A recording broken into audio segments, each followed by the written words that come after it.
Hello, if you want to watch exclusive lemon content on What If Naruto, then go to my Boosty. The first link in the description here contains such hot stories for adults, such as What If Naruto was a daddy for Sarada, or Kushina and Mikoto vulgar Naruto mommies. Follow the link and enjoy. I'm waiting for you. They paused for him to track sense, and Sakura had backed his side of the discussion, agreeing that they shouldn't be wandering aimlessly without a lead. Which was true, Naruto grudgingly acknowledged. They had been navigating through the dense forest for almost an hour, and had yet to encounter anyone. Not that he was complaining, running into enemy forces so early wasn't something Naruto would waste any wishes on. Admittedly though, names like Forest of Death coupled with survival and elimination had given him the impression that there would be relentless assaults on all fronts the moment they stepped into the grounds. Apparently not. They hadn't even been bothered by the supposedly hostile native inhabitants. The environment lived up to its name: no animals, no enemies, no hint of life. But when they struck, it would surely be a nightmare they would want to wake from. "Naruto, stop moving around," Kiba murmured. He had an ear pressed against the bark, frowning in concentration. Akamaru was sniffing around on a lower branch. "Sorry," the blonde said automatically. He didn't want to make an annoyance of himself, so he stepped lightly behind Kiba, trying to restrain the grin when his crouched teammate scowled, and joined Sakura on the other end of the bow. "Scroll still good?" he asked casually. "Yes." She shot him a glance. "You really should take it back, you know." "Not unless you go out on a date with me when we get out of here," he responded brazenly. Her elbow dug into his arm. "Not even if you could steal Anko's dango," she retorted. Her expression sobered. "You should be a little more serious, Naruto. If we're not careful, we could end up as sitting ducks." He knew that, of course he did. It was very easy to get ambushed in the shadows cloaking the trees. Naruto had confidence that Kiba and Akamaru would warn them sufficiently, but also reserved space for the sense that they couldn't rely completely on this advantage. He knew Kurinai could mask her scent from the Inuzukas if she tried, and there was no telling if their opponents could as well. They had to be alert. And he was.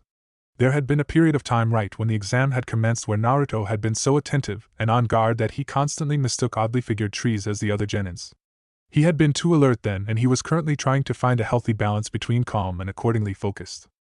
Kiba rose to his feet, head tilted. Akamaru found his way onto their branch again and gave a submissive whine. Naruto and Sakura glanced at each other as the hooded boy frowned. "Is something wrong, Kiba?" Sakura asked in a low voice. Her hand was already hovering over her weapon's pouch. "Not here," Kiba told her, and her hand hesitantly went lax. "Then what?" "It's nearby, though. Not even a kilometer." Naruto walked up to the taller boy's side. "What is?" he questioned. Kiba shrugged as he knelt down to scratch Akamaru behind the ears. "Trouble. What else do you think?" Anko had just finished constructing the leaf insignia out of dango sticks when a petrified scream rose from the midst of the forest. She shook her head, bearing a small smile. Evidently it had already started. The Forest of Death was a harsh milieu to conquer, and she imagined that the competing genins had already run into complications. There were numerous poisonous species that roamed the area, and accidentally identifying a plant's elements incorrectly could have fatal consequences. Anko had actually had a discussion with Kurinai and a handful of other jounins a few days prior. Some had commented that it was a cruel predicament for the young rookies. Too bad, Anko remembered saying. She had been through worse, hadn't she? She absently rubbed the back of her neck. It was always the same. No matter how hard she scrubbed, how many hours she had spent in the shower, she could never rid herself of the feeling that putrid malevolence was lurking just beneath her skin. To drive herself away from darker thoughts, Anko thought of Kurinai's brats. She hadn't spent much time with them, but she had paid particular attention to them before the second exam had begun. She had almost laughed. To this day, she still wondered about Kurinai's decision to sponsor their participation in the exam. One more year wouldn't have hurt. The kids hadn't given the special jounin the impression that they were fully prepared. She would just have to wait and see. They had already surprised her once. There was no telling what Uzumaki Naruto's team would come up with. "Mitarashi-san!" A distressed Chunin materialized in a puff of smoke. Anko recognized his face from somewhere. "What, something come up already?" she sighed. Something always did. There were always problems somewhere somehow. They would surface, and as Anko got up to follow the messenger, she found herself hoping that her darkest demons would remain sealed in the pits of her closed conscience. But then, things always went wrong. In Kiba's opinion, looking for trouble was just stupid. He could tell that Akamaru was disturbed, even as the puppy bounded along beside him. He had sensed something big, something sinister. Who would want to go looking for something like that? Sighing, Kiba looked ahead at Naruto's back. This was the village pariah, after all. What else did you expect from Uzumaki Naruto? Naruto suggested that they do some scouting. He had been restless for a while now, Kiba knew. He had the tingling feeling that crept steadily up his spine. He was quite certain that he had detected a faint hint of killer intent accompanied by the vague scent of blood. Akamaru had commented that the blood smelled familiar, but Kiba, his nose admittedly inferior to the puppy's, could not confirm the notion. Yet a part of him had agreed to Naruto's reasoning. If they only slinked around in the shadows, afraid of conflict, they would never get a scroll in time. If they were going to pass this exam, the time to act would be now. It wasn't just a matter of finding and defeating a team. The scroll had to correspond with their heaven scroll, or they would not be entitled to pass. There were only a limited handful of earth scrolls out there. Behind him, Sakura paused longer than necessary on a branch, and with an increased burst of chakra, launched herself alongside Kiba. "We're not going to rush into battle, are we?" she asked. Kiba hoped she wasn't feeling the pressure already. He understood that bearing the scroll, a vital item that could determine their success, was a rather daunting task. But Sakura was up to it. Her teammates knew that she was stronger, both emotionally and physically, than she let on. "I think we're just doing a quick scout at the moment. There's no point attacking without reason. Besides, Akamaru told me he can smell more than 3 people. There's a pretty good chance there are 2 teams ahead." Which meant that they were either of the same village and had decided to ally, or they were fighting.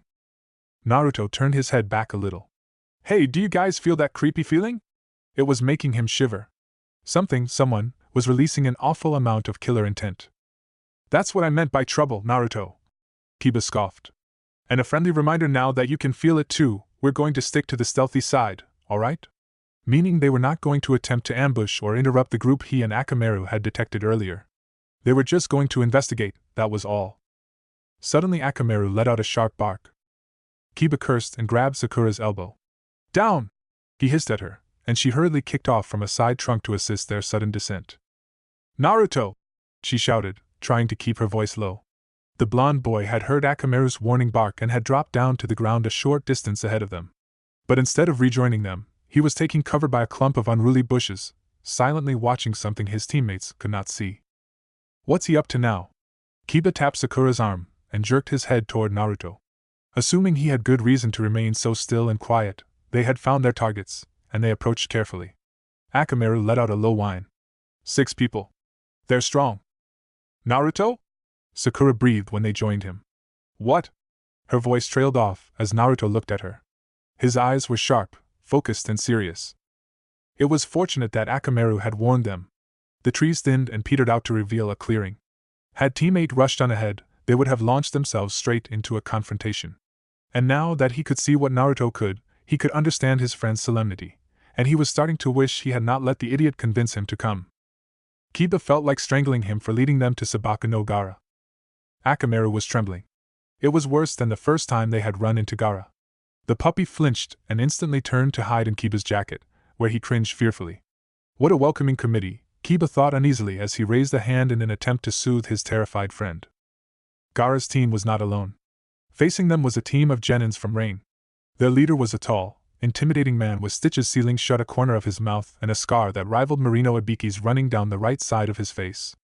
"It's very foolish of you to challenge us head-on like this," he told Gaara in a husky voice. For some reason, Kiba did not think that Gaara would be cowed.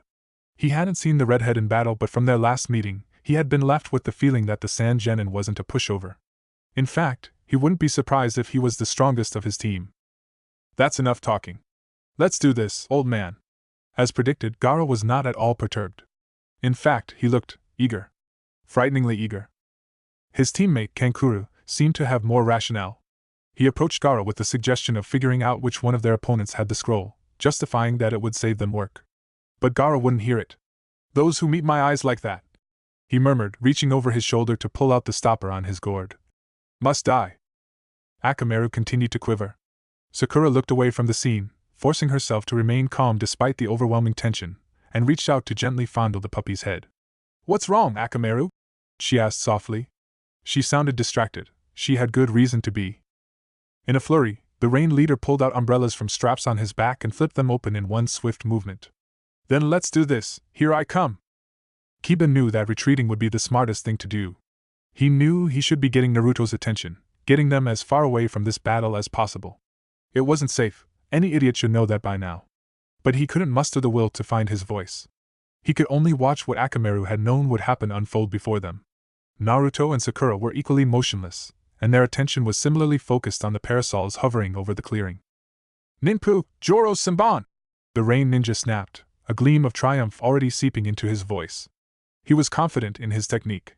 And he should be. Teammates' breath caught collectively as thousands of needles hailed down on Gaara. Kiba's eyes were wide. No one could have survived that. Sabaku no Gaara had undoubtedly been reduced to a pincushion. Akamaru must have been warning them about the rain guy, not Gaara. Is that all? Kiba's blood was fluid ice as the monotonous voice reached his ears. Next to him, Sakura was caught between astonishment and terror. How could anyone have survived that? Crap! Naruto muttered. Just look at that! He was reaching over Sakura and tugging at Kiba's jacket, but the latter didn't need the warning. He could well see it for himself. Gaara was unscathed, the ground around him spiked with discarded needles. He was almost fully enveloped by an impenetrable shield of sand. The sand? Kiba recoiled with Akamaru. The sand gave off the strong stench of blood. Kiba was impressed. The kid had constructed an effective shield in a matter of mere seconds, and out of sand. Just what did they teach Genins and Suna? He wasn't even fazed by the otherwise lethal onslaught. Not even when his opponent cursed and tried again. A slab of hardened sand lazily rose from the ground and cut off access to its user. The shield began to crumble and fall to the ground, pooling around Gaara's feet.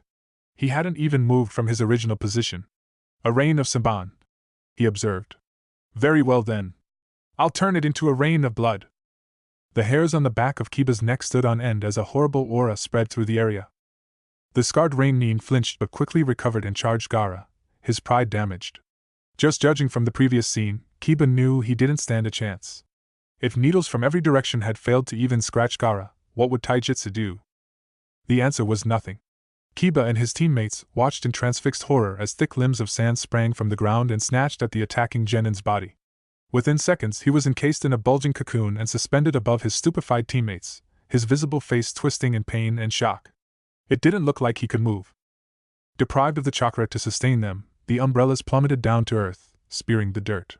Ironically, they ventured closer to Gaara than the rain Genin had managed. He was well and truly afraid now, the increasing trepidation causing his pupils to dilate so that they were wild. Get me out of here! He screamed down to his teammates. But they took a step back, mouths open yet devoid of words. Gaara walked over and shook open one of the fallen umbrellas. He held it over himself. I can cover your mouth and kill you, but that's just too pitiful. He held out an arm and slowly drew his fingers into a forceful fist. Sabaka-Q! Oh God! Sakura whispered, appalled.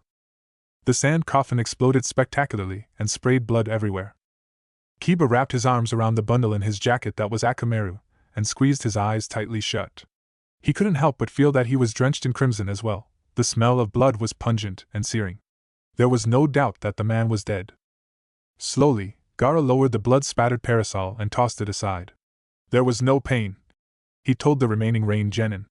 It happened too quickly for him to be in pain. It will be the same for you. The message: there was to be no survivors. Kiba opened his eyes and looked toward Kankuro and Temari, the murderer's teammates. They were simply standing there, watching this bloodshed like it was just an unfortunate sport. The face-painted boy even had the nerve to look irritated and at ill ease. Remembering Kankuro's anxiety and quick change of attitude upon Gaara's arrival the other day, Kiba realized that Gaara commanded fear to its limits. He was no ordinary Genin.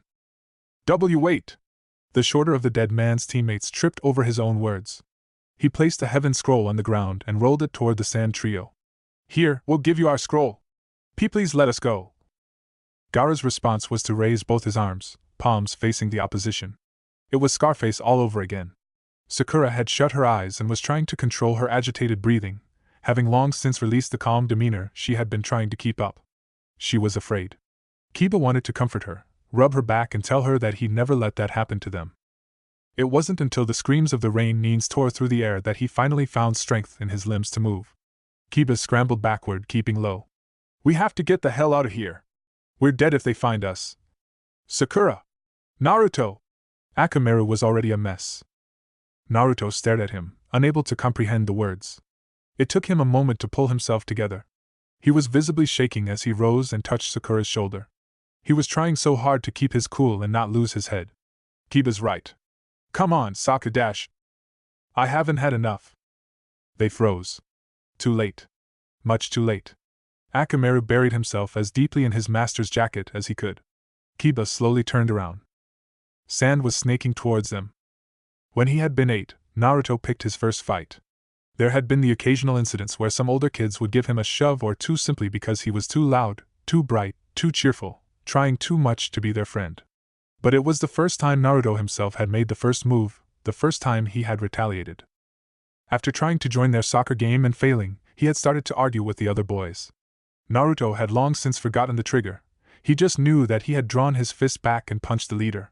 Without thinking, without realizing what he was doing. He had just known that he was angry, that he was being treated unfairly for reasons he had no inkling of. His arm had moved on its own. He had been too shocked to defend himself against his punishment. He was Naruto, the kid who grinned a lot and took everything at his own pace, not the boy who went around punching people. It was reflex, Iruka had told him afterwards after breaking up the fight. Things just happened like that, they unraveled by themselves. All you needed to do was give it a push. Now, for Naruto, all the push he needed was the evident tremor of apprehension in Kiba's voice and Sakura's trembling frame against him. The pink-haired girl was struggling to get a hold of herself, trying to remain strong. She was so scared. Was the dangerous sand slithering towards them the cause of her fear? His heart thumped against his chest as Naruto gathered chakra in his coils and molded them. He had been doing so much work with his chakra control that the process of shaping the energy was almost second nature to him. But Naruto felt it was more than that. It was fueled by desperation, by the burning desire to defend everyone, to keep his friends alive. No one was dying on his watch. With a growl, he unleashed a fully fledged chakra shield. The dense barrier of chakra rose around Naruto and his team, rotating at a powerful velocity. He wasn't quite sure if he had repelled the sand or if some had managed to penetrate their defense. He really didn't care anymore. Someone was trying to kill them, trying to hurt his friends, his precious people. Naruto sprang out of the bushes without second thought, his lips pulled back in a feral snarl. A wave of sand swept him back, pushing back his fist before it could make contact. He flipped backwards and found himself lowering into a crouch, muscles drawn taut. "Get away from us!" he shouted. He seemed to have surprised them.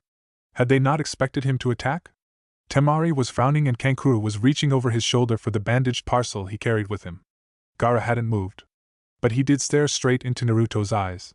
His dark ringed eyes were narrowed. Something had grabbed his arm. Naruto snapped his head around, expecting to see tendrils of sand coiling up his jacket, but it was only Sakura. She recoiled a little at his reaction, but now he was no longer looking into Gaara's terrifying gaze. Sakura's green eyes wavered, and they pierced deep into Naruto's consciousness. Another hand fell on his shoulder. "What the hell do you think you're doing?" Kiba muttered. His eyes were fixed on the sand genins. What was he doing? Naruto looked over at Gaara, then at the bloody smudges on the dirt. He shuddered. He had been about to start a fight with a heartless killer, not some academy bully. Slowly, his resolve ebbed away. By insisting to come here, he had gotten them into this mess. Scouting had seemed like a good idea at the time, to get a good bearing on how things were to be done, how strong their opponents were. They had certainly achieved the latter. Naruto had let his instincts get the better of him. It was his responsibility to get his team out of here. Alive. Kankuro was the first to recover. He relaxed as if they weren't a threat. They probably weren't. "Hey, it's you three." He paused on Sakura. There was a hint of bitterness in his eyes. Kiba stepped forward, taking initiative. "All right, look, my team was just at the wrong place at the wrong time. You've got your scrolls. There's nothing to gain from fighting us. Our teams can just both walk away dash." "You." Gaara's voice cut sharply through Kiba's. But he wasn't talking to Kiba. He was talking to Naruto. Their eyes met. "You and I are the same." Naruto's brow furrowed. "The same? What do you mean?" He wondered if it was a distraction for Kankuro or Temari to attack them. Somehow it didn't feel like it, though he was still grateful when Sakura stepped a small way aside so that she would not become an obstacle when Naruto needed to move to haste. They were all tensed, prepared. "We are the same," Gaara repeated. His teal eyes bored into Naruto's. "We are the special ones." "What is he talking about, Naruto?" Sakura whispered. "I don't know." Yet it felt like he should know. Looking at Gaara, the redhead was so certain of his claim. How were they the same? They were different. The petrified screams of the Rain team echoed in his head, and Naruto clenched his fist. They were not the same. How could they be?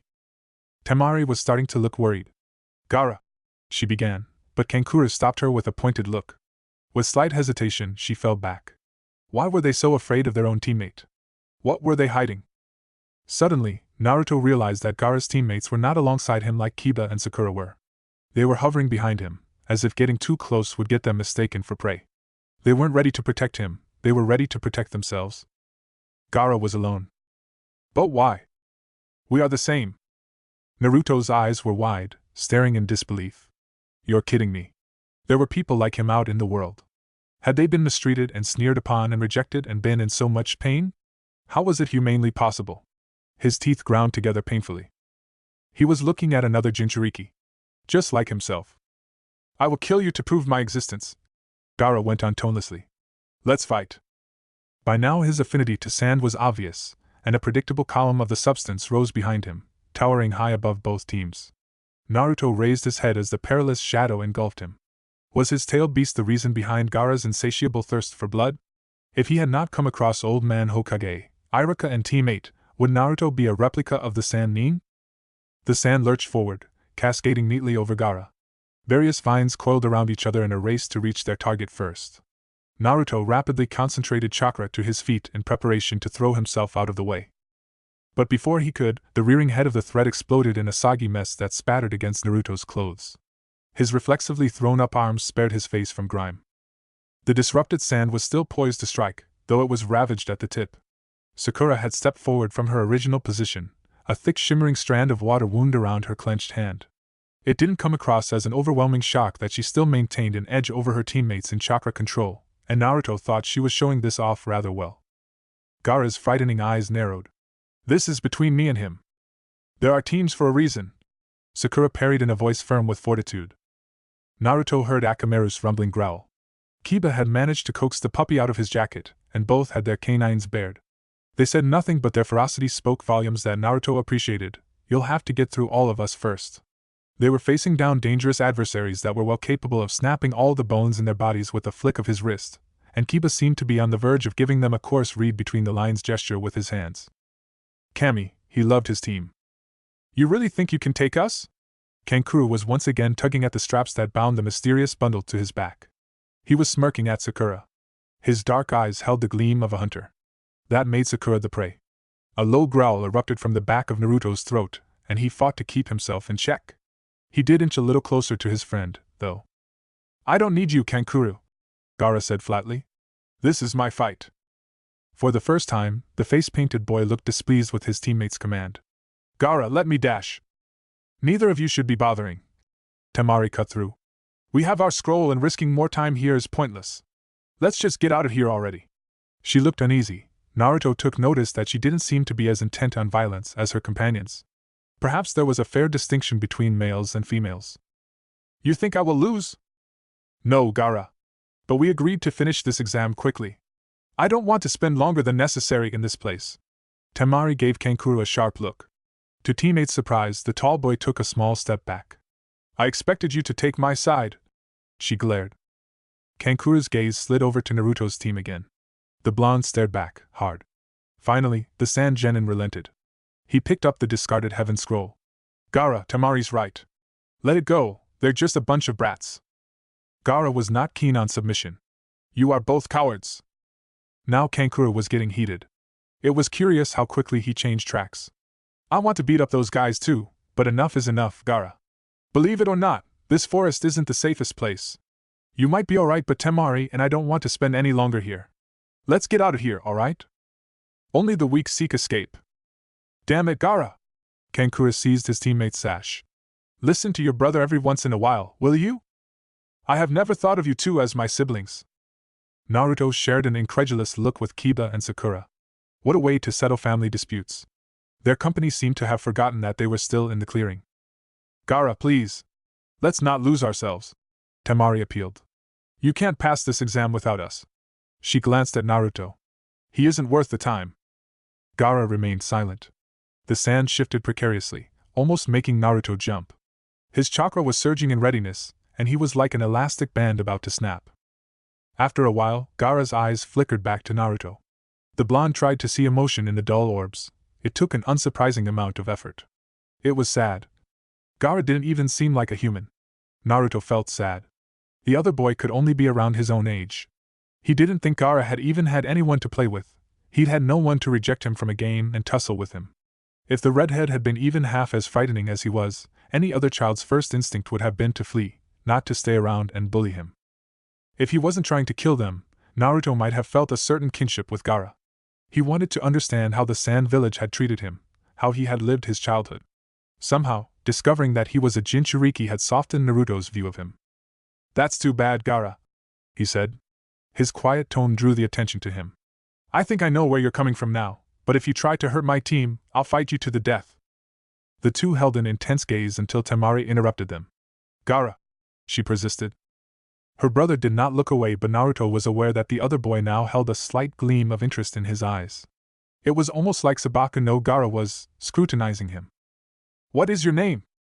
"Uzumaki Naruto," he couldn't help but add. "Remember it." It took some restraint to resist from launching into his well-practiced Hokage declaration. Naruto hadn't realized that it was so well drilled into his habits, and the corner of his lips tugged into a small smile when he saw Sakura and Kiba noticeably turn their heads in his direction. "Uzumaki."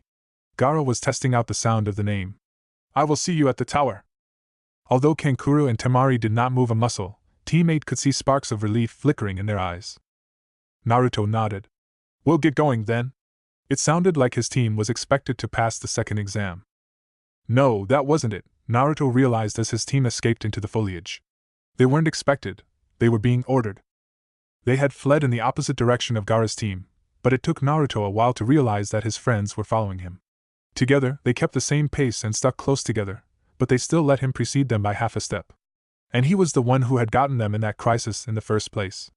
His lips pressed tighter together. He was definitely going to ask Kurenai's opinion on leadership when they got back. Over their footsteps and the pounding of blood in his ears, Naruto could hear Sakura's breaths coming in hard gasps, but he doubted it was her endurance. She and Kiba were more unnerved than he was. Instantaneously he decided that they had come far enough. His team didn't seem to care when he slowed and sat down in the middle of nowhere. The silence was almost to be expected. After what they had just witnessed, even Naruto didn't feel like cracking jokes. Sakura had Akamaru cradled to her chest and was pacifying the puppy. Naruto was surprised. Her voice sounded quite strong. He supposed that, as shinobi, they were required to overcome their fears in an instant. That had been one hell of a way to get them started. It was Kiba's voice that eventually punctured the wordless atmosphere. "Well, crap." His laugh was a little shaky. "You're such a poet, Kiba," Sakura murmured. It sounded to Naruto like his friends wanted to distract their thoughts, and he agreed with their resolve. "That was freaky, huh?" Kiba again. Naruto glanced at the taller boy. "He didn't have eyebrows," he said, smiling. "Really? I didn't notice." "Yeah, bet you were too busy finding a tree to pee behind." "Hey, you look like you were doing it right in your pants." "Was not." "Did you see his tattoo?" Sakura spoke up, and both boys turned to see that she was looking at them. Kiba thought about it. "The one on his forehead? The red one?" At a nod from Sakura, he shrugged. "I think it was a kanji character, but I didn't see what it said." "Love." Hearing the word in his own voice only made Gaara even more of a mystery to Naruto. Sakura glanced at him. "You saw it?" "I'm pretty sure I got it right. I went up pretty close." Neither of his teammates wanted to question that. There was another lapse of silence, this time more companionable. Akamaru seemed to have recovered a little and was licking Sakura's hand. She seemed to be deep in thought. "Naruto," she began suddenly, then fell short. He waited, but she didn't continue. "Back there. Gaara said you were the same as him." The words came from Kiba, but Naruto could tell that it could well have been Sakura's. He lowered his head. He could tell them Gaara was a Jinchuriki. He could tell them. Not just of Gaara, but of himself. There was little insecurity now, after bonding so firmly with them. There was no denying that he was afraid of how they would react, and yet Naruto felt he was, almost. No, he wasn't ready. He just wasn't. It wasn't the right time, not during the Chunin exam, not in a place like this. Maybe he was talking about our height. Naruto thought his laugh was pretty convincing. It had been better than Kiba's, for sure. Then why were his friends looking at him like that? They knew he was lying, of course they did. But it was as if they were trying to see more of him. For a fleeting, heart-stopping second, Naruto suspected they knew. But they couldn't. No way. Don't ever let anyone take your title of biggest idiot, you hear me, Naruto? Kiba finally retorted. Naruto was almost guilty when his heart unclenched. Loud and clear, Kiba. Loud and clear. After the exam, possibly. He just couldn't tell them now. To alleviate his tension, Naruto told his teammates that he was going to do a quick reconnaissance on the area, and after promising that he would not drag a Sudogara back with him, he left. The trees were sparser in this area, Naruto noticed. He remembered that they had passed the river a while back, but after the encounter with Gaara he wasn't sure where they were anymore. Far from their original gate, he assumed. He jumped up for one of the low branches of an ancient oak tree. It was wide enough to hold his body. Uzumaki Naruto wasn't one to sit down and think. It wasn't in his nature. He thought he could glimpse a little of his friends on the ground. Always trust your teammates, Kurenai had taught them.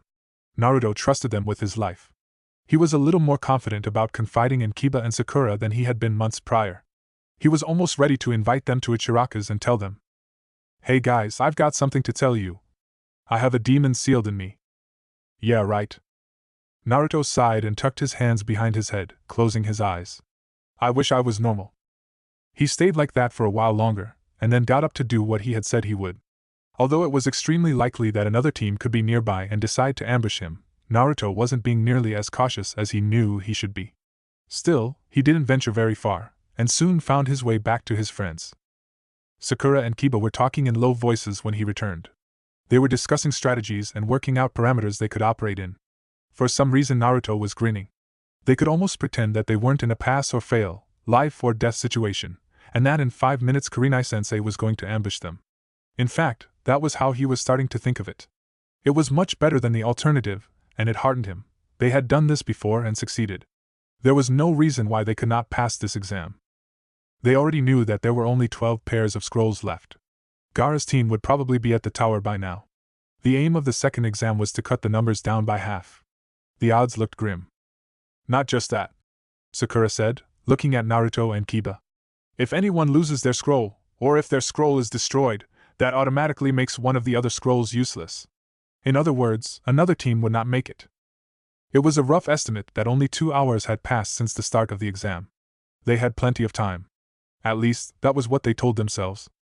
We need to find ourselves an Earth Scroll, Naruto told his team, getting to his feet. No time to be sitting around, guys. Translation: it was time to put the events of the past hour behind them. With a short burst of chakra, Naruto was in the trees. Last one is a rotten egg. The forest of death was larger than Sakura had imagined. They had been wandering about for a while now. The light that seeped through the canopy told them it was nearing dusk, and despite their efforts teammate had yet to come across another team. Maybe it's too early, Naruto encouraged. I bet everyone will start coming out at night. Like bats? Sakura suggested.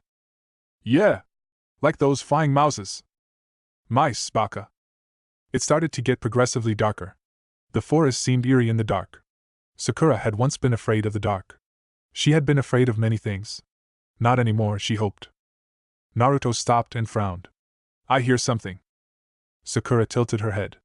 Kiba must have picked up the sound already. He had. It sounds like someone peeing. She hit him. It was the river. Safe to drink? Sakura dipped a finger in her water, watching as the disturbance broke into ripples. They had stopped for half-hour breaks every now and then, but no one had been prepared for 5 days in the wilderness. If they were going to have meals, it wasn't going to be coming out of a packet. Guess so.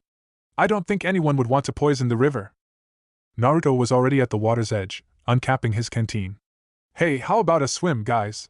The water's pretty nice. Accustomed to cleansing herself at least once a day, Sakura almost agreed. Then her face heated rather quickly as she realized what the prospect meant. Naruto, you pervert! What? Oh. She had to admit, he was getting better at recognizing the signs. Paling, Naruto stood up, waving his hands in front of him. Sakura, I can X-dash.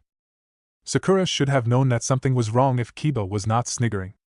Hey Narudash!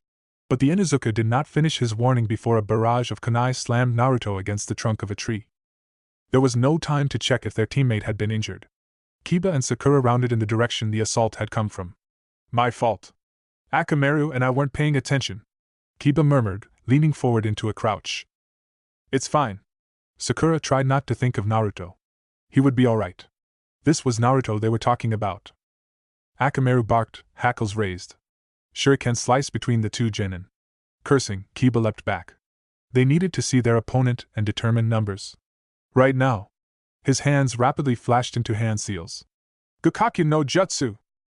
The roiling sphere of flame ignited the leaves of the trees, disseminating quickly. Kiba carefully contained the technique so it would not burn down kilometers of woodland. There was no sign of the assailant. Without warning, two kunai shot out of the trees to the left of the fire Kiba had created. Armed with her own kunai, Sakura was prepared, but she did not expect the attack to sail over her head and thud into the trees on either side of Naruto's. It was very off mark. Through her confusion, she was relieved to see the blonde squirming against his binds. Sakura darted to free her teammate, but the presence she felt beside her was not Kiba, and she realized this in time to avoid the leg that lashed at the empty space her head had once occupied. Sakura flipped back, landing on the water.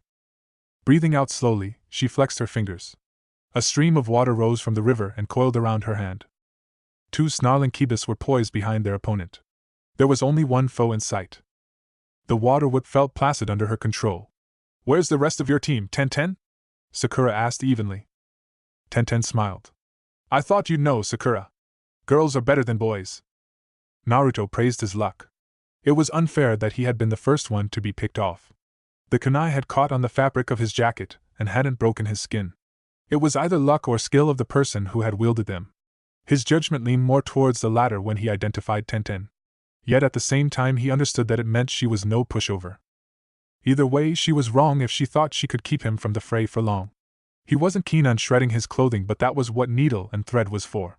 It seemed Yasumaji Shinji should expect a visit. Tenten appeared to be very adept at taijutsu, Naruto observed as he began to strain. She was keeping both Sakura and two Inuzukas at bay. He would even up the odds. With a tearing sound, his left arm was free. The sizzling sound stopped him. Now he knew what those two kunai had been for. In an explosion of debris and splintered bark, the two neighboring trees on either side of Naruto began to groan and collapse. Right over him. They fought kunai to kunai, and then switched to hand. Sakura stabbed her leg at Tenten's ankle only to have it kicked away. She let the other girl unbalance her and throw her over her shoulder, but used her own momentum as she landed to toss Tenten into the air. With a growl from Kiba, two gray figures gyrating at ferocious speeds surged after the airborne girl. Sakura's eyes widened as the Tenten twisted and whipped out a lengthy scroll. An incredible amount of sharp weapons hailed down on the pair. Kiba tried to pierce the dense rain, but gashes began to open in the folds of his clothes, spilling blood. Gathering more water in her hand, Sakura launched another water whip at Tenten. She rolled to the side as Shuriken whistled toward her, and spun around with another attack, this time aiming for the scroll. It was impossible for Tenten to physically carry such a large mass of weapons. Seriously, a scythe? Sakura hoped that the water would render the scroll ineffective or at least hinder the speed at which she launched the projectiles. Her aim was true, but so was Tenten's. Sakura winced as several thin wounds marked her arms and cheek. It was the water current from her whip that spared her from being impaled. It slowed down Tenten's attacks, giving her just enough time to weave between them. It was another stroke to the second exam. Each and every team was a foe, even if they were of the same village. It was a mutual understanding. That was why they hadn't wasted any words. Sakura did not think Tenten would go as far as to mortally wound them, but she didn't have to. She only needed the scroll. The scroll. Sakura checked on it as she reached inside her pouch for another kunai. Safe. A breath of relief escaped her. She wondered if Tenten had her team's scroll. Where was her team, anyway? Kiba had engaged Tenten in direct combat now. While they couldn't assume that Tenten used limited ninjutsu, the older girl was visibly proficient in taijutsu. She danced beyond his reach, but Sakura still saw her wince when Kiba's claws raked her forearm.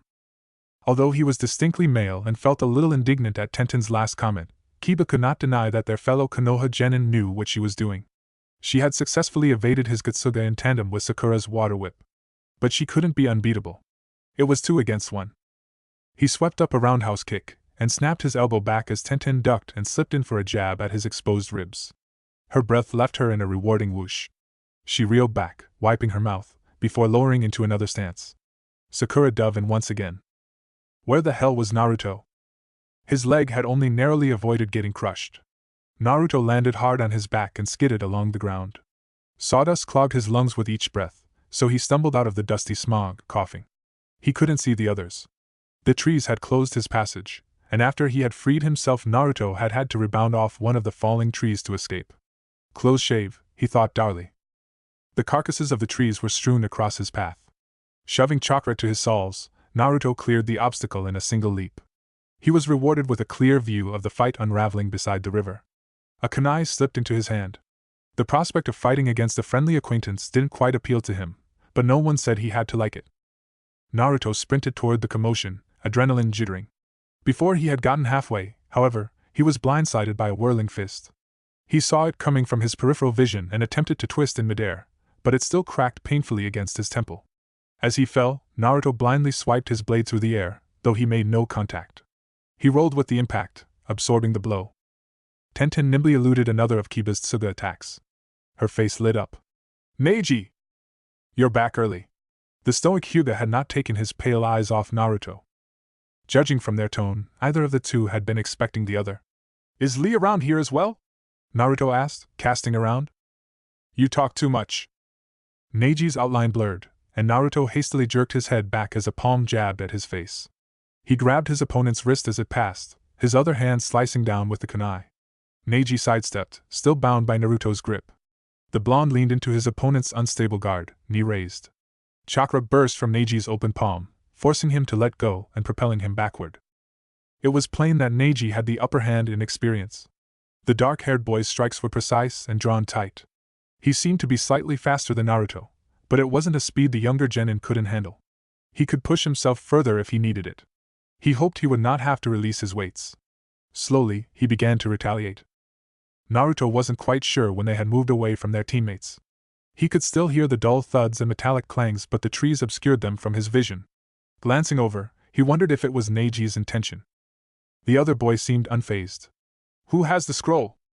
Me, Naruto replied, not missing a beat. Neji's eyes narrowed. That was idiotic of you. I'll take it from you now. He snorted. What happened to fighting over it? You are a waste of my time. Naruto was sick of the holier-than-thou attitude. Growling, he gathered chakra. Kage Bunshin no Jutsu. Scores of clones took form around them. Lowering his hands, Naruto smiled coldly. How about now? Am I still a waste of your time? Neji calmly accepted the new development. We shall see. He was promptly screened from view as Naruto's clones pounced on him, charging, shooting off trees, clambering over each other. Naruto had only summoned 30 or so clones to test the waters, but his opponent was already well outnumbered.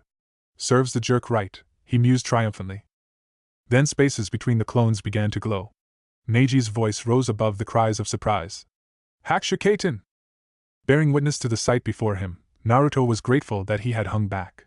A bright sphere of chakra had rose up around Neji, forcefully repelling everything it came in contact with. Clones were tossed mercilessly into the air and into trees, where they dissipated. There was no point of penetration. It was a very effective defense, Naruto had to admit. It also looked like his chakra shield. He wasn't quite sure how his variation looked from the outside, but Naruto thought the form looked rather familiar. In fact, he hadn't thought of using the chakra shield in battle like this. Kurenai-sensei had basically forbidden him from using it without her permission. Perhaps she thought he wasn't ready to handle it. Neji's technique looked much more potent than his. Still, that didn't mean Naruto was prepared to give up. Shuriken was flung at Neji the moment he was visible. It was almost expected that he would throw up his impenetrable defense, so Naruto was faintly surprised when his impaled opponent was revealed to have been a log of wood. Neji did not stay in hiding for long. He struck out from behind, his hand glowing with chakra. One of the clones that had survived the first attack by standing back saw the peril and gave a yell of warning. He was close enough to grab the original by the vest and toss him out of harm's way, but was too slow to dodge Neji's attack. Face to face, both genins exchanged blows. Neji had a very firm guard that frustrated Naruto. His footwork was defined and he effortlessly turned away Naruto's fists with his movements. Even when he managed to slam his elbow against Neji's chest and throw the latter back, it quickly became clear to Naruto that if he was going to emerge victorious, it would not be through taijutsu. Leaping back and tossing his kunai, Naruto's hands were forming hand seals the moment they were free. Neji simply stepped out of the blade's trajectory, but his opponent had finished his preparations. A large fireball rapidly ate into the surrounding trees, flaring with intense heat. Neji could feel the perspiration gathering at his pores as he took off. He had never seen a genin produce a katan jutsu of such sheer bulk and raw power.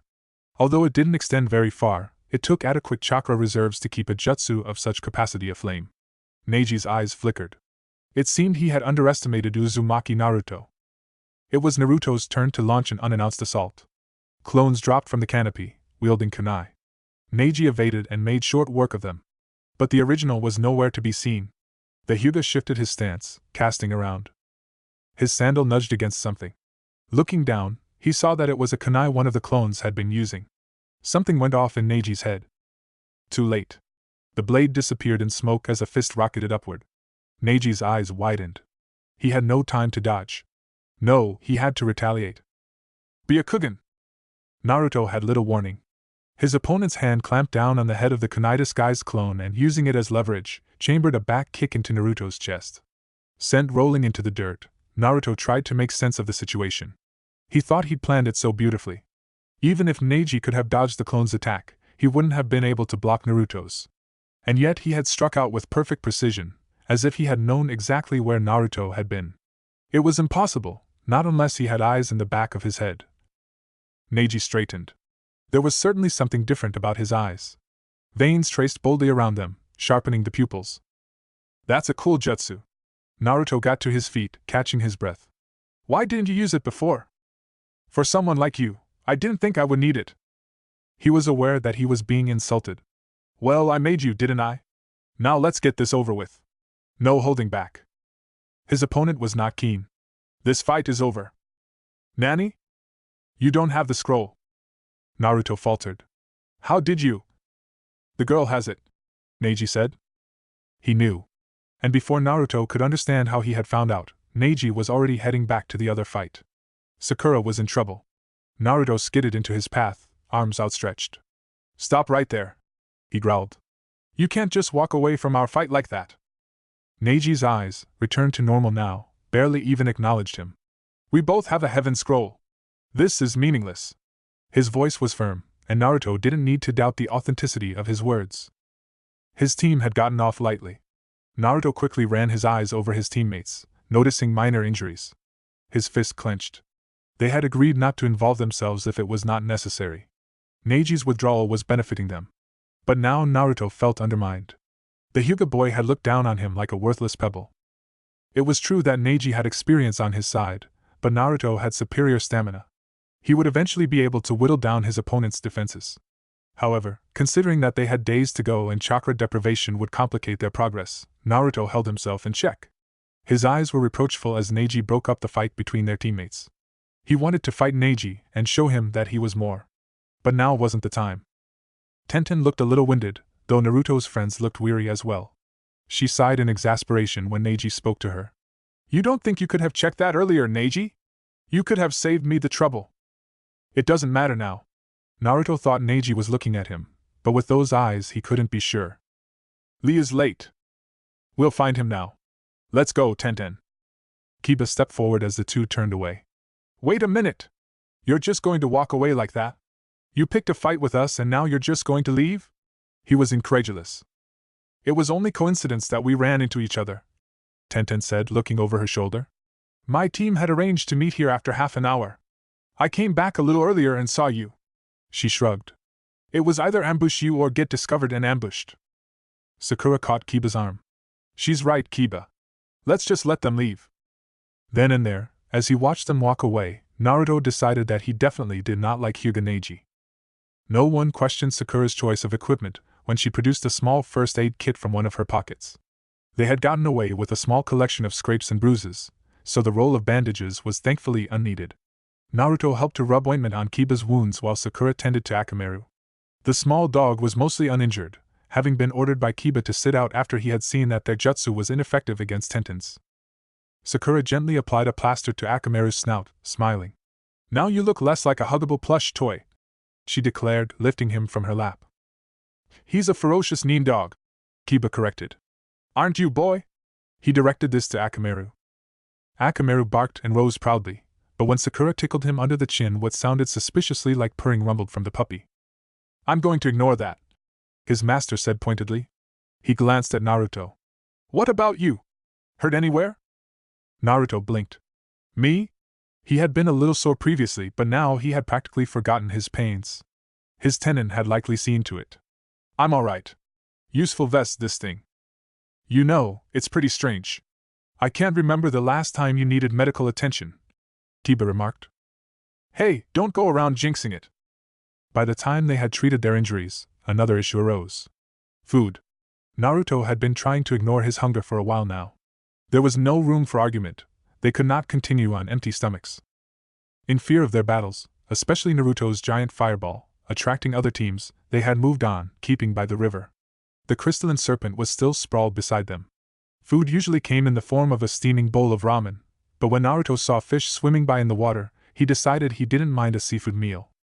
Kiba and even Sakura were not keen on lighting a fire. In the darkness it would draw attention to them like moths. But they eventually agreed with Naruto's suggestion. Being too careful isn't always a good thing, Kiba said slowly, grinning. Akamaru was in the mood to jump into the water to startle fish downstream. Naruto and Kiba were waiting further down, targeting their prey. The duty of lighting a campfire had fallen on Sakura. It was logical. She had the best chakra control and was least likely to cause an unwelcome bushfire. The boys were mucking around. They were splashing around and scaring away the fish. Sakura knew that she should be berating them for being silly, but the light-hearted atmosphere was relaxing. It almost felt like they were on a simple mission. The tranquility vanished when Akamaru suddenly sprang back onto dry ground and barked. Kiba groaned. You're kidding me! How many more people are we going to run into in one day? A green blur streaked down from the trees high above them, landing lightly on the other side of the river. As she watched the figure look around, Sakura recognized him as Rock Lee. Naruto had also come to the same realization. Hey! Lee! He called. He was much more gracious toward the green-clad boy than he was toward Neji. The thought of Lee as an enemy hadn't even occurred to him until he heard Kiba sigh. On that thought, Naruto drew his wave in tight, but Lee was already leaping across the expanse of water that separated them. We meet again, Naruto-kun. Lee beamed. He turned to greet the blonde's teammates. Naruto noticed that his smile for Sakura was considerably brighter than his for Kiba's, but if the Inuzuka was disgruntled he didn't show it. Isn't it past your bedtime, Lee? Naruto grinned. The tall boy just smiled. How are you doing in the exam? Have you found your scrolls? Lee caught himself quickly when he saw Team 8 share wary glances. I apologize. It is not my business, is it? It's fine. It was Sakura who covered for them. We haven't found our second scroll yet, no? Lee nodded. They had not disclosed the nature of their scroll and he didn't seem to have intention to take it from them. The matter was left at that. Where did you come from anyway? Kiba asked. He looked up from spearing the few fish they had caught onto sticks. At this, Lee's eyes clouded over. He looked perturbed. My team split up for individual investigation, he explained. I came across something that disturbed me. A ghost? Naruto guessed. His humor barely appealed to Lee. Your classmate, Uchiha Sasuke's team, he said. Sakura frowned. Can you tell us what you saw, Lee-san? It didn't seem Lee could say no to Sakura. They invited him to sit with them. When I arrived, Sasuke-kun's team was already in battle with another team. From sound, I believe, Lee began. The flames cast an eerie glow on his face. Sasuke had been unconscious. His teammates were fighting very hard but were being overwhelmed. Wait. Naruto looked at Lee. What was wrong with Sasuke? Did he get knocked out early? I do not know. It looked like his teammates had been taking care of him. I do not think that he was knocked out. No, me neither, Naruto agreed. Anyway, what happened? As I thought about intervening, Sasuke woke up, Lee said simply. They waited. But he was different. Different? How? Kiba questioned. He absently flipped the fish over before they burned, but his attention was focused on Lee. The other boy did not reply immediately. Lee? Sakura prompted. How was Sasuke? She sounded concerned, but she had reason to be. He was giving off a very vile chakra. Somehow, although they had not been present, Lee's use of vile seemed eerily fitting. His speed and power was greatly increased. Where his teammates had been struggling, he defeated the sound ninja in minutes. Lee paused. I do not know Uchiha Sasuke very well, but I do know that he should not have that power.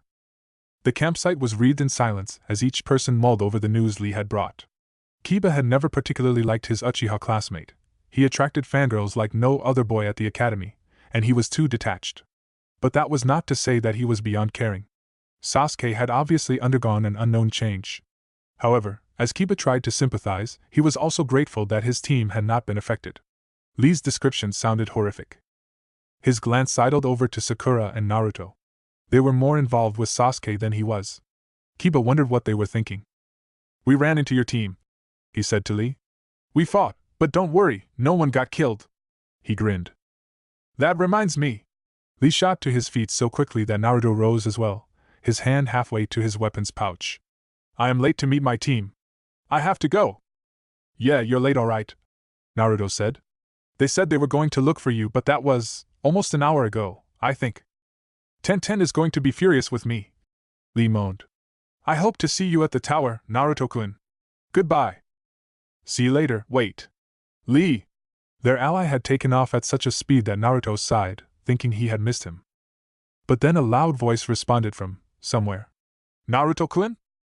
A grin lit up Naruto's face. "You'd better pass this exam, okay? I want to fight you." He shouted the words to the air. "Hi! If I fail, I shall run 500 laps around Konoha, on my hands." The rustle of leaves told teammate that Lee had left. Naruto chuckled. He found that he liked the absurd boy. Rock Lee was weird incarnate, with his unique fashion sense and stiff vocabulary. But he was decent. Better than Neji anyway. "This forest is dangerous," Sakura murmured from where she sat on the ground. Naruto squatted down in front of her. "Cheer up, Sakura. It's not fun unless it's hard, right?" Her finger poked him in the forehead protector, sending his rear into the dirt. "Out of my face, weirdo," she teased. "You're so mean, Sakura-chan." Naruto dusted his pants off. "Bit of a bumpy start today, huh? Let's kick butt tomorrow, guys." "You know what, Naruto?" Kiba asked. "What?" "Let's eat first." Teammate had marched into the Chunin exam without the forest of death in their calculations. This was new to them. It was exhilarating. And day one had gone up in fireworks. Chapter 15: Survival of the Fittest. The rats were stirring agitatedly. The female one with the absurdly colored hair was the first to drop to the ground with a defeated groan. "I give up, we've been walking for hours." Oboro held back a chuckle. Hours indeed. He cast a quick glance at his teammates. Mubi's visible eye was beginning to gleam with his usual restlessness. It was arguable how he had managed to sit tight while the rats had stumbled around in circles below them. Mubi was too impatient, but Oboro was close to sharing his sentiment. It was about time to strike. The loud one, or rather, the loud one with the white dog trotting by his side, since his blonde-haired teammate was equally outspoken, bent over with his hands on his knees and looked wearily at the knotted tree that concealed the rain genins. He couldn't see them, of course. "This is ridiculous," he muttered. "It's the same tree." Oboro had seen the girl perform some sort of jutsu on the tree earlier, most likely to mark it. Evidently, it still remained. Pity it was no use. "We're lost, aren't we?" the blonde boy asked. He stood with his arms crossed and brow furrowed. "I told you we should have crossed the river, Kiba. Look what your laziness got us into." "Zip it," his teammate growled. "You think I don't know what you were thinking? You just wanted to ride that giant caterpillar, didn't you?" "Nah. Liar!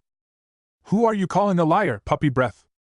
Although he was pleased to see that his team's tactic had not only sapped the energy out of their foes but had also sown discord amongst the members, Oboro wished they would just stop. Their bickering was giving him quite a headache, and he was almost grateful when the girl pulled them apart with a severe smack to their heads.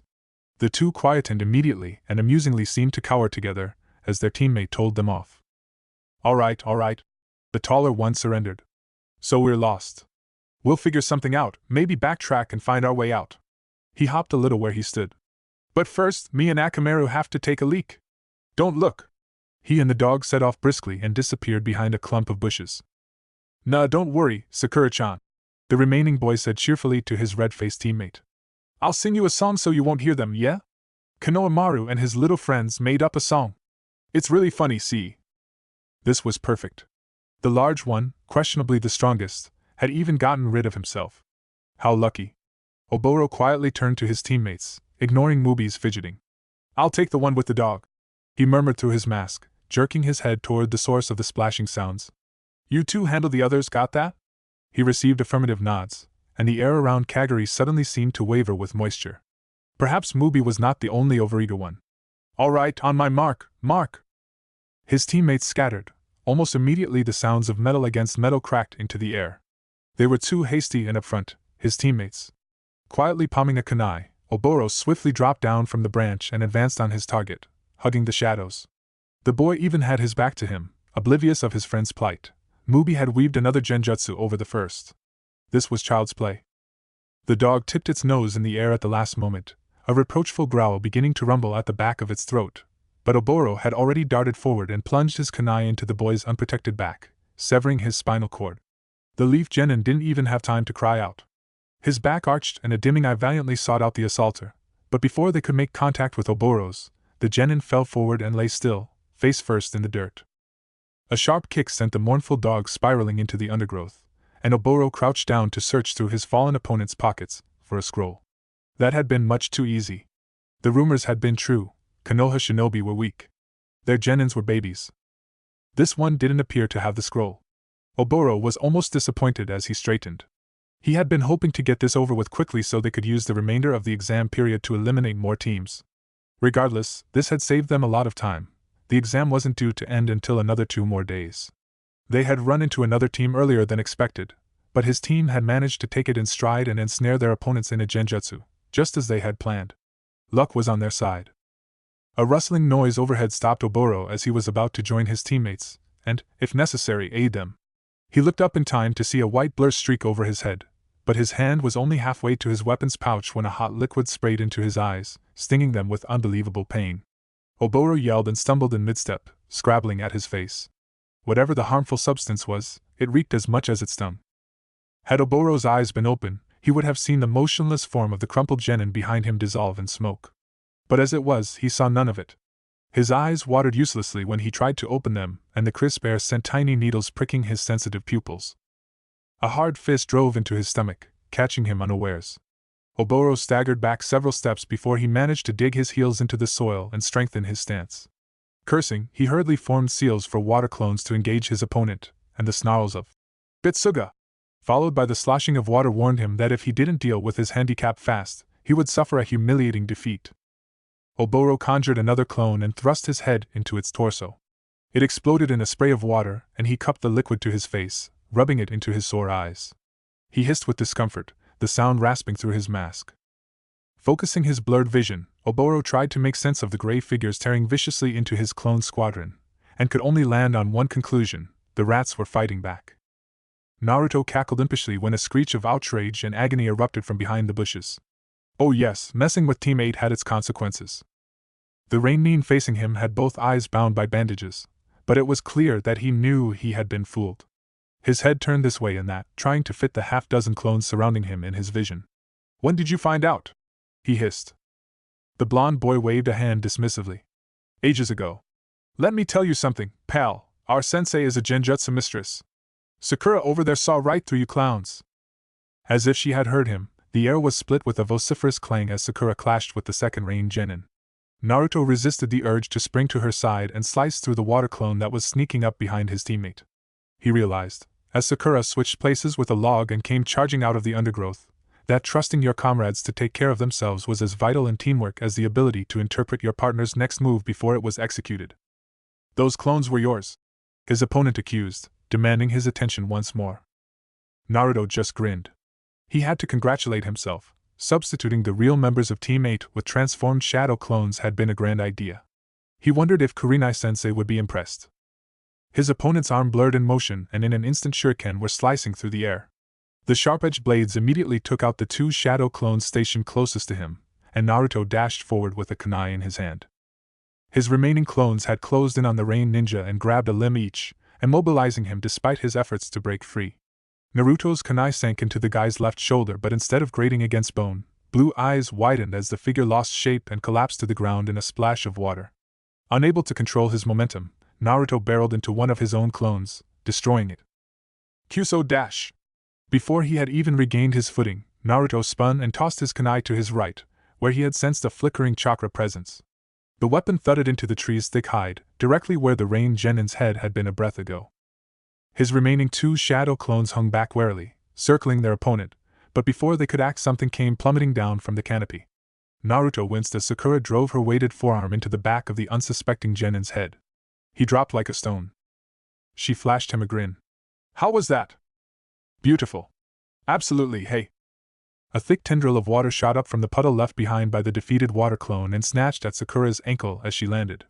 Pain flickered through her features, half a cry rising from her throat, and Naruto knew that it had caught her at a bad angle. Wasting no time, she began slashing earnestly at the binds with the kunai, to no avail. Naruto, suddenly very grateful for the attentiveness Kurenai had drilled into him, threw shuriken at the arm that had reached out of the earth near Sakura's feet, knocking the kunai out of its grasp. One of his clones dived forward before it could sink back into hiding, forcefully pulling the arm. Sakura turned her head to look in bewilderment at the comical sight of two Narutos grunting and heaving at a detached arm. It wasn't detached for long, as a struggling shinobi's head began to emerge from the soil. The unpleasant crack of a dislocated shoulder brought a grimace to her face, and the water latching onto her abruptly broke away, dripping uselessly to the ground. Stop it! The Rain-nin was pleading, his breath hitching. Naruto obliged, dismissing his clones. He crouched next to the partially surfaced shinobi and flicked his hitate. The guy didn't look like he was in the condition to retaliate. I hope you don't have the scroll. Naruto drew back his arm and landed a punch squarely on the young man's face. Blood sprayed from his nose as the head fell back. Because I really don't feel like dragging you out of there, he finished. Sakura stopped rubbing her ankle and glanced at the unconscious Rain Genin.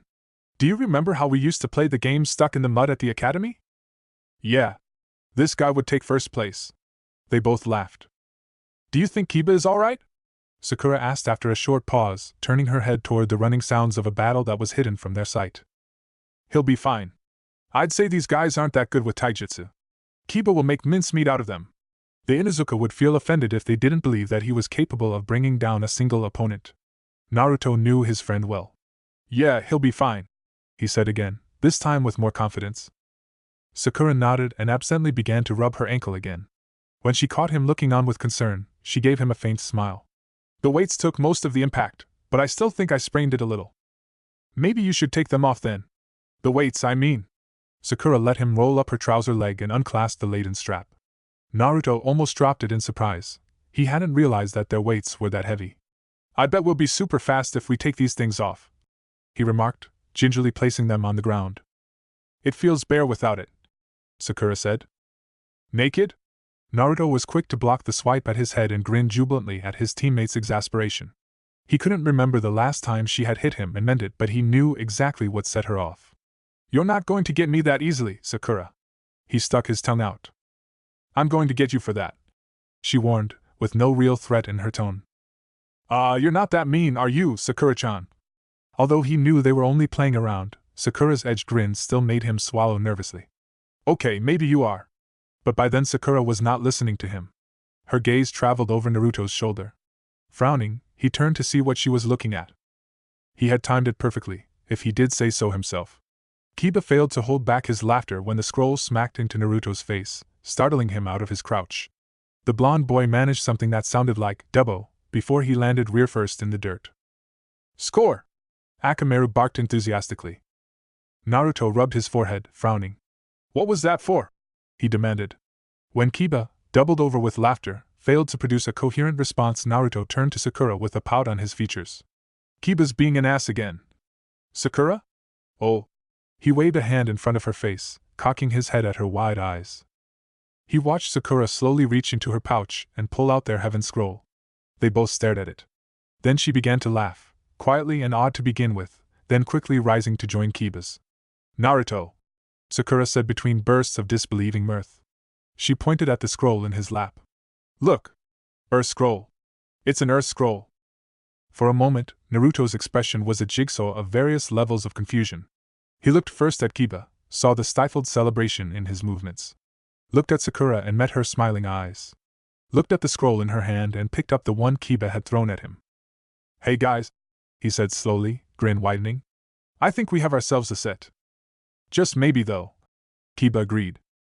Yeah, just maybe. Both boys turned to Sakura. Your turn. She met their gazes steadily. Just maybe, you two are completely nuts. Then she smiled. That was it. Naruto sprang to his feet and pounced on Kiba, latching onto his friend's back with an exultant whoop. Kiba tried unsuccessfully to dislodge him. Get off me, twerp! And the two of them eventually unbalanced each other, toppling to the ground. As he lay flat on his back, Naruto tried to understand the overwhelming joy coursing through his body. It was like, oh, having miso soup running through his veins or something. They had both their scrolls, which was the bare minimum required to pass the second exam. His certainty that they would be able to find a corresponding scroll had wavered slightly at times, but he had not once deemed that it was impossible. This disbelieving joy that he and his friends exuded, did it mean that they thought they would fail, and that this acquisition was Kami's miracle? No, that wasn't what it was. Naruto knew, as his hand clenched tightly around the Earth Scroll, their Earth Scroll, that this was victory at its purest. They were almost at the end. All that remained was to make their way to the tower. If all went well and they were able to evade all ambush attempts, they would pass this exam. It would mean the end of sleeping on hard ground, stiff hours of watch, and the constant concern of being attacked. Considering their sparse but significant encounters, the past few days had been hell. But Naruto could not deny that he had learned from this experience. This was what it was like to be a shinobi. He and his team were new to this, unlike Neji and Tenten, even Lee, who had already grasped that lives were forever put on the line. Meeting Gaara again, understanding his disposition, had brought that into closer perspective. That was what Naruto had gained from his exam. He wouldn't be able to forget that in a hurry. Oh, and one other thing, his team rocked. Kami had already gone over the sky with a dark brush by the time Iruka was summoned to greet another successful team. The voices that preceded the sight of the genins were enough to bring a relieved smile to his face. They had pulled through. Naruto, let me down already. I'm trying to be a gentleman. And stop pulling my hair, Sakura. I don't plan to live my life bald. Baka, it'll grow back. And I can walk perfectly fine dash. Both of you, shut up, this scent is familiar. That was all the cue Iruka needed. A brief flare of chakra quickly dissipated the lingering smoke from the summoning jutsu, revealing three battered-looking genins. There they were, Kiba and Akamaru, the small puppy riding on his owner's head just like he always used to at the academy, Sakura, staring with her hands grasping locks of blonde hair, and Naruto. Iruka smiled. Hey! The single syllable broke the spell. Iruka-sensei? As expected, Naruto's voice rose above his friends. It seemed they had been expecting him to be an adversary. Since when did they become so cautious? Iruka wondered absently. The Chunin wryly nursed his ear, saying nothing. He took a minute to revel in his former student's presence. Not taking her eyes off her old academy teacher, Sakura tapped Naruto's shoulder and he wordlessly knelt down so she could climb off his back. Iruka found himself looking anxiously for a broken leg or bloody limb, but the pink-haired girl appeared to have no problem standing on her own. Then his eyes traveled to Naruto's face, eventually making eye contact with sparkling blue. He saw confusion, nostalgia and a tinge of hope in the orbs. Without looking away, Iruka said, "Your team has passed the second exam, congratulations." 1 second Naruto was gaping at him with slack jaws. The next, Iruka found himself tackled to the ground. He barely had enough time to brace his fall, let alone sidestep, and it took him several seconds to realize that the weight on his torso was an overenthusiastic Naruto squeezing the air out of him. "Yada! We did it, we did it, we did it!" And Naruto. We did it, would you believe it, Iruka-sensei? We did it! Naruto's bright beam filled up Iruka's vision. The boy positively glowed. Relenting, Iruka reached up to ruffle Naruto's hair and grinned. "Yes, Naruto, you did it. And I'm proud of you and your team. You really aren't a kid anymore, Naruto." This was what he had needed to see to assure him that he had not made the wrong decision in standing down when Yuhi Kurenai had nominated her team to participate in the Chunin exam. Kurenai had seen what Iruka couldn't until now. Oh, you're killing him, Naruto," Kiba said loudly, shaking his head. Naruto made a face at him, but removed himself from Iruka's chest. One hand rubbing his neck sheepishly, he extended it other to the man. After blinking at it for a second, Iruka grasped it and let Naruto haul him to his feet, which the genin managed surprisingly easily. "Don't mind the party pooper, sensei," Naruto said in an equally boisterous voice, causing his Inuzuka teammate to twitch. "I heard that." Out of the corner of his eye, Iruka saw Sakura groan wearily behind her hand. "They're always like this, aren't they?" he asked her, and she gave him a helpless nod. Naruto, in another display of boundless energy, instigated a chase, rapidly scrabbling away, laughing, as Kiba growled and launched himself after him. "It's easier just to let them be, Iruka-sensei," Sakura advised. Glancing at her, Iruka noticed the amused smile on her face. He was reminded of the Sakura who had scowled at the commotion Naruto commonly caused at the academy. The girl beside him seemed to enjoy her teammates' antics. Just as he had suspected, Naruto was not the only one who had undergone changes. Damn it, Naruto! I'm tired! Then why are you still chasing me, huh? How am I supposed to know? Why do you love ramen so much? Ramen, that sparked Irika's memories of treating Naruto to meals at Ichiraku. It had seemed like a necessity then, to look out for the forlorn boy who'd had no one else. He wasn't alone anymore now. Sakura lowered herself to the floor and leaned against a pillar. Mao, stop running around. Irika-sensei hasn't even finished talking yet, she called to the boys. The only one who paid attention to her was Akamaru, who trotted over and nestled at her feet. Irika shrugged to himself, smiling. He had been wrong that day he had visited Naruto. He had claimed that he had let go of his students and completely relinquished his concerns for them, but deep down he had remained anxious and aware of their actions, particularly Naruto's. After all, they were still rookie genins and the Chunin exam was too rough for them. Yet he had received news that Team 10 had completed the exam a few hours ago, and if Irika knew his students, he doubted Sasuke's team would fail. It really was time to let go. Sakura, could you do something for me? Irika asked softly. She looked away from her friends and regarded him curiously. Like what? When you see your sensei, tell her I said thank you. You've come a long way, Naruto. So, what now? Asked Naruto after Irika had left them. He was still under the impression that his old mentor had looked melancholic, but he settled to figure that out later. His team was relatively stranded in the hall. They hadn't moved from the spots they had taken when Irika had explained the meaning of heaven and earth to them. And all three of them had conveniently forgotten to ask their academy teacher what they were supposed to do at this stage. Kiba scratched his head. Guess we should check out the higher levels. There should be rooms for the people who finish early. Sakura had made her way over to the staircase and was peering up at it. Do you think Sensei is here? She asked the same question Naruto had been wondering. He wanted to talk to Kurenai about the events that had occurred in the past few days. Maybe she was waiting for them. He started to run towards Sakura and the stairs. It was her eyes that alerted him. Her yell and the sudden motion of her hand snapping to the side, a signal for him to don't hesitate, just dodge, also caught his attention, but it was predominantly the warning and fear flashing through Sakura's eyes that sent Naruto hurtling to the ground, rolled into a ball to break his fall. A plume of sand crashed down on the space Naruto had been occupying only seconds ago. His hands automatically came up to shield his face from the flying debris, a mistake. In the heartbeat that he was distracted, the sand had coalesced into a rough claw and was racing toward him, shedding grit in its wake. The room was rocked with waves of killer intent, and Naruto wasted another second widening his eyes at the revelation that someone wanted to kill him. There was no time to evade, no time to retaliate. His teammates' cries rent the air. Naruto! His eyes were squeezed shut, his arms pushed defensively in front of him, as if he was a goalkeeper afraid of the ball. Sweat coated him in a thin film. He felt the air around him stir as the sand streaked past him, and pictured the thick limb wrapping around his frame. Why couldn't he move, damn it? A full minute passed before it occurred to him that the terrible grinding sound couldn't possibly be his bones being crushed. Naruto opened his eyes and rapidly blinked his surroundings into focus.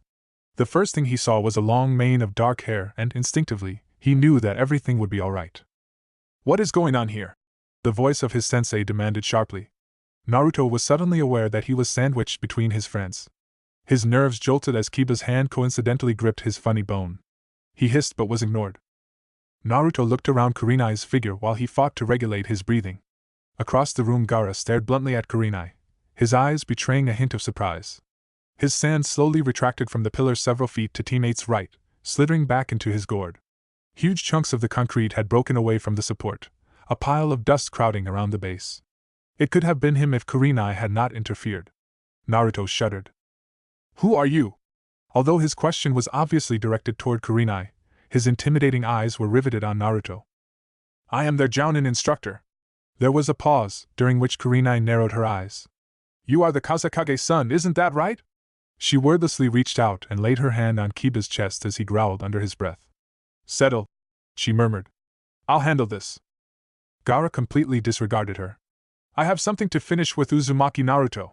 His gaze moved up to look upon the blonde genin's face. You said you would fight me if I hurt your team, should I kill them? This time it was Naruto's turn to be held back. Naruto, Kurenai said warningly. She gave him a hard look when he opened his mouth. Go upstairs, you three. 5th floor, second room on the left. I will join you later. Sensei dash. Both Naruto and Kiba started. That was an order. The boys hesitated. They had never outright disobeyed an order from their sensei before. Kurenai bit back an exasperated sigh. Sakura. Unlike Naruto and Kiba, Sakura obeyed immediately. Come on.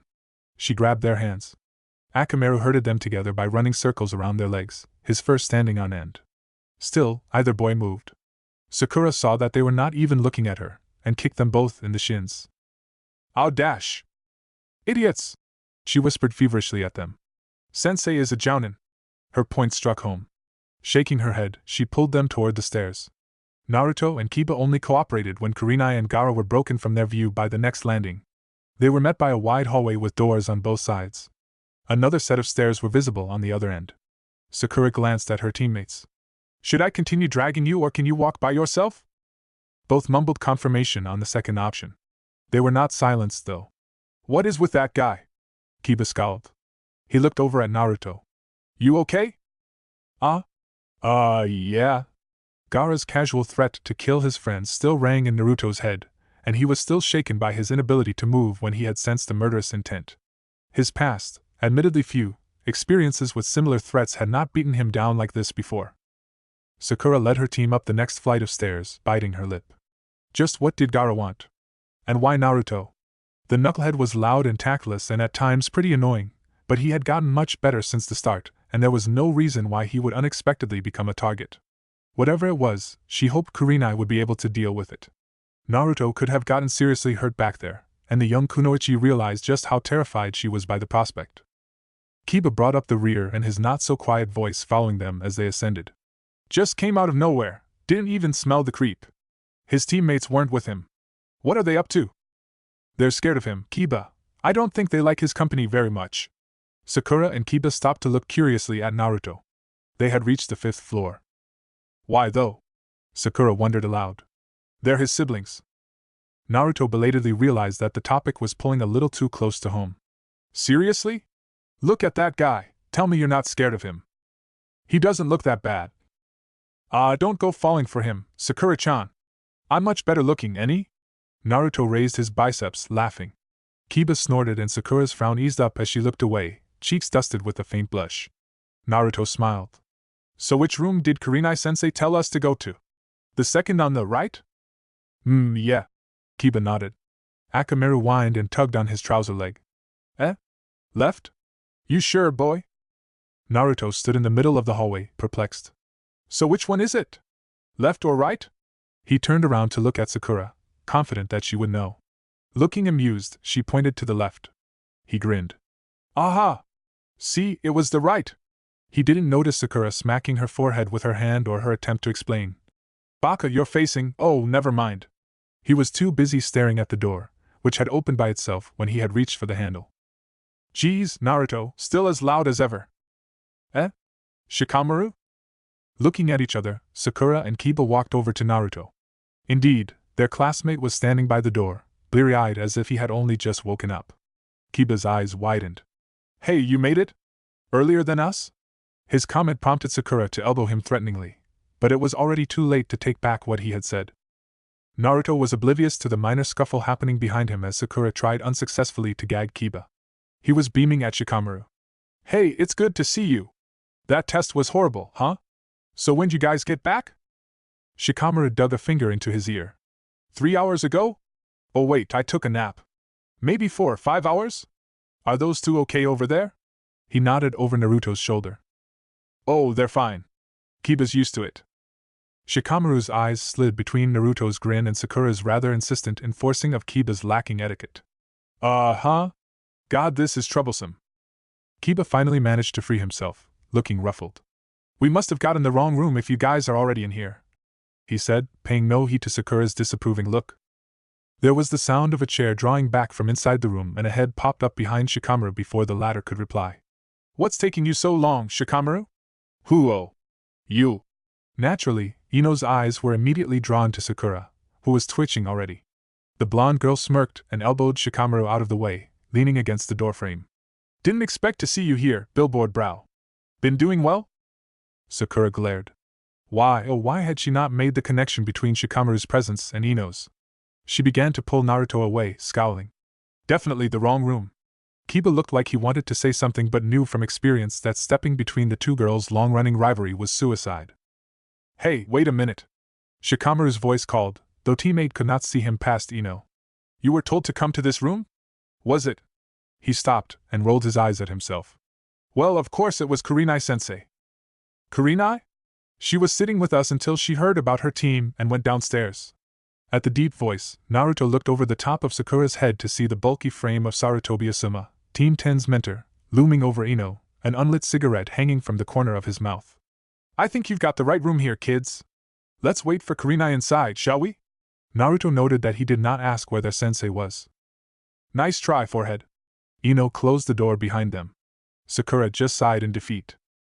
The room was slightly larger than Naruto's bedroom. A round table stood in the center. Shikamaru was shuffling toward a bed placed to the side of the room, and a two-seater couch was pushed up to another wall. A window displayed the forest that Naruto's team had only just pulled themselves out of. Make yourselves at home, Asuma said. The couch sagged under his weight. Naruto looked to see if there was another door in the room that branched off to some other place. There was none. Hey, where's Chuji? He lowered himself into the nearest chair. He finished his chips and went off to look for food in the kitchen, Shikamaru answered. Don't know if he'll find any. I doubt they use this place enough to stock up on food. There's a kitchen here? This tower used to be accommodation quarters for Anbu members until, 20 years ago? Asuma made a non-committal sound of agreement. Shikamaru nodded and sized up the other genin's mystified look. Didn't know that, did you, Naruto? Hey, I know stuff you don't too, Naruto defended. Though he had to admit that there wasn't much he could show off when it came to Shikamaru. The Nara heir had the knack of concealing his knowledge. He's probably as smart as he is lazy, Naruto thought, watching his friend yawn. A torrent of Ino pig and humongous forehead coupled with several other scathing insults brought the girls back into his attention. He grinned at their banter. It wasn't malicious in any way, it was actually quite cute. Kiba was also watching them from a safe distance, and he caught Naruto's eye. They traded a rueful grin. Then Kiba turned expectantly in the direction of the door, his face lighting up. On the couch, Asuma stopped playing with his lighter. Welcome back, he greeted Kurenai. She graced him with the barest of smiles.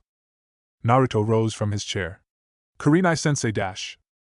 Come outside for a moment, Naruto. I want to talk to you. He couldn't help but blanch. Those were the exact words Irika used, along with a false smile and not so pleasant tone, every time he discovered his student's latest prank. But Kurenai was not wearing her disapproving face, and Naruto already knew that their conversation would be on anything but swapping gender signs on toilet doors. He glanced first at Kiba, then at Sakura, and made a show of grinning widely. Be back in a minute then, he said cheerfully, walking out with his hands behind his head. Kiba stared pensively at the door that Kurenai had left slightly ajar. He was ashamed to discover that he was slightly disgruntled that the Jounin hadn't even said a word of congratulations yet. He told himself that it was no way to think, especially considering the situation. Knowing Kurenai, she would hold a team meeting later. It made sense to talk to Naruto first. He was the one Gaara had set his eyes on. Then they would celebrate. In the same air of respect that held Kiba from disobeying an order from the woman, Kurenai never undermined her students' efforts.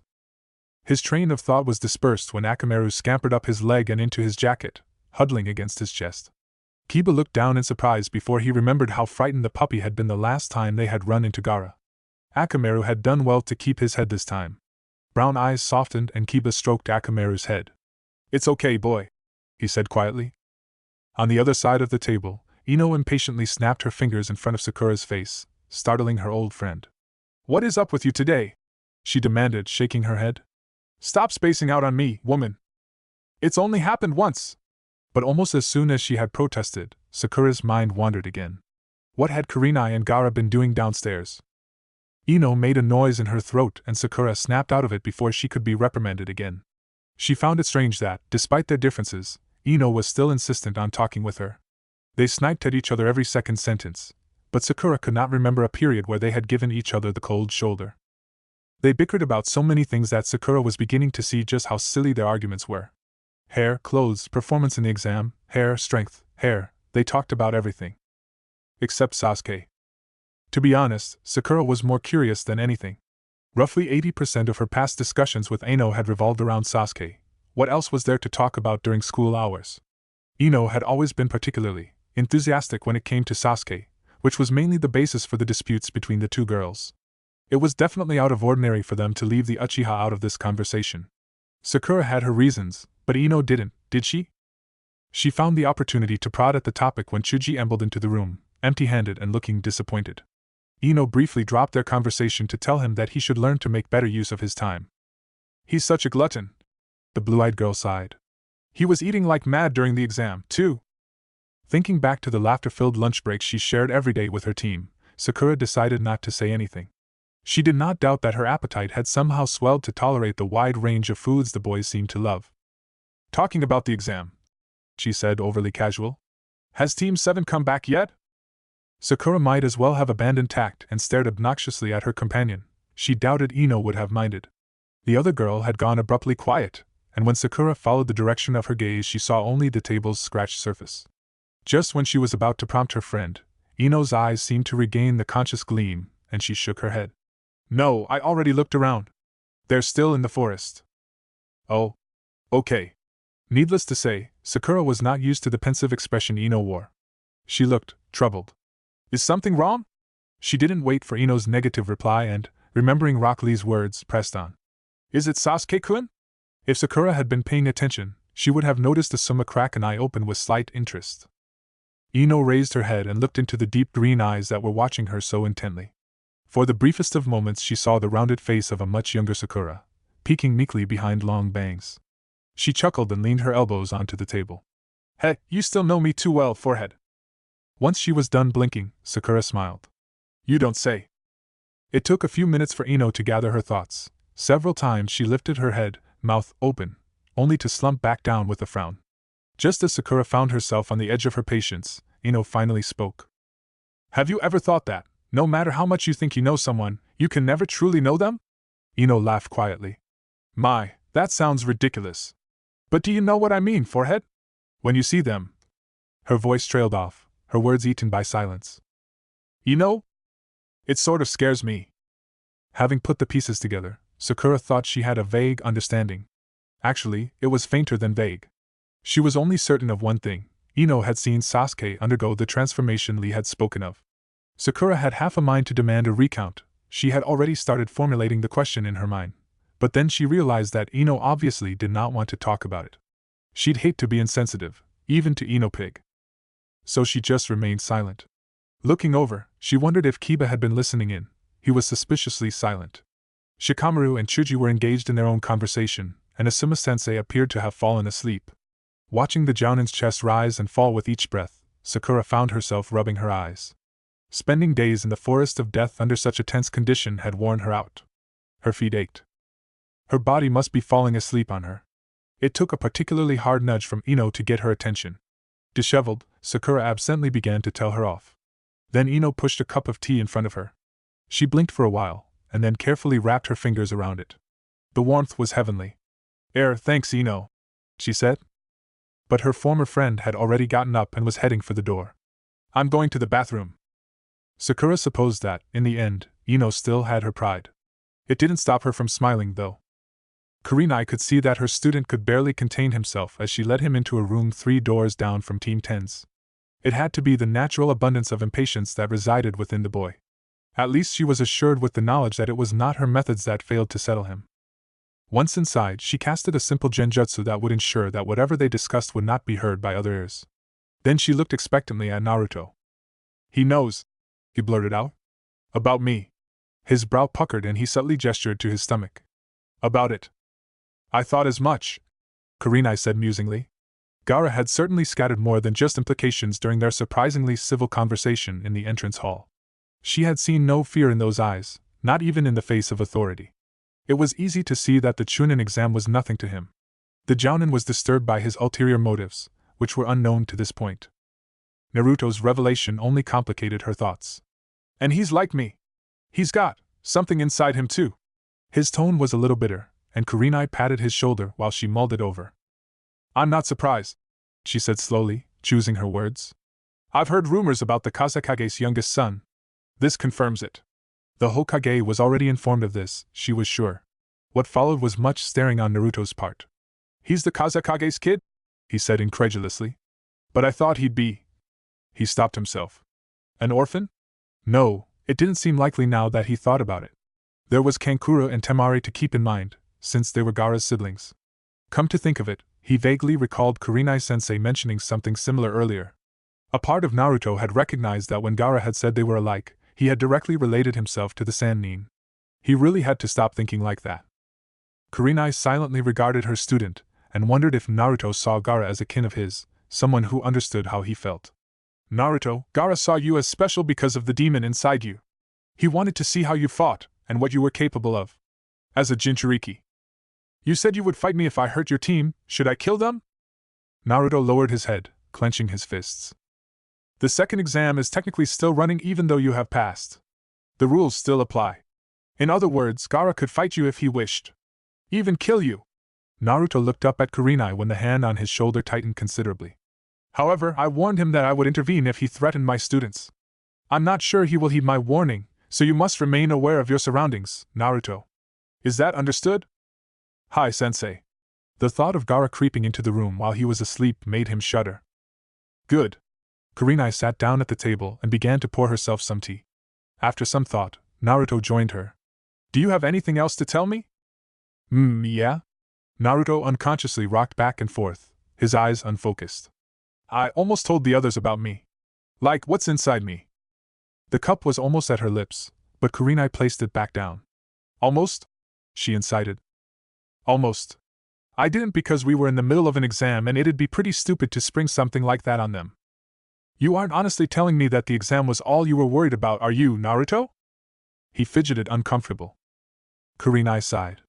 If you don't tell them yourself, they may find out another way. Not through me, since it's not in my right to reveal your secrets. She added at his alarm. You don't trust Sakura and Kiba? It's not that. Then what is it? Naruto knew that he had been cornered. With some self-convincing, he managed to look Kurenai-sensei in the eye and spoke. I didn't even know about the Kyuubi until a few months ago, and since then I haven't told anyone. It feels normal for me to keep it a secret.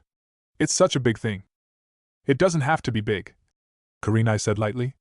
We have already talked about this. Your teammates are not stupid. It is not unlikely that they will uncover the truth by themselves. I hope you have the mind to tell them before it comes to that. Naruto hesitated before nodding. He simply did not want something like the Kyuubi to come between him and his friends. Even if they accepted him, it would always be there, marking him out. He didn't know how that would change things. Kurenai-sensei was speaking again, he realized belatedly. Something about calling Sakura and Kiba over. He gathered that they would be staying in this room for the remainder of the exam.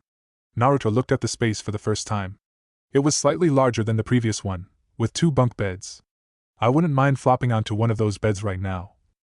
I imagine that Asuma will be moving his team to the opposite room when night falls, Kurenai said dryly. I don't know what possessed him to herd them into that small room. What were you doing with Asuma-sensei anyway?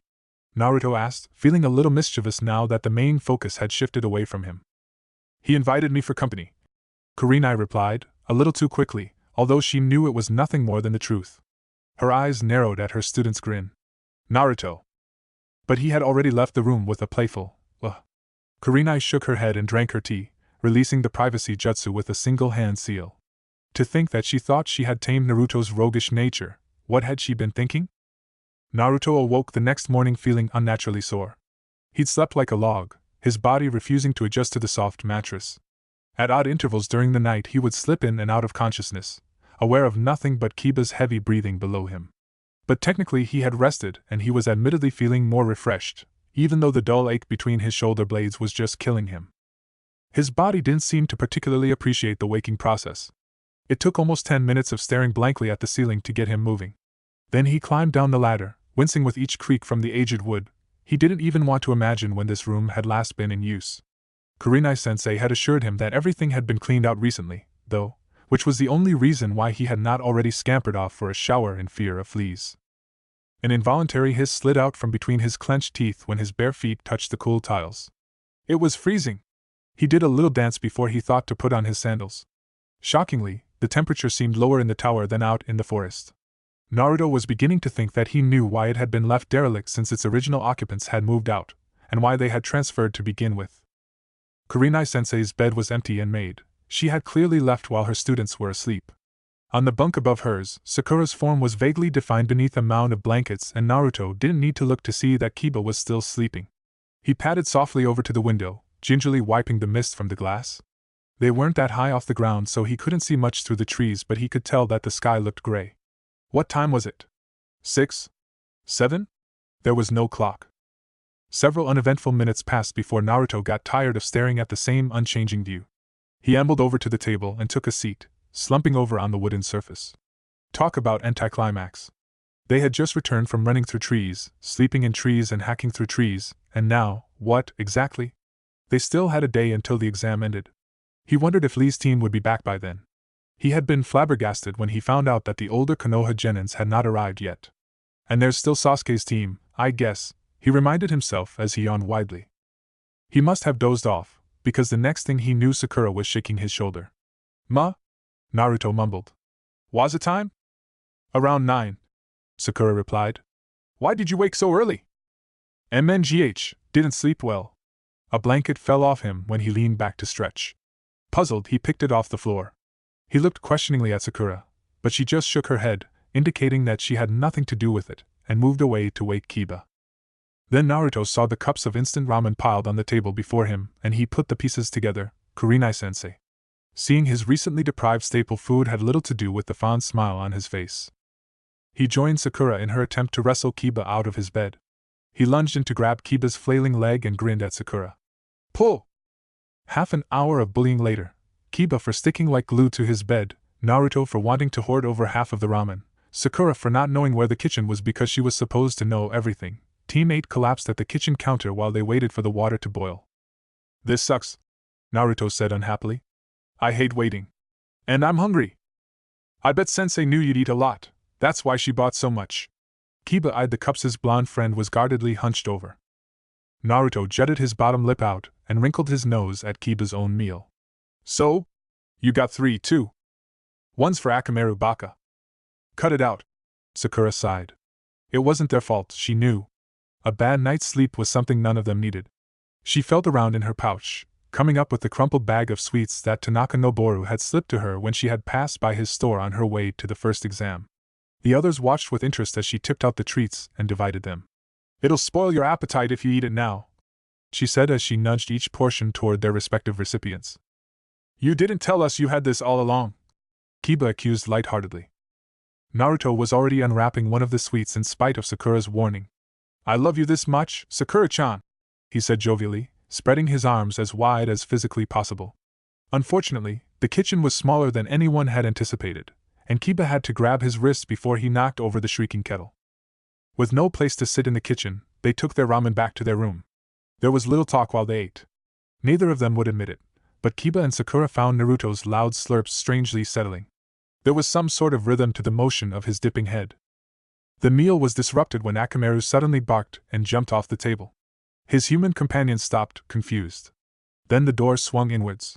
Akamaru yowled again. "Anyone miss me?" Mitarashi Enko asked cheekily, smirking at the 3 genins. "No dango? Sin." Sakura was the first to relax. She sagged a little. "Don't just unexpectedly walk in like that," she complained. The special jounin simply cocked an eyebrow. "There are just sub-scree guys in air, Thaza," Naruto said through a mouthful of noodles, without looking up. "There are just some scary guys in here, he says," Kiba translated, rolling his eyes. "I think that last bit was that's all, right, Naruto?" The curiosity evacuated from Enko's features as she made a flicking motion in the air. "Oh, that? The kid from Sand?" She nodded to herself. "Kurinai told me about that. Don't worry about it. I doubt he would bother you for the rest of the exam." They all looked to Naruto. He answered their stares by lifting his cup to his mouth and noisily draining the broth. "Hey!" he protested when Sakura shook her head and wrestled the next cup of ramen out of his hands. She gave him a hard look which subdued him. Enko chuckled. "I knew I saw something in you, girl. Girls have to control their men." There was silence for the briefest of moments, and then Kiba burst into uproarious laughter. He was so loud that Akamaru jumped and scampered off to duck behind Sakura's leg. As usual, Naruto took a while to catch on, but when he finally did, he laughed as well, scratching his head. It was so hilariously ironic that he couldn't help it. Blushing profusely, Sakura picked up Akamaru and hid behind his fur, muttering to herself. "He's not a man yet, Anko barked out a laugh. These kids were so deliciously childish. She liked them. She couldn't remember what she had been like at their age. It hadn't mattered.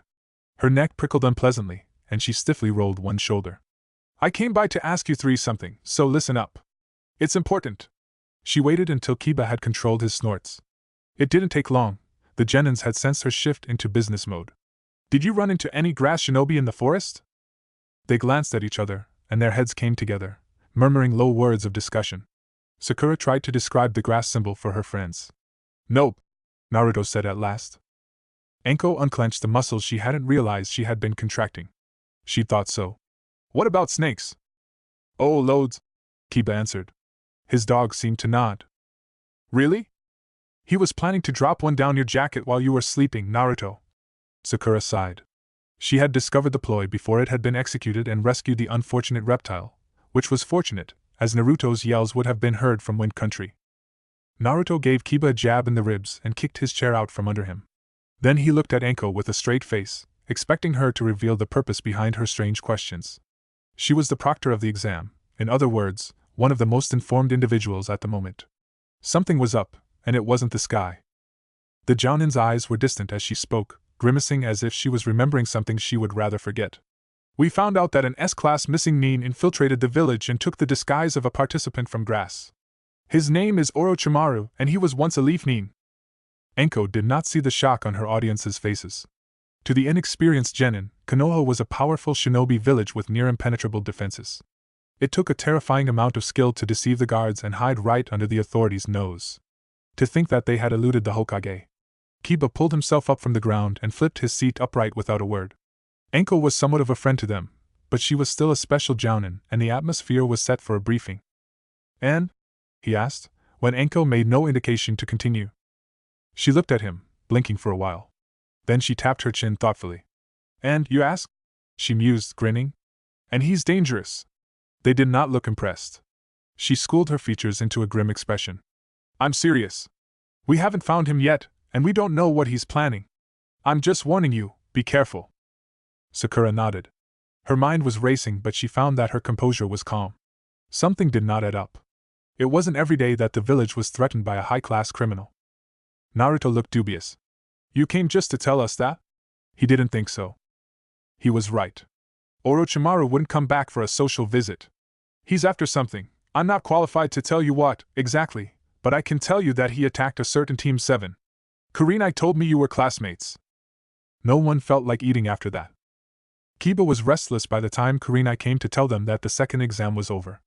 There was nothing to do in the tower, and his team did not dare to explore further than a few floors, aware that Gaara could be out for an untimely stroll. In fact, the most eventful thing that happened was Team 7's completion of the exam. Ino had brought the news to them 4 hours before the deadline, but when they went down to meet their classmates, the only members present were Shino and Hinata, both looking dead on their feet. Apparently, Sasuke had been led off by their sensei shortly after their arrival. No one from Team 10 wondered aloud about the Uchiha's absence, so Kiba assumed that Anko's news had circulated. Most likely Sasuke had been injured by this Orochimaru person. Kiba did not dwell on the issue much. He had nothing against Sasuke, but he simply did not see the need to care too deeply about him. The same could not be said for others, though. From his position at the rear of their team line, Kiba had little difficulty catching the subtle hints of curiosity and concern in Sakura's tight shoulders. Sensei is looking at you, Akamaru warned from atop his head, reminding his owner that they were obedient audiences to the Hokage's congratulatory speech. Kiba stood straighter and focused on the short figure standing at the front of the Jounin assembly. He tuned just in time to catch the slight outbreak at Sarutobi's disclosure of the true purpose of the Chunin exams, which he had missed completely. Kiba took advantage of the brief lapse as the third stepped down to tap Sakura on the shoulder and ask for a relay of information, but all he got was something confusing about wars before a pale-skinned Jounin took his turn addressing them. The man coughed twice into his hand. Hello, everyone. My name is Gekka Hate. I'll be your referee for the preliminary matches today. Kiba's eyes were already narrowing. Preliminaries? Hate cleared his throat. He looked sick. The preliminaries are being held because we have too many people remaining. According to the rules, we have to hold a preliminary round to reduce the number of participants for the third exam. Due to the limited time we have on our hands, the preliminaries will commence immediately. Kiba made sure he was heard amongst the complaints, but there was no room for negotiation. Hate apologized for the inconvenience, and smoothly moved on to announce that there was the option of dropping out from the exam if you were feeling ill. It would not affect your team as it was an individual contest from here onwards. Yakushi Kabuto, whom the Konoha rookies recognized from the beginning of the first exam, was the only one to raise his hand. He left through the back door, just as Sasuke slipped in and wordlessly joined his team. Shino began filling him in. As Kiba had expected, Kakashi was now standing in the previously vacant spot beside Meito Gai. They cleared out the stage in favor for the higher balconies. Naruto, who would never learn subtlety, openly stared at Sasuke as his team passed theirs. "He looks peachy to me," he muttered to Kiba.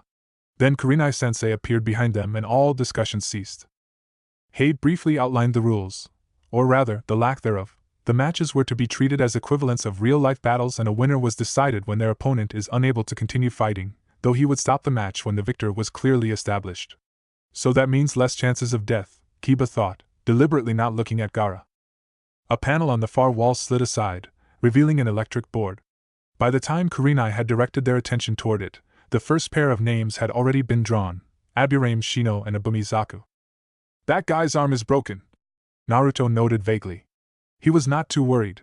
He didn't have a good opinion of the sound shinobi anyway. But now he was intrigued. How did Shino fight? It wasn't until now that he realized how little he knew about his former classmates in terms of their capabilities. Today, he would prove that he was no longer the dead last. "Sasuke did that." Kiba and his teammates looked at Shikamaru, surprised. Even Kurenai silently evaluated her colleague's student. "Asuma told me that your team saw the ordeal," the Jounin said quietly. "Yeah, we did." Shikamaru scratched at a spot above his left ear. "Sensei, what are you talking about?" But Kurenai only shook her head and nodded back to the match. Shrugging frivolously, Naruto said, "Well, if Sasuke kicked his ass, that guy probably isn't that strong." Below them, Zaku released a tremendous amount of pressure from his hand, slamming Shino into the opposite wall. The impact shuddered up the concrete and took several moments to dissipate. "You and your big mouth, Naruto," Kiba muttered. "Che, is that all you got? Get up, you," Zaku ridiculed.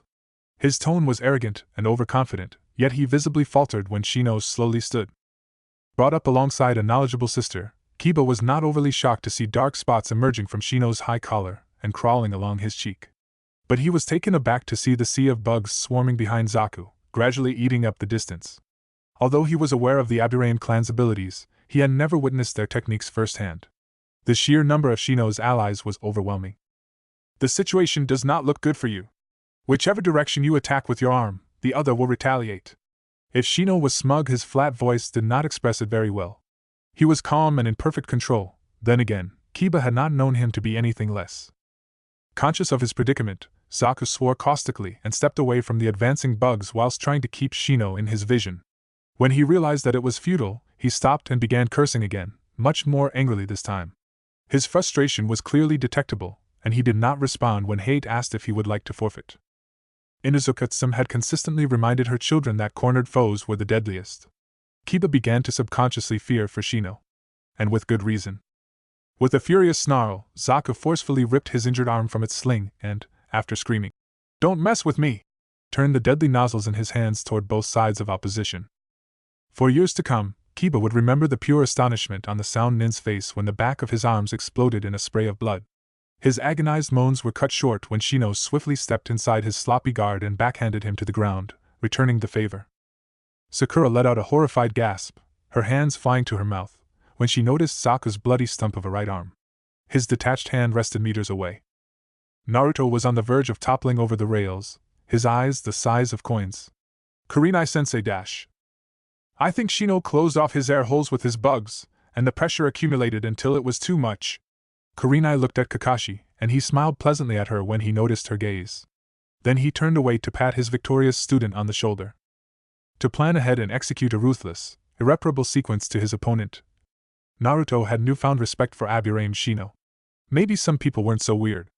Although he did have to admit that the idea of controlling bugs was creepy. Some distance along the balcony, he heard Neji inhale a sharp breath. "The bugs, they live inside him," he said in wonder. Naruto gulped. He reminded himself never to get on Shino's bad side.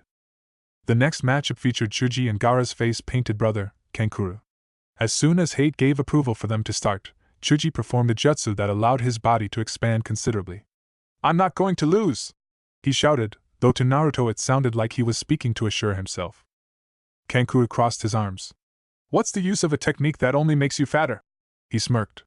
Going to squash me? Chuji's nostrils flared. Exactly! His arms, legs, and head withdrew into his swelled torso. Ninpu, Nikurin Sensha! The ground shook as the human tank thundered toward its target, rapidly picking up speed. Kankuro experimentally threw a kunai toward his opponent, but the blade just glanced off harmlessly. Clicking his tongue with displeasure, he removed himself from its path just as Chuji barreled past, banking sharply for another run. Kankuro allowed himself to be chased to a corner, and darted up the wall without breaking stride, gluing himself down with chakra. Plaster crumbled as Chuji smashed relentlessly into the barrier, but Kankuro was not deterred. With a well-practiced tug at the strap, the bandaged package on his back came free. Wasting no time, Chuji released his jutsu and reverted back to his deflated self. Although slightly dazed, he quickly flicked through hand seals and yelled, Baika no jutsu! A massive hand shot up and grabbed the surprised Kankuro. Naruto had trouble seeing the dark-clothed genin with the huge fist wrapped around him. He could still hear him, though. What a surprise! Kankuro panted heavily. His fingers lost grip on the straps and his parcel fell to the ground with a loud thump, its contents still concealed behind half-unwrapped bandages. Go Chuji! Ino cheered from the sidelines. There was relief on the overweight boy's sweating face. He enlarged his other arm and wrapped his thick fingers securely around his victim while slowly and cautiously bringing him down from the wall. You can't move now, can you? Kankuro was unresponsive and Chuji frowned. Hey! He gave Hate an uncertain look. The jounin coughed, shrugging. As if on cue, Chuji's huge arms abruptly became too heavy for him, and he could only stare powerlessly as his hands hit the ground, creating shallow dents in the tiles, and releasing Kankuro in the process. What? Why dash? Then his knees gave way, sending him keeling over on his side. His meaty arms shrunk back to their original size, leaving him squirming feebly. Can't move, can you? With some difficulty Chuji turned his head toward the voice. You! Kankuro straightened and brushed a length of bandages from his arm. He sought out something that was lying behind Chuji. Damn, you crushed it a little, he muttered. Naruto strained to make sense of the pile of rags he was referring to, and failed. Until it rose and jerkily moved toward Kankuro. It's a puppet, Sakura breathed. Meet Karasu. Kankuro looked down at his defenseless opponent. Thanks to my buddy, you've got a whole vial of paralysis solution sloshing around in that fat body of yours, kid. Don't call me fat, Chuji mumbled. He sounded miserable. Naruto noticed that Shikamaru's knuckles were white from squeezing the rails so tightly. This is why you don't play with big kids, fatty. Now what to do with you? Hate was suddenly between the two genins, grasping Kankuro's shoulder. That's enough. You have already won. Kankuro raised his hands in mock surrender. After confirming that Chuji was indeed unable to move, Hate announced Kankuro the victor. As Chuji was carried off by a team of medic nins, Naruto decided that he really didn't like the guys from Sand. The billboard flashed again, scrolling through the scrambled names. Then it stopped. Akato Yoroi vs. Uzumaki Naruto. Under his guise of a jounin, Jiraiya leaned forward with interest and watched Naruto make his way down to the grounds. About time the gaki had his name drawn up. Jiraiya sighed longingly as he thought of the many, conventional things he could have gotten around to. All this just for that brat. He shook his head. Of course, he didn't necessarily have to be doing this. But he was interested. The referee drew the two genins together in the center. Jiraiya took the moment to look sideways at Sarutobi. He hadn't told his old teacher that he would be looking in, but the Hokage had probably figured it out for himself. The old man knew most, if not all, of his shinobi's faces. If the fact that Jiraiya had not yet been confronted meant anything, Sarutobi wanted him to see this too. Naruto was dwarfed by his opponent, who was easily a head taller than he was, and quite possibly twice as experienced. Akato Yoroi sized him up. I hope you're ready, midget. This midget is going to beat ya. Naruto responded. Kage Bunshin no Jutsu. With his dark glasses shading his eyes, it was hard to see if Yoroi was stunned to be surrounded by a ring of attackers in an instant. He raised one hand to adjust his glasses while he activated a technique which caused his other hand to spark with an unearthly glow. Jiraiya studied the jutsu. He had it figured out in under a minute and almost snorted when he did. Naruto had extraordinary luck. Yelps filled the air as Yoroi began to methodically cut through the clones. A Naruto materialized from a shuriken thrown by one of his copies and latched onto the man's arm, his primary weapon. Two more blonde-haired genins thrust their kunai forward. Yoroi slammed his glowing hand against the obstructive clone's head, destroying it. Then, stepping out, he grabbed both of his attackers and flung them a good distance away from him. Both collided with the wall, but only one popped out of existence. The real Naruto lashed out with a shimmering whip. Yoroi arched back and let it pass over him, but was too slow to avoid the watery belt on its second round. It recoiled and caught a glancing blow to the side of his head. His upper body jerked to the side and he stumbled a few steps. His glasses skidded across the floor. Narrowing his eyes, Yoroi wiped water off his face. "I like those," he said solemnly, referring to his cracked glasses. His voice grew deeper, almost morphing in a snarl. "This is the end of the line for you, brat." His burst of speed brought him a mere meter from Naruto's face.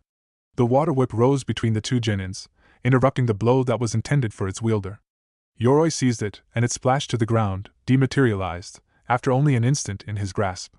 Naruto paused, his back against the wall, and Yoroi grabbed him by the fabric of his jacket, lifting him into the air. Naruto choked a little. Hey, it doesn't hurt to be friendly, you know." A snort expressed Yoroi's disgust. His free hand, lathered with radiating chakra, raked against Naruto's stomach. The latter squirmed, kicking his feet. "How does it feel to have your chakra sucked from your body? It's glorious, isn't it?" Gasping, Naruto struggled to free himself. His movements grew weaker and smaller until his arms hung limply by his side. Yoroi laughed. Jiraiya raised an eyebrow when one of the genins overhead yelled down. "Ora, cut it out, Naruto! He's getting on my nerves!" The unmoving bundle dangling in the air suddenly came alive again. "Damn it, Kiba! I was just about to make my awesome comeback!" Naruto snapped. He belligerently made a face at his teammate, and then seemed to remember Yoroi. His opponent's expression was priceless. "Where were we?" "Oh yeah dash." Naruto grinned. "Just kidding. You expect me to run out of chakra?" His hands shot up and clutched the one holding him. With a grunt, he pulled his lower body up. Using Yoroi's other arm as a step, Naruto snapped his leg up with impressive force. The heel of his sandal cracked against his opponent's jaw, inducing a howl that was cut short when Naruto jerked the unbalanced man forward. Falling, he braced the back of his shoulders against the ground and gathered enough momentum to fling Yoroi over his head and into the air. But it wasn't over yet. Two shadow clones appeared in the air above Yoroi, clenched fists pulled back. Jiraiya's impressed whistle was lost in the thundering collision when the tall man smashed into the ground, imprinting a sizable crater into the concrete. Gekko Hate stared at the inert Konoha genin. Akato Yora is unable to continue fighting. Winner, Uzumaki Naruto."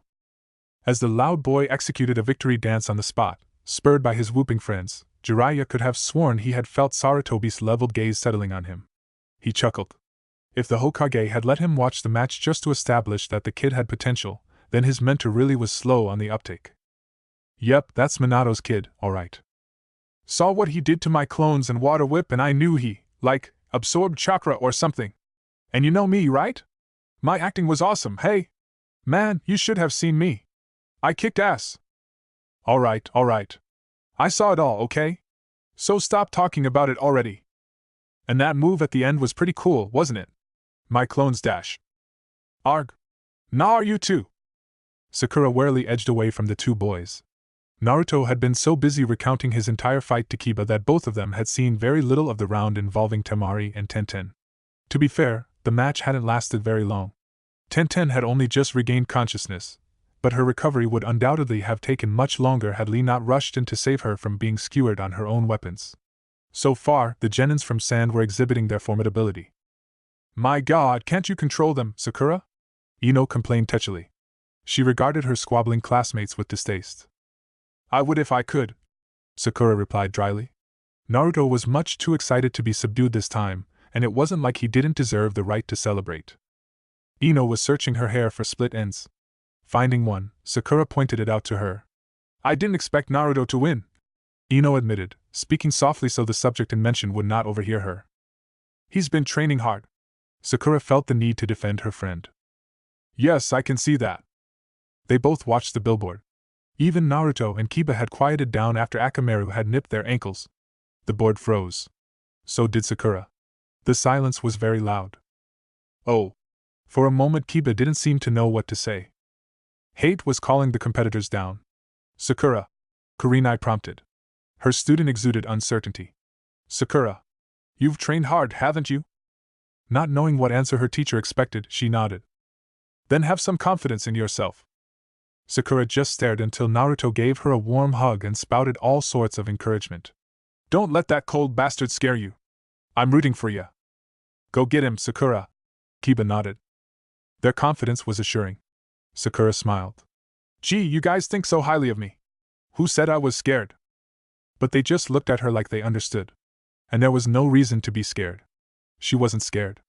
She was a little nervous, yes, but not scared. She had never been afraid of Sasuke.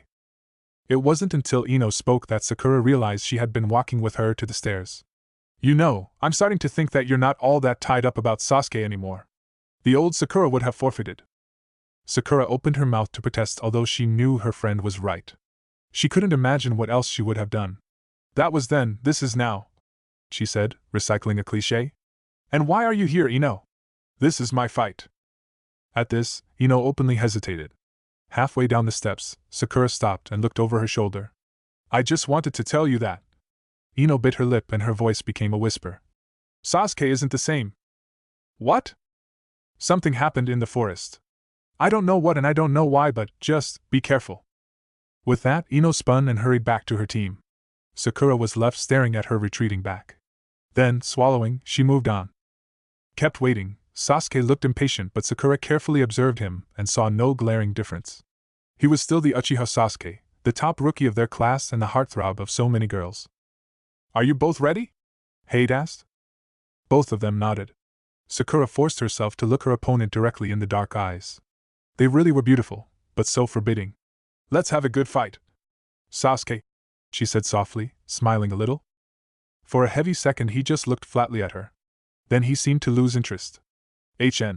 She was just a girl to him, a girl who had pestered him for years, who was now speaking to him as if she felt they could set aside all their differences. The odds were not in her favor. She had improved, most definitely, but Sasuke must have been training hard as well. Sakura breathed deeply through her nose, allowing a sense of tranquility to thrum through her veins. She could hear it all, her friends' roaring support, Kurenai-sensei telling them to stop distracting her, the gravelly sound as Sasuke slid into a stance, his sandals scraping against the ground, and Hade's voice. Begin. A pair of kunai streaked toward her before the special jounin had even finished pronouncing the last syllable. Eyes flashing, Sakura reached for a kunai of her own and knocked the first projectile down. She spun and threw her kunai, palming Sasuke's second just as it passed. She brought it up in a nick of time to parry the downstroke her opponent delivered. He's fast. The two leapt away from each other. Sakura skidded several meters and quickly unbuckled her ankle weights, kicking them off. She grabbed one and flung it straight at Sasuke as he advanced. He attempted to ward it off with his kunai, but had underestimated its density, and his blade was sent spinning away with the heavy metal. Relishing in her newfound lightness, Sakura launched a barrage of strikes that momentarily put her foe on the defensive. However, it was only a matter of time before Sasuke adjusted to her speed and retaliated in turn. He interrupted her attacks with his legs and dodged more frequently than necessary. Sakura soon realized that he had been forming hand seals. Katon, Gakaki no Jutsu! Naruto gripped the handrail so hard it was beginning to hurt. He couldn't even see Sakura through the destructive flames, sprung at a close range. Then he spotted a flash of pink moving at incredible speed in the space behind Sasuke, and grinned widely. The fundamentals of the element of surprise filled Sakura's mind as she neared Sasuke. He hadn't noticed her yet, and obviously had not realized that she had switched places with one of the weights she had discarded earlier. She hoped Takara-sensei wouldn't be too upset about it. Sakura landed a hammering kick to Sasuke's ribs. The flames sputtered out as their summoner flipped back, scowling. He was given little time to recover. Sakura threaded through hand seals, her hands moving faster than she thought possible, and breathed out a fireball almost identical to the one that had threatened to consume her only half a minute ago. Sasuke threw himself into the air and shuriken rained down. None of them provided Sakura with much difficulty, and she soon discovered why. Flames raced down wires attached to the weapons.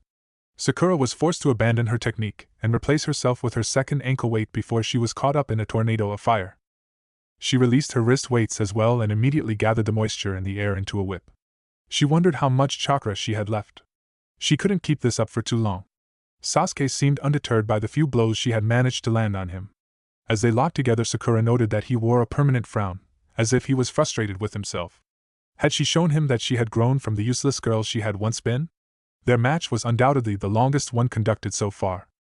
The breaking point erupted when Sakura, throwing her water whip into his face to distract him, twisted out of the lock he had her in. One of the jade rings she wore at the end of her pigtails collided squarely with Sasuke's nose and issued a sickening crunch. He grunted and reeled back, holding a hand to his face. Dark liquid trickled through his fingers. Sakura stopped, breathing hard. A part of her was mortified. But then Naruto broke out in laughing whoops and she reminded herself that this was a competition. She shouldn't be upset with herself. The glare Sasuke shot toward the balcony was sharp enough to cut. Slowly, he lowered his hand. His face was dominated by shades of red, even his eyes. The Uchiha clan's Sharingan, exactly the way it was described in the library scrolls. Sakura recoiled a little when the crimson eyes locked bluntly with hers. Bitterness, anger, and several other raw emotions were transferred in a single gaze. She shivered involuntarily. Then those daunting eyes widened and Sasuke unexpectedly sagged, clutching his neck. Sakura saw Hate frown and take a step forward, but stopped when the downed genin threw a hand out. "Stay out of this!" Sasuke panted. "Sasuke-kun." Sakura remembered what Ino had said, not just what she had told her, but also what they had discussed on the day that teammate had made it to the tower. She understood so little about Sasuke. He wasn't just the popular boy everyone idolized. He was more and she had no idea what. How could she sense change in him if she'd never truly known him in the first place?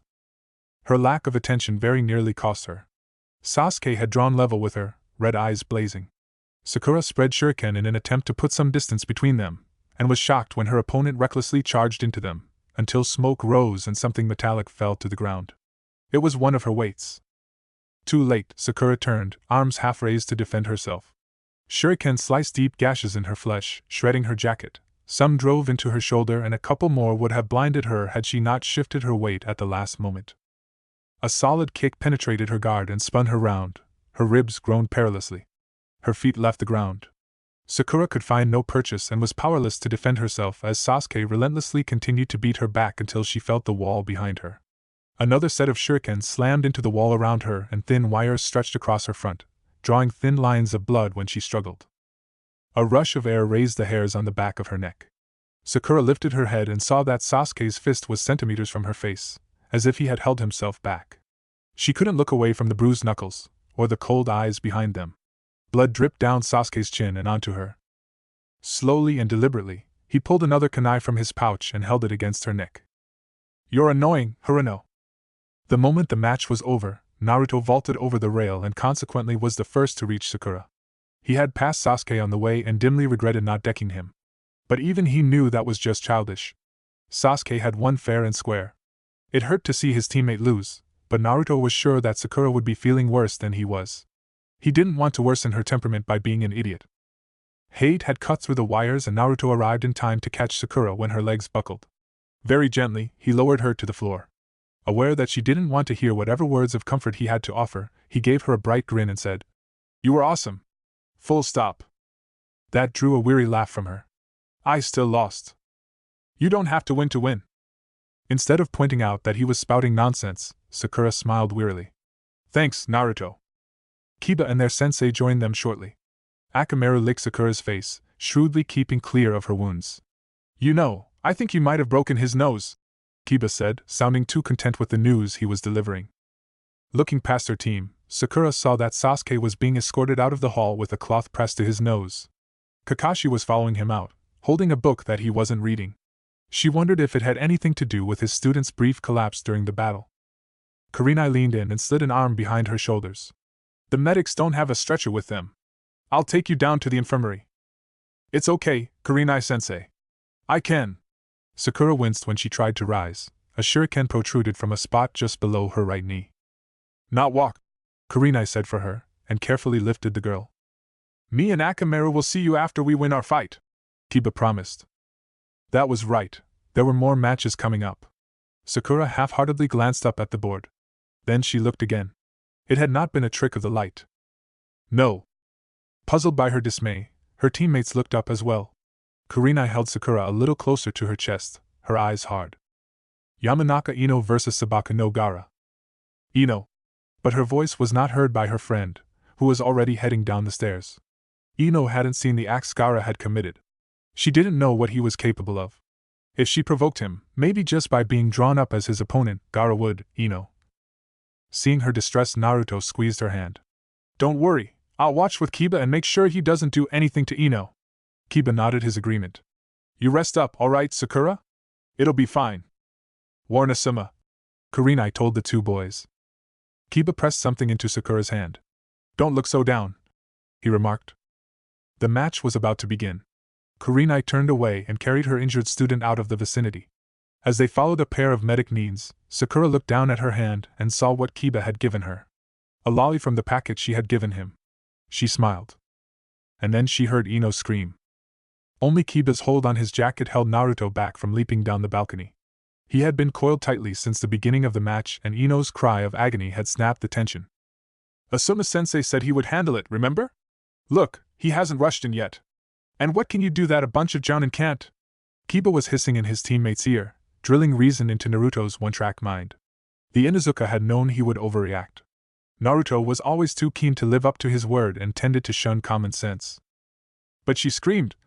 The other boy was looking past Kiba's shoulder, focusing on the figure below them. Ino was on her knees, clutching her head. She had performed some sort of jutsu the moment the fight had started, though the effects were still unknown to them. Her body had abruptly gone limp for over a minute, and now she was acting as if she had seen a ghost. Naruto had heard an agitated Shikamaru muttering about risks, but he doubted this was what he'd had in mind. Shakily, Ino attempted to stand, and failed. What was that? She gasped, and squeezed her eyes shut as if a migraine was splitting her head. It was a while before Gaara's lips moved. My mother. His voice was a dry rasp, and Naruto saw that his eyes were abnormally wide. His pupils had contracted noticeably, and his mouth was parted in a cruel grin. Naruto couldn't look away. Kiba. The air was heavy and laced with foreboding. Hei began to open his mouth, his eyes reflecting doubt. Kiba, I think he's really going to dash. Akamaru began barking frantically, the sharp tones gradually fading into submissive whimpers. There was a moment of silence that lasted for no longer than a second. Then a torrent of sand exploded from Gaara's gourd, twisting in the air. It moved like a dragon, dominant, with purpose, and recklessly fast. In a blink of an eye it had formed a wave and was crashing down on its unmistakably prey. Ino couldn't move at all, and definitely not in time to escape imminent death. Asuma-sensei! Kiba yelled. But the man was no longer standing beside them. The sand lunged. Naruto could barely see the floor now. What if Asuma hadn't made it in time? He didn't want to see anyone die, especially someone he knew. If only Kiba wasn't binding him, he'd be down there. Then someone, Shikamaru, perhaps, shouted something no one could interpret, but his alarm was enough to divert the audience's attention. Naruto scanned the arena with desperation that he didn't really understand. Then Kiba shook his arm so hard it rattled in the joint and jabbed a finger. Near the statue at the front of the room, Asuma was just straightening, his student tucked safely under his arm. This match is over. Ino has withdrawn. He sounded composed, but his expression revealed that he was very upset. Ino didn't even try to argue her sensei's declaration. She was too horrified by whatever it was she had witnessed. Asuma leaned over to speak to Naruto and Kiba after he had brought Ino to the balcony. I wouldn't have reacted as quickly if you hadn't told me to keep an eye out. He didn't thank them, but the message was there. Naruto felt himself nodding alongside Kiba, feeling awfully formal. Hey, get a hold of yourself. Shikamaru worriedly shook Ino's shoulder. Maybe he had jolted her too hard. Ino heaved out her stomach's contents. Asuma's frown deepened. I'll take her to the medics. After the two of them left his sight, Shikamaru sighed heavily. Naruto noticed that he gave Gaara a suspicious look, no doubt assessing his abilities and motives. Next to him, Chuji slowly folded up a food wrapper. I wonder what Ino saw inside him, he said quietly. Kiba faced them. Inside him? He echoed. What do you mean? Must I explain? I expected you to know this, Kiba. Shikamaru went on without waiting for an answer. Ino's family has their own techniques, just like mine and Chuji's. They specialize in mind jutsu. Ino left her body and entered that guise. I don't know what she saw, but I think it's safe to say that her plan backfired. This never happened before. Chuji sounded troubled. Huh, what do you think? Kiba looked toward Naruto, but the latter was too busy staring at the other side of the room, his eyes fixed on Gaara. She saw something inside him, he muttered. That had already been established, but Naruto was murmuring the words as if he had just heard them. Kiba would have asked him if Chuji hadn't tapped his shoulder and turned him to the board. Immediately, Kiba cast a surveying look at Hyuga Hinata, who stood on the other side of Team 10. Her sudden jerk of movement told him that she was aware of his gaze, but she failed to meet his eye. Akamaru made a small sound. I don't want to fight her. Me neither, boy. Eh? You're scared? Naruto put effort into sounding surprise, hoping to mask his relief of the change of subject. Nope. The opposite. Kiba raised a knee and Akamaru clambered to his shoulder. His expression was unreadable as he pulled his hood over his hair. All right. Let's do this. Once she had settled Sakura, Kurenai returned to the hall, arriving 5 minutes into Kiba's match with Hinata. Naruto did not notice her presence until she stepped up to the rail and entered his line of vision. He's acting strange, she thought. Having encountered Asuma on her way back, she knew what she had missed out on. Naruto would have formed his own interpretation by now. Getsuga! Kiba snarled. He and Akamaru were vortexes, sniping down chaotically. Hinata flipped between them, spinning and dodging. It was all she could do to avoid being crushed. Hyuga Hinata. The girl could easily have been her student. Kurenai had seen the child through a part of her childhood. It was an unkind destiny to be born as the leader of the Hyuga clan's eldest child. Hinata, too kind, was not suitable for the role. The burden pressure was visible in her uncertainty and in her eyes. Hyuga Hayashi would definitely see his daughter's defeat as humiliating. Kurenai wondered how Kakashi handled her, but the silver-haired jounin had yet to return. Observing the battle, Kurenai noted that Hinata was holding off Kiba's onslaughts with more dexterity than she had expected. Considering the 2-on-1 situation, she guarded herself well, especially with her Byakugan reading her opponent's movements. When it came to the offensive, however, she was less assertive, and Kiba's brute strength gradually began to wear her down. Superficial wounds surfaced as Hinata struggled to face 2 adversaries. Seeing her pupil's curled lip, Kurenai wondered how much Kiba resented fighting someone like Hinata. One of the Kibas ducked beneath a chakra-layered strike and raked his jagged claws along Hinata's unguarded torso. Blood welled up instantly. Following through, Kiba swept her legs out from under her. Clutching her side, Hinata flung an arm out to break her fall, skidding away. Something flew through the air. Kurenai watched it sail toward Hinata. She realized what it was in time to quickly look away. The flash bomb went off, bringing about groans of discomfort. Kiba had played a wise card. Hinata's Byakugan greatly enhanced her sight. She would be blinded, if only for a moment. A second Kiba pushed off from a wall and launched himself at the girl. Her Byakugan had slipped from her control, and as Hinata shook her head from side to side, she became aware of the danger. She threw herself back just as a gray blur slashed over her head. She fell on her back and jarred her wound. It was the opening Kiba needed. The first replicate came down on her, claws extended. Dust sprang up with the impact. It was difficult to see the outcome. The other Kiba looked on, his chest heaving. Kurenai narrowed her eyes as the ground around them cracked. Come on, Kiba! Naruto muttered. The debris cleared. Hinata's shallow breath shuddered through pain and anxiety. One arm was raised to the ceiling, 2 fingers pointed upward. A deep depression had been gouged into the ground directly next to her head. Akamaru! Kiba knelt down and scooped up his dog, lying unresponsively by Hinata's side. Akamaru, answer me, what did you dash? Hinata cut through his anger. Don't worry, she whispered. Blood oozed from the side of her head. I didn't hit a vital point, he should be okay. Her words flushed some panic from his features, but Kiba still checked for a pulse. Akamaru's body was small and his chakra pathways were tied much closer to his internal organs compared to a human. The Jujin Bunshin was simply a transformation technique that allowed Akamaru to take on his master's form. It did not necessarily change his body composition. If Hinata had forced chakra out of more than 2 fingers, there was a high likelihood that Akamaru would have suffered severe internal bleeding. Kiba acknowledged the significance of the refrain blow. His voice was soft, almost gentle, when he spoke to Hinata. Can you move? Hinata bit her lip. She was fairly confident that she could stand, but her vision was already going blurry. She could tell she was at her limit. She shook her head. It hurt. Proctor, Kiba called. Hate walked over and took another look at the scene. The winner of this match is Inuzuka Kiba. Sakura was glad Kurenai had returned to take her down to the hall when the last match had been fought. Kiba accompanied the jounin and brought the news of his victory with him. Unfortunately, Akamaru had been injured, but it wasn't too serious.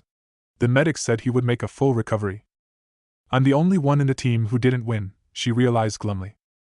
Kiba went off the check on Akamaru, and Kurenai took the opportunity to talk to her student. Are you disappointed? She asked softly. Finding it pointless to deceive her sensei, Sakura nodded slowly. Just a little though. Up against Sasuke. I tried my best. I can't think of anything I would have done differently if I was given a second chance. She'd had time to mull it over. When Ino had been admitted into the infirmary, the two girls had spent some time discussing the match. Ino refused to speak about her experience, but Sakura had continued the conversation once she saw that it helped ease her distress. She had been terrified that Gaara had brought grave harm to her friend. It definitely brought the values of friendship into perspective. Kurenai-sensei didn't say much in response. Her actions spoke volumes. She wordlessly retied Sakura's hair, smoothed it down, and smiled. Good girl. Sakura had missed 3 matches. She was not surprised to see Neji and Lee amongst the winners, but she couldn't help the flare of surprise when she recognized Shikamaru. According to Naruto, he had fought against the girl from Sound and did cool things with shadows. Sasuke was there too, of course. His nose appeared to have been mended. Sakura thought of his last words to her and stood a little closer to Kurenai, fixing her eyes solely on Naruto and Kiba. An unexplainable elation blossomed in her chest when the Hokage commended the genins lined up before him. 10 matches had been held and each had produced a respective winner. They would advance to the 3rd and final exam. Her teammates were among them. Feeling joyful for others was a strange sensation. Sakura hoped she would learn to acknowledge and accept it. Anko shook a small white box. I'll come around with this. Put your hand inside and take out 1 piece of paper. When each participant had drawn a paper, they were told to read out the number printed on their piece. They seemed to be numbered from 1 to 10. Naruto had drawn a 4, Kiba 1. Marino Ibiki jotted something down on a clipboard. Sarutobi waited until the jounin had finished writing. The 3rd exam is a tournament, he announced. Shikamaru scratched the back of his head. That's why we drew those numbers, right? Correct. Show them the arrangements, Ibiki. Sakura couldn't make out the names from her vantage point, and was forced to wait until the meeting was over. The final exam was going to be held in 1 month. It felt so far away compared to the rushed schedule they had been forced under so far. Well? Kurenai asked Naruto, and Kiba made their way over. I'm up against Shino. Kiba shrugged. I need to buy some bug spray. And you'd better win, Naruto told him. He grinned at Sakura. If both of us win our first matches, we'll get to showdown in the next round. It's gonna be sweet. You sound happy. She deadpanned. Who are you facing, Naruto? Kurenai questioned. Sakura knew something was wrong when Naruto's smile slipped a little. Then he was smiling again. Me? I got the sand freak. Naruto had drawn Gaara. Sakura gazed at his face. His confidence was familiar to her by now. She shouldn't be concerned. Naruto never let anything beat him down. At the end of the day, he somehow prevailed. Always. She admired him for it. You can do it, she said. He returned her encouragement with a grateful smile. If his own team didn't support him, who would? Kurenai looked around. The preliminaries are over now. She turned back to see 3 pairs of expectant eyes on her. She gave a small grin. Who wants to get ramen? Chapter 16, Time to Fly. The park was unusually empty when Team 8 finished their walk. Kiba wondered if it was the time of day that made the difference. It was almost midday, and the time for leisurely strolls had passed for most of the populace. It felt like the day was going by very slowly, but Kiba was not naive enough to believe that the following weeks would be as lax. Glancing over at his teammates, he could tell that they had found the walk as lacking as he had. After the strenuous laps around the village that they had pulled themselves through, not even 10 rounds of hard-pressed walking could faze them.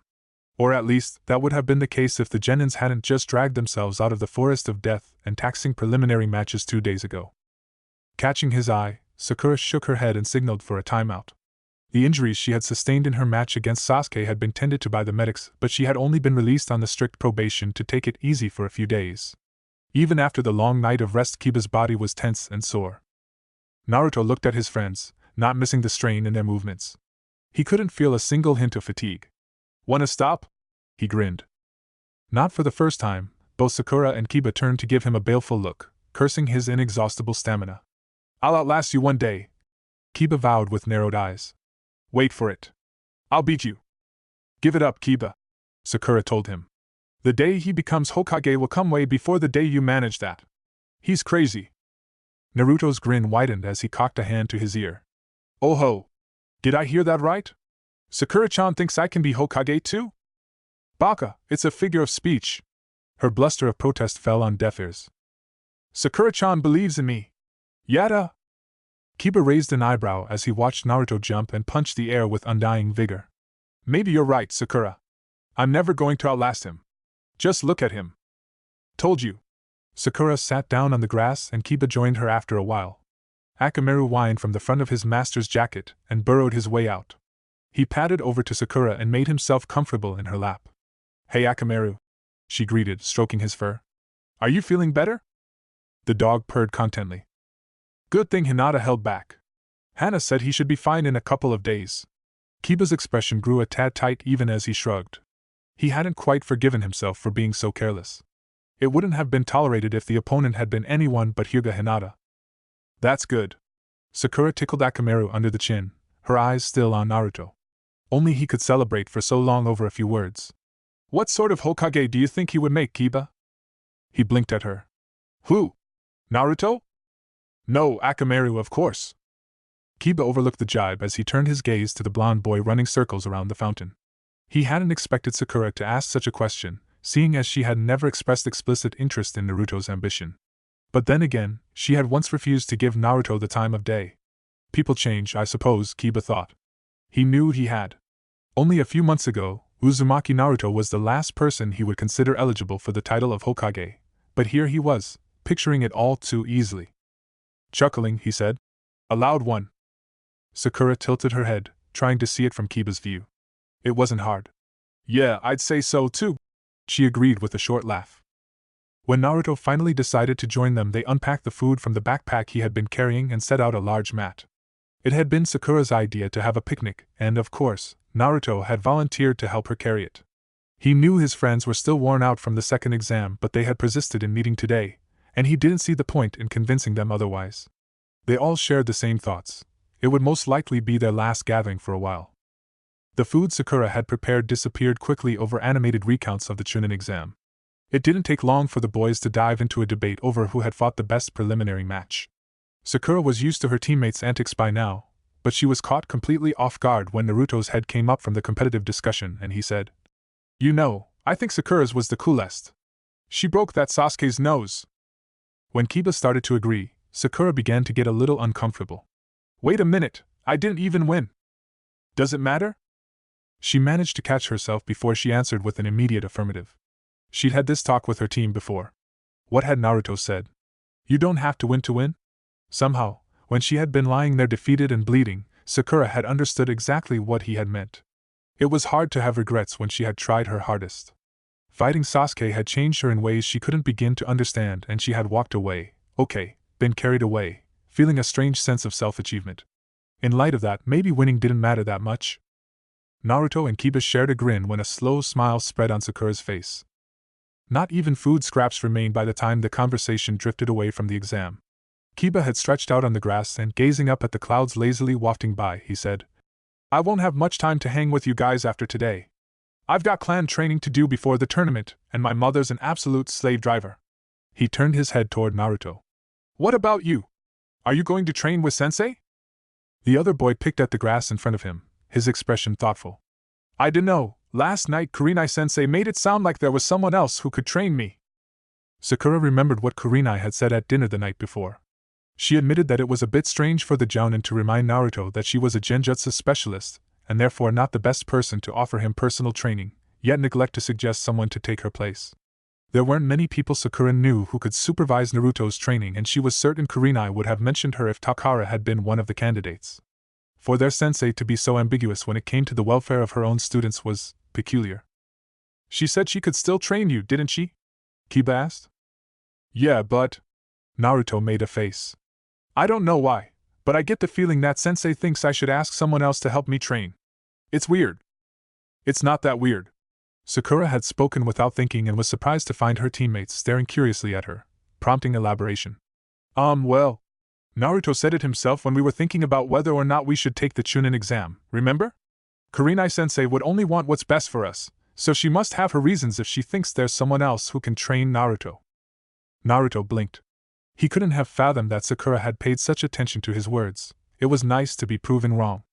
I'll figure it out, he said finally, kicking up a warm tone. I can still fall back on sensei even if I don't. In any case, I'm going to beat Gaara, and then I'm gonna kick your ass, Kiba.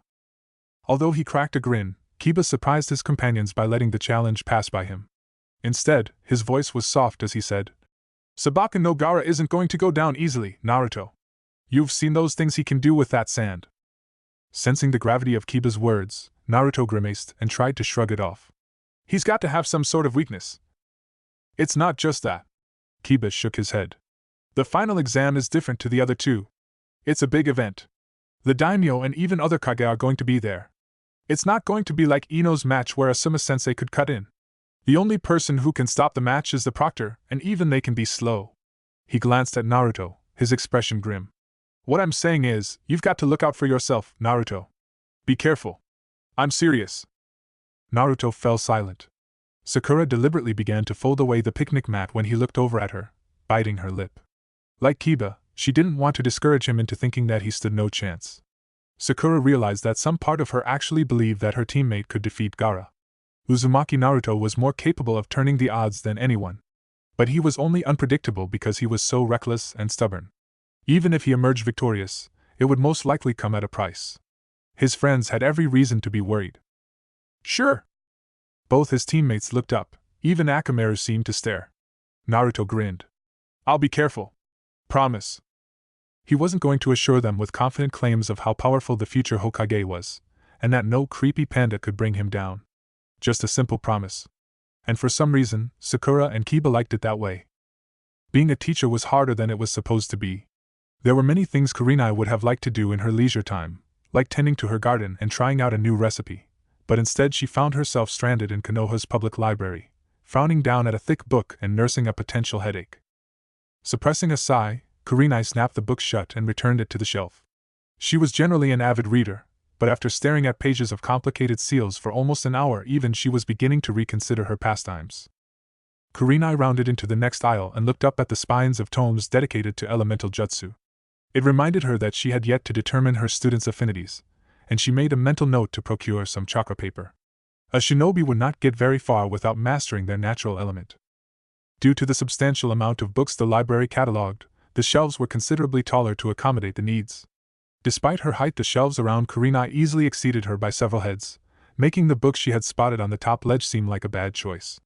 Ninja techniques were prohibited from use on the premises to prevent any accidents from befalling the literature, so Kurenai sighed and cast around for a stool she could make use of. That was how she came across Sarutobi Asuma emerging from an adjacent aisle. Both jounins became aware of the other's presence at the same time, but their reactions to the acquaintance were oddly contrasting. Where Kurenai's idea of a greeting was an acknowledging nod, Asuma's appeared to be a grimace of discomfort, and he seemed to take too long deciding whether or not to approach his colleague. His unusual behavior was not unnoticed. I'm surprised to see you here, of all places, Kurenai said. Well, Asuma coughed. I do read. Sometimes. His fellow jounin wondered if the shuffling of his large hands was supposed to be a subtle attempt to conceal the book he had chosen. Kurenai raised an eyebrow. Really now? Would you mind introducing me to your book? No, you wouldn't like it. An awkward silence followed. Asuma cleared his throat and started toward the checkout. I have to meet my team later, so I'll just get going now. He let out an audible sigh of relief when Kurenai stepped aside to let him pass. A mistake. Asuma. He stiffened and cautiously looked over his shoulder. Yes? The sight of Yuhi Kurenai coolly crossing her arms over her chest was somehow more intimidating than throwing a grievous argument with his father. You are aware that I frequent this library many times a week, aren't you?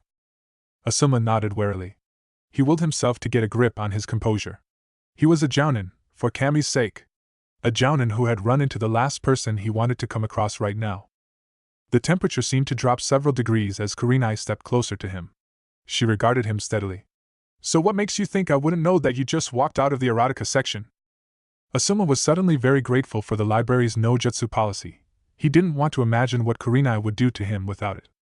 He sighed and held his hands up in defeat. All right. You got me. I didn't think I'd run into you. He noticed the cold stare Kurenai had fixed him with and blanched. I wasn't really. He threw up his hands. Okay, this is hopeless. Yes, it is, Kurenai agreed. It was bad enough that Kakashi was constantly hiding behind those perverted orange books. Soon every male jounin she knew would be engrossed in the series. Then again, the thought of Mato Guy giggling and blushing was rather challenging. Twitching, Kurenai glanced up to see Asuma blinking curiously at her, and she realized that she had a terrifying scowl on her face. I expected more from the Sandaime-san, son, she said dryly. Hey, blame Kakashi. He came up with the stupid bet. Do I want to know? Was in Kurenai's eyes. More of his kids passed the preliminary than mine. Asuma may have been drunk on shame, but he had no difficulty catching the flicker across Kurenai's face. He tactfully tried to change the subject. Your kids did pretty well, too. It's thanks to them that Ino is in one piece. He wondered if he had said the wrong thing when Kurenai glanced at him with a studious look in her eye. Asuma abruptly remembered that Uzumaki Naruto had been drafted against the same murderous genin that had almost crippled Ino, and felt the last vestiges of discomfort drain from his being. Worried?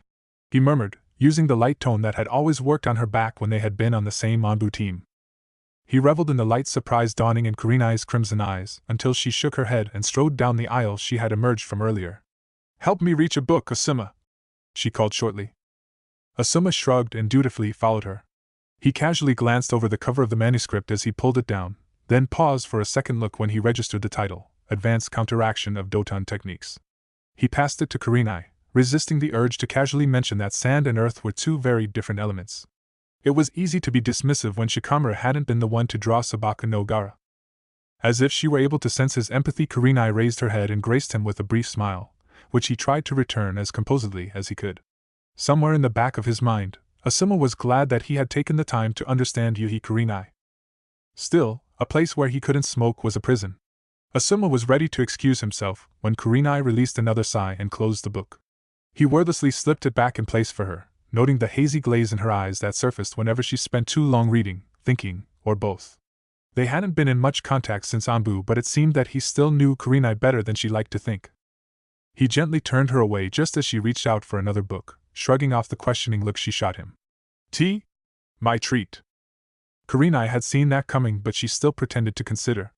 She knew Asuma could see through the facade and, even better, knew that it inexpressively annoyed him. Somewhere in the back of her mind she realized that teasing Sarutobi Asuma had never been so much fun. When he grew even more uneasy, Kurenai decided to let him off and throw him into the frying pan. Only if you admit that Kakashi's bet was nothing more than an excuse. She decided that Naruto was definitely rubbing off on her when she found herself grinning at Asuma's pale look of pure dismay. Naruto wandered around the village without purpose after his teammates had left. They had stopped by at Ichiraku's for one last ramen bowl together, even though Sakura pointed out that they had only just finished a picnic. It had been Kiba's turn to treat, and he had regretfully left to run an errand for his clan after the meal. Naruto played gentleman and walked Sakura home after he had managed to coax her into getting more rest. The memory of her prideful smile was sadly accompanied by another of her crumpling under the weight of her wounds, bleeding from dozens of lacerations. At the door, he made her promise to take things easy or he would call on his old friend the monster under the bed. She hit him gently, her eyes smiling. Good luck with your training. With who? Naruto wondered to himself after he had seen her inside. He absently kicked a ken as he walked, trying to figure out exactly what Kurenai expected from him. Sakura was right. Sensei would not purposefully disadvantage him. But it was so obvious that she wanted him to look for another teacher. If there was someone else for the job, why hadn't she just told him who it was? Naruto groaned and knuckled his head. Thinking was so not his kind of thing. Shaking his head, he took a look at his surroundings and was surprised that his aimless stroll had taken him to the metropolitan edge, at the mouth of the track that led down to the lake, in fact. Naruto stared thoughtfully down the path for a while. Then he shrugged and trudged down it. He may not have a teacher yet, but in the meantime it couldn't hurt to train by himself, could it? Naruto had liked going down to the lake ever since he was a kid. He'd liked it for its quiet atmosphere and lack of villagers looking down at him with disapproval. Once upon a time, it had been his imaginary fort, where Uzumaki Naruto was an unbeatable hero. To this day he continued to subconsciously treasure it, so no one could blame him for throwing a fit when he saw that it was damaged. The lake itself was untouched, thank God, but the foredune of grass on the bank was nothing but a tarmac of dead, blackened weeds. Naruto knelt down and touched the gray soil, frowning. It didn't seem freshly charred. The grass just wasn't growing back after whatever had raised it. His eyes snaked down the damage, following the slithering outline of its wake. Only this part of the area had been vandalized. It was as if a rampaging dragon had. He narrowed his eyes. Wait a minute. Naruto shot to his feet with a sudden cry, his eyes blazing with wild excitement. For a super pervert, Jiraiya was a little ashamed that he could do no better than conduct his research through the annoying bathhouse wall. Or at least, He would have been ashamed if he wasn't so grateful for the blissful reprieve that he graciously overlooked the inconvenience. A frown formed on Jiraiya's face. The afternoon had reminded him rather callously of the distaste he had towards the village's council, especially Sarutobi's two advisors. They had done nothing but call on him in the middle of the night for the past few days, demanding updates on the intelligence network. As reasonable as their concern was, Jiraiya had his own problems to deal with, and did not take kindly to the intrusion upon the freedom he had fancied for over a decade. After storming the office and coldly demanding their faith in his ability to prioritize the welfare of his village, Jiraiya finally managed to shake off the pressure that had been forced upon him ever since Orochimaru's unwelcome appearance in the Forest of Death. He was well aware that Hamura and Kohara had every reason to be neurotic, but their ceaseless attempts to enforce order at his expense had sorely tested him. Not to mention that they didn't know Orochimaru, not like Jiraiya did. The musical laughter of the voluptuous women he so admired dulled to nothing more than background noise as Jiraiya's thoughts grew ominously dark. The council was in chaos after Orochimaru had showed his face. No one could blame them. More than anyone, Jiraiya knew that his old teammate was not the type to be homesick. He had tirelessly followed Orochimaru's movements for years and could aptly deduce what he had returned for. After all, the bastard had sworn revenge. But the Toad Sannin was unsettled by something beyond what he already knew. Jiraiya was certain that Orochimaru valued the Chunin exams about as importantly as the lives of his experiment subjects. So why had he interfered? More importantly, what in the world could he want from Uchiha Sasuke? A fresh wave of giggles and splashes over the wall finally broke Jiraiya out of his troubled thoughts. His grimace instantly morphed into a dreamy grin. How was he expected to concentrate with such distractions around? Hee, here I come, ladies! He giggled, turning back to the peephole. The glorious sight was sadly nullified by the low resolution his naked eye could offer. Jiraiya had been meaning to replace his pervert's essential tool for a while now, but could never bring himself to walk off and buy one when he needed it. Damn, can't see properly, stupid steam, he grumbled. Maybe I should give them a little breeze. Jiraiya unsuccessfully tried to stifle another round of high-pitched giggles as he discreetly began to form one-handed seals. I knew I'd find you here, Ero Sennin! Jiraiya jumped as he was rudely jolted out of his fantasies. And when an S-rank shinobi was jumped, especially when in the process of performing a jutsu, well. A spontaneous gust of wind swept through the bathhouse, whipping up startled shrieks all around. Although the men weathered it well, the same could not be said for the women. God, it's so cold all of a sudden! All the steam dash. Catch a cold dash. Jiraiya choked as splashes filled the air again, splashes of his wonderful ladies leaving the spring. No, don't go! Come back! He moaned. His knees despairingly hit the floor when he saw that his haven had been abandoned. Ero Sennin! Are you listening? I want dash. I want my ladies back! Look what you've done! Jiraiya snapped at the owner of the fatally loud voice. Naruto blinked. Eh?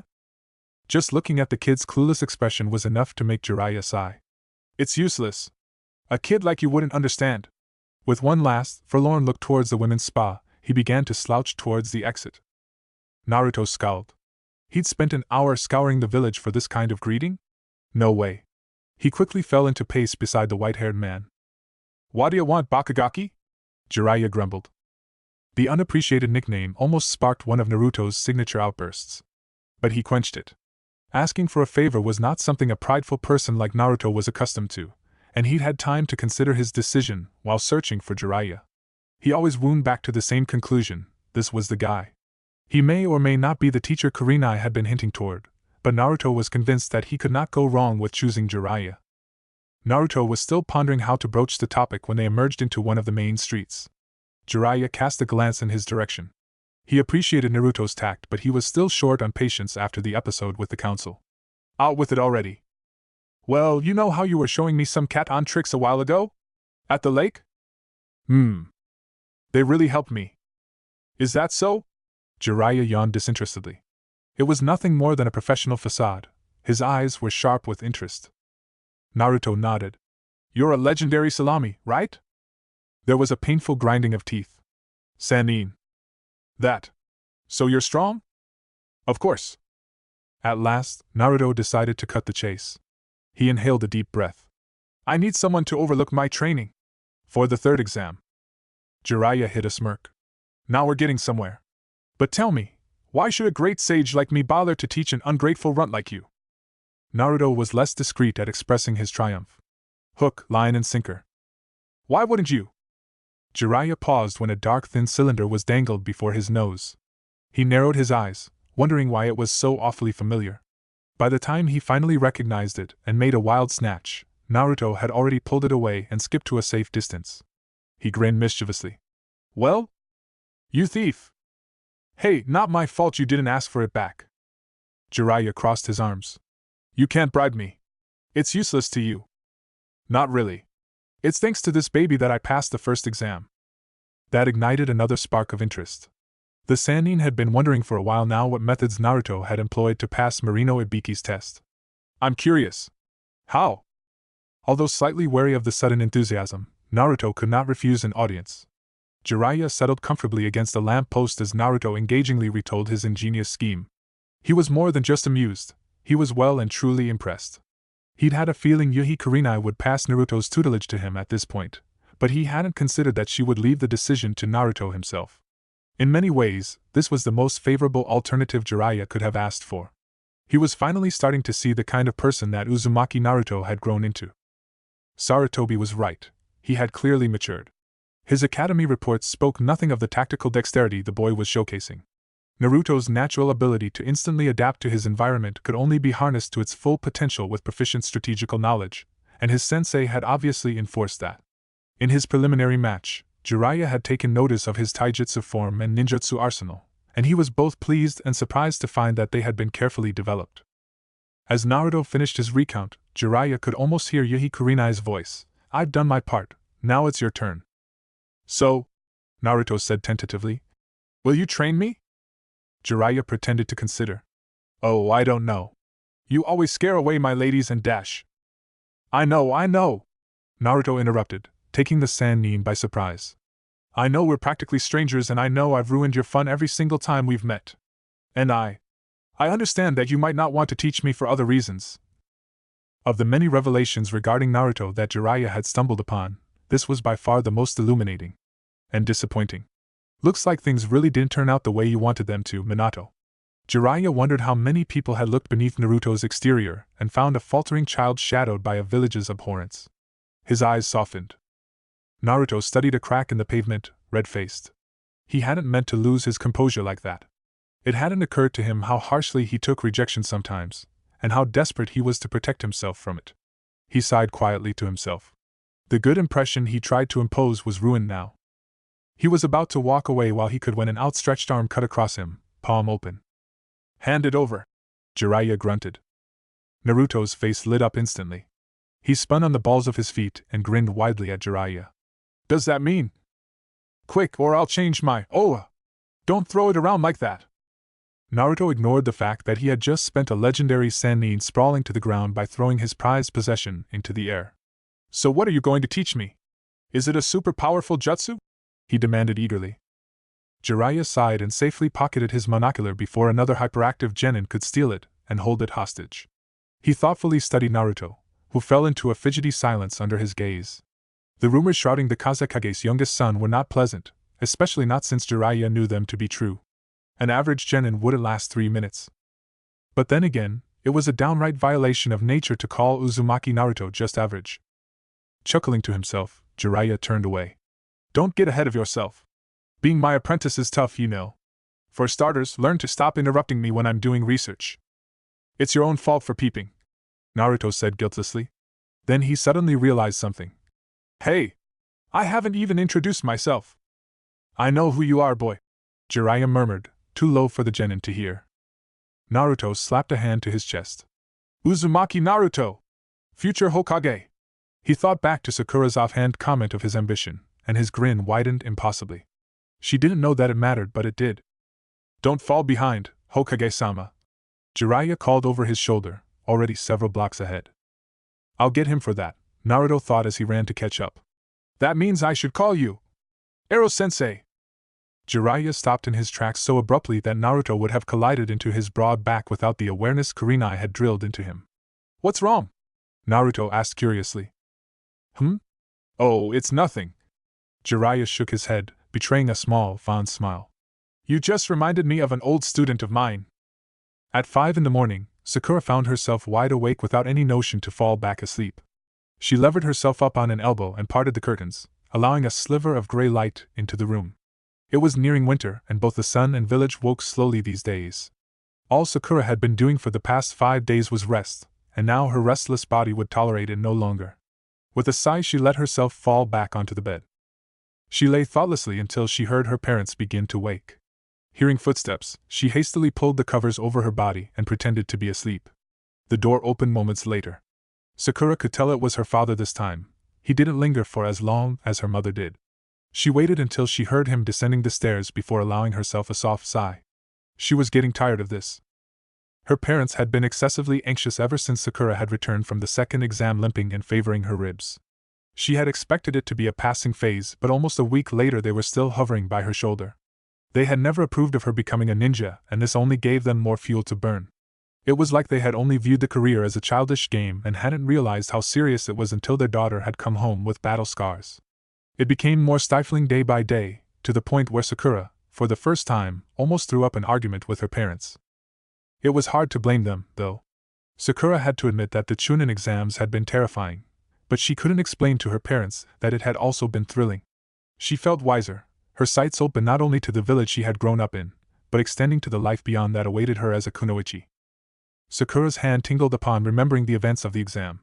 She raised it into the air, eyes becoming unfocused as she remembered the crunch of cartilage when she had broken Sasuke's nose.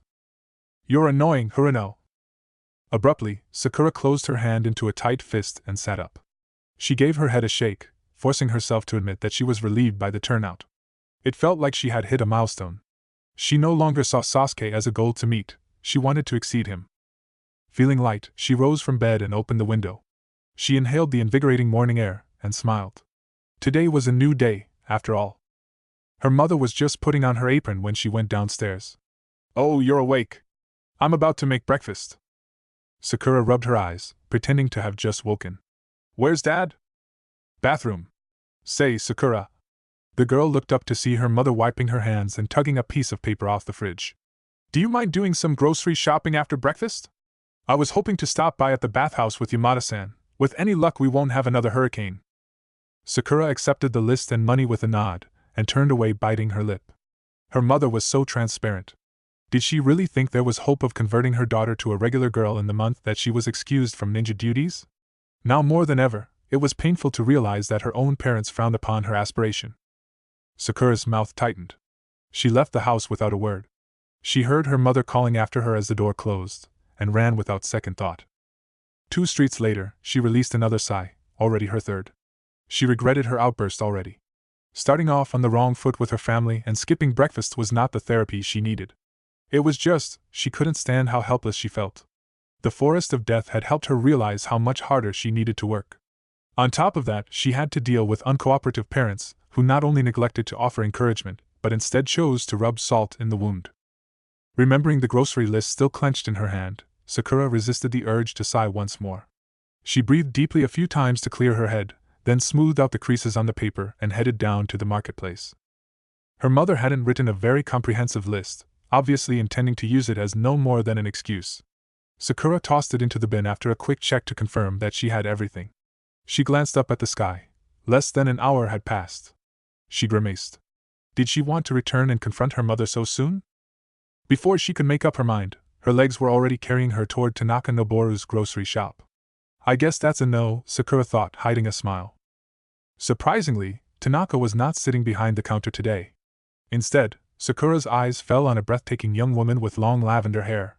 As if she could sense Sakura's candid stare, the woman looked up from the book she was reading. "Can I help you?" she asked.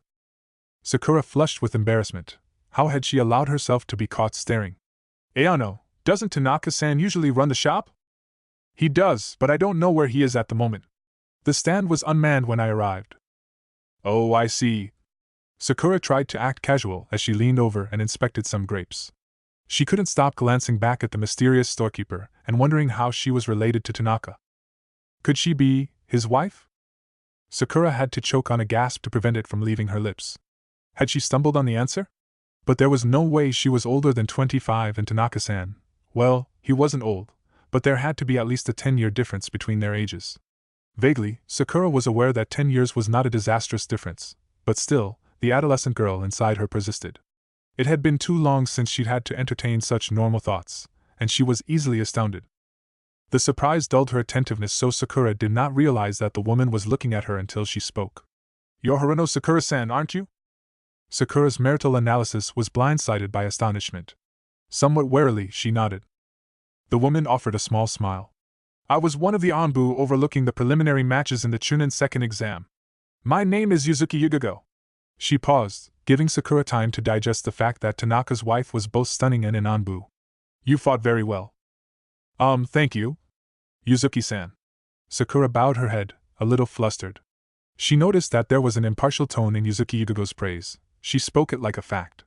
For some reason, Yugago attracted Sakura's respect like a moth to candlelight. Already, the genin envisioned the older woman as the sort of person she wanted to grow into. Yugago stood, looking down the street. "Here he comes." Sakura turned and quickly spotted Tanaka's tall figure and slight limp. Yugago was unquestionably an Anbu if she had sensed his presence that easily. "You left the shop again," she said disapprovingly when Tanaka approached. He waved it off. "It was just for a few minutes.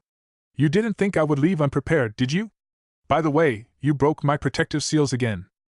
Yugago rolled her eyes. "You know that's not what I meant. You expect me to admit that I was slacking off?" "No way." He grinned. Sakura felt intrusive of the friendly moment. She hadn't witnessed this light-hearted side of Tanaka before. He seemed glad that Yugago had stopped by. Maybe now was a good time to leave. But just as she was trying to figure out how to discreetly blend into the crowd, her shinobi alarm went off and she pivoted, snatching the unidentified object from the air before it could knock off a few hundred of her brain cells. Sakura opened her hand and blinked. It was an apple. "You're getting better at this," Tanaka chuckled. He easily nudged a loaded crate aside with his wooden leg to allow himself behind the counter. Yugago moved aside so that he could sit in his usual spot.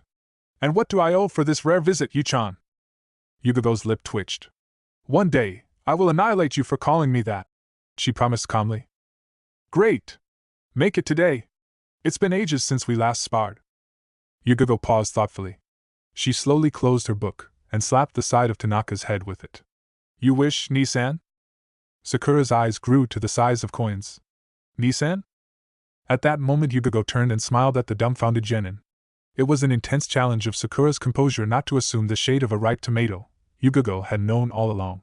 To her extreme mortification, Tanaka took one look at the two of them and his puzzled expression immediately transformed into one of unsuppressed delight. "I hope you're hungry, ground," Sakura thought. Thankfully the siblings were nothing more than amused.